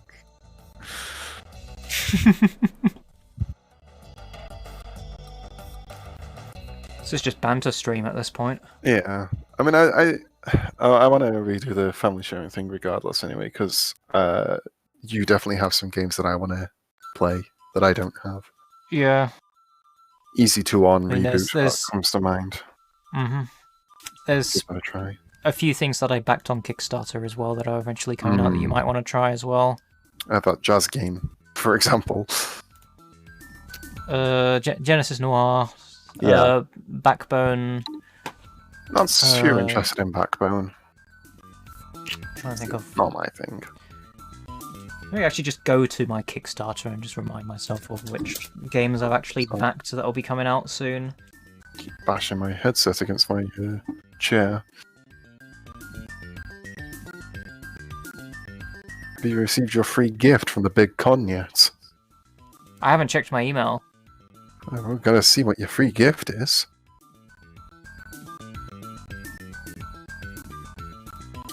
Backed projects. Sign in. Not signed in. We got Chicory: A Colourful Tale, which is one that I'm interested in. You got Orange Island, which is the Game Boy NES style platform game. Skatebird, which I'm pretty sure you also backed as well, I think. I didn't back it, but... Oh, well, I guess you're getting a copy via my Steam then. Small Saga. Never heard of that one. It's the pixel game with the mice characters. I think it does have a Steam page. Just load that up. It has an itch.io page at the very least. It's like an RPG kind of thing. Yeah, I'm excited for this one. It looks cute. There is a demo for it as well.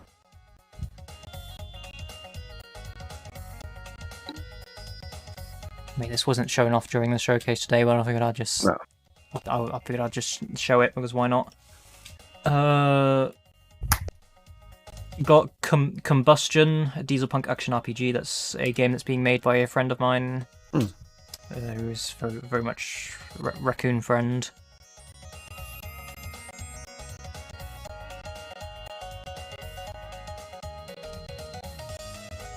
Mark, 9,160 is far better than any score I've ever gotten in Dorf Romantic so far, including in the demo. So I got Knuckle Sandwich, which is one that I backed as well. Ooh, okay, yeah, that's one I'm interested in. Also The Good Life. Hmm. And of course Genesis Noir. Genesis Noir happens to so be the first game that I backed on Kickstarter. Also Billy Bust Up as well, but then that one's gonna take forever to come out, so... Yeah, it's not out for at least another 3 years. So quite a few projects to look forward to.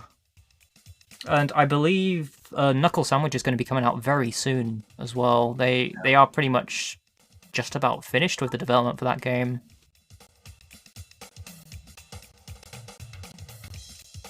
Anyway, back to this Google Doc. Oh yeah, the Google Doc.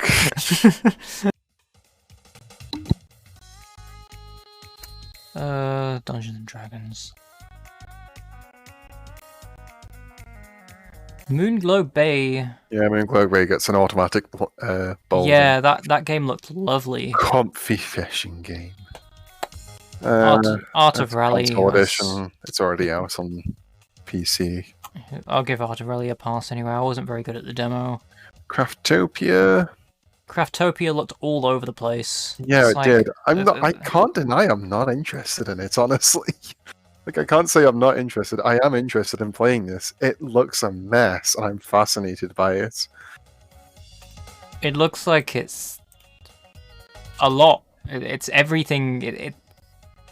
I don't have too many words for this game because this game just pretty much explains itself when you look at it. I'm a big fan of the automated conveyor belts putting cows into a big pot of chili. That pretty much got me as soon as I saw it. That's a level of absurdity that I can get behind. Do we have a GIF for that?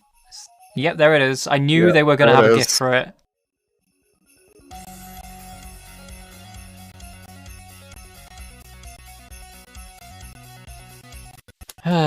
Apparently it's good, but yes, it is indeed a mess. Rust is Rust. I don't really have much else to say about Rust.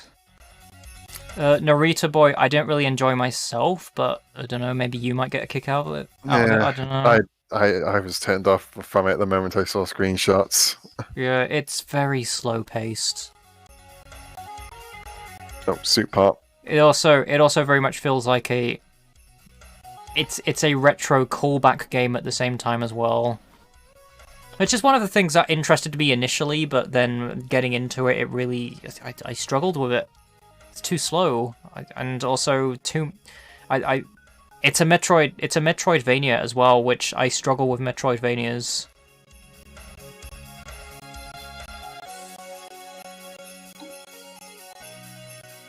Hello Neighbor 2 just gets a goodbye neighbor. Soup Pot looked lovely. Demon Turf, lovely as well. Very excited for Demon Turf.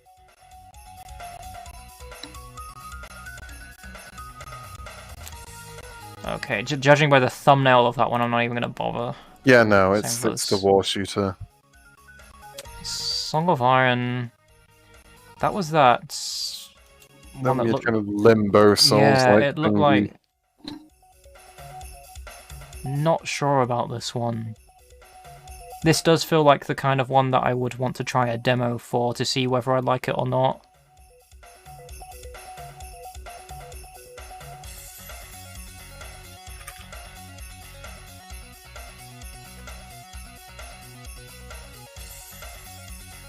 It's just a good loop. Oh, Spyro, there we go.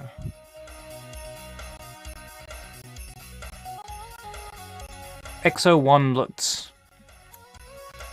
Have you played the demo for XO1? No. I would recommend that. It's very chill. Downloading and now. It's also very satisfying to control as well. Yeah, it looked nice. Nobody Saves the World. That one looked fun. Rat game, play as rat. Mm-hmm. do rat stuff. We're here for rat games. Yeah. Asteroid Ascending. I don't know about that one. No. Yes. Could be interesting, but... As someone who has never played any Final Fantasy games before, I struggle to be interested. Given that it does, like, it gives off Final Fantasy vibes. Yeah. Considering that also people who worked on Final Fantasy worked on that game too, so... Lost Oasis, what was that one? Oh, Last Oasis, not Lost Oasis. Did the same thing that I did earlier. Season 3? Oh, it's this game. The wooden leggy things. Yep, that's the technical term. Wooden leggy thing. And then we are back to where we started bolding things, so... Lawn mowing simulator, pretty much highlight. I think we can probably wrap up, because there isn't really too much else to talk about. If there's anything that you really want to highlight. She Dreams Elsewhere is a fantastic looking game.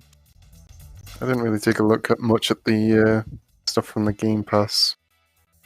Things like on Dungeon here. So Backbone, I'm excited for Backbone.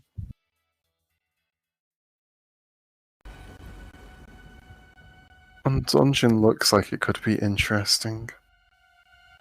What's Undungeon? I'm going to mark that down as a build. Oh, it's a tiny build game. It has a demo as well. Oh, Sable is that really fucking gorgeous journey game thing. Gobbin. Sable is one you'll be interested in. Put it that way. Which one? Sable. Oh, yes. I think this one was already on my wish list. Library of Ruiner as well. Very much dig the art style of this one. Way to the Woods was something we were interested in. It's back Edge of Eternity again? Oh, it's kind of gubbin. Never mind then. So I'm just going to hop back to the Discord and check when the next major live event is. I just want to make sure. So we've got the ID, Xbox Today.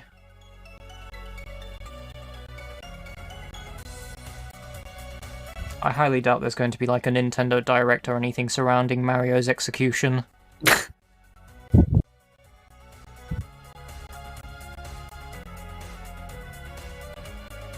Such visceral ways of talking about it.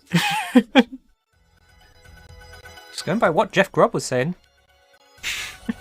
That's pretty much how everyone else has been describing it as well, just the day of Mario's execution.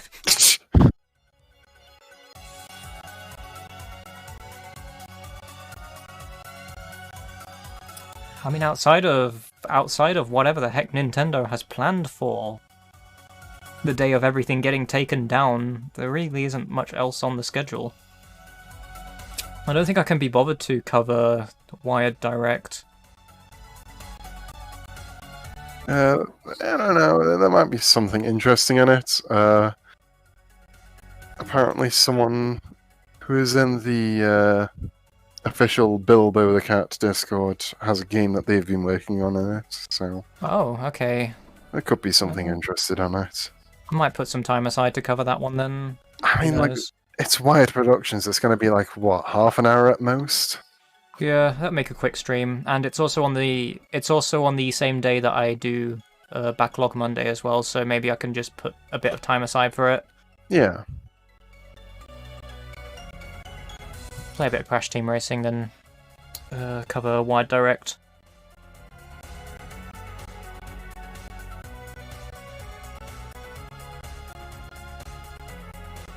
Outside of that, pretty much nothing major until June, aka not E3 month.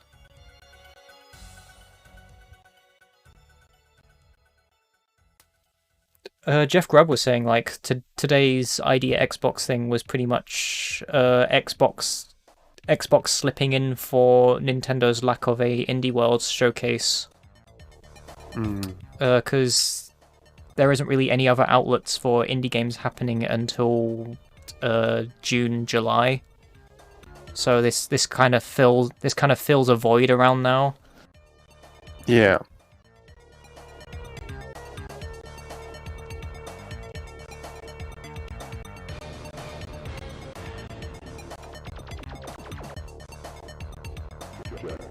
Anyway, I'd say I think it's time to wrap up. I might see what the situation with dinner is. If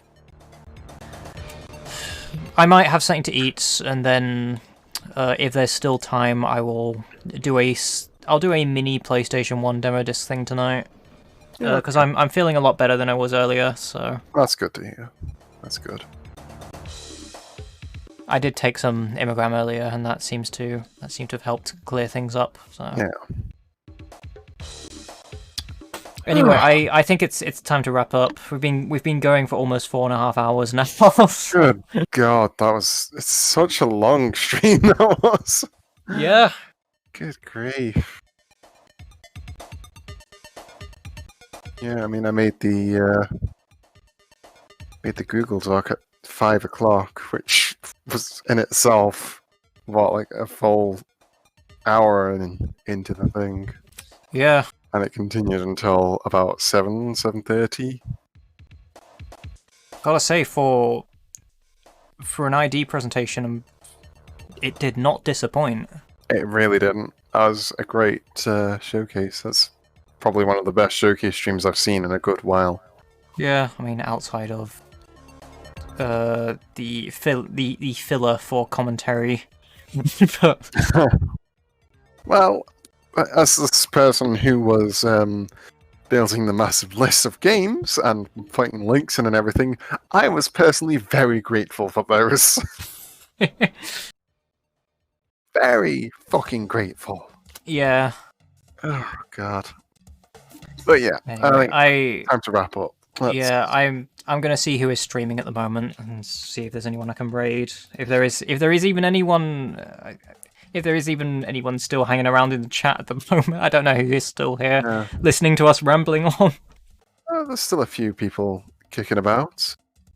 I see you. You're in the chat. I see you there. Lower 2. Wash. Who is streaming? Oh, and Violet's TV. Hey, what? Yeah. Is there another Violet in there? Oh, hey, it's Violet's TV. Yeah, that's not me. That's a different Violet. Oh, 2 Violets. Incredible. I also like how Twitch has just refused to give me shinies. Oh, it's because I'm not actually watching the stream. It's not going to give me shinies for being in the Twitch chat, is it? No, it wants you to watch. Anyway, it seems... I was on the stream, Twitch. Isn't that good enough for you? It seems Levy is streaming at the moment, so...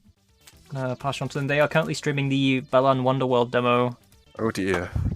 Yeah. Oh dear. They've been streaming it for 2 hours. I don't know whether Don't know whether they'd be wrapping up or not. Let me just wait for this 30-second Twitch ad to play. It's the most intense adverts.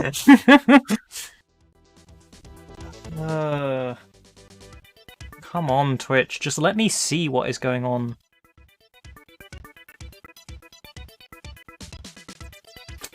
They are in the Tim Garden, so I think they are wrapping up.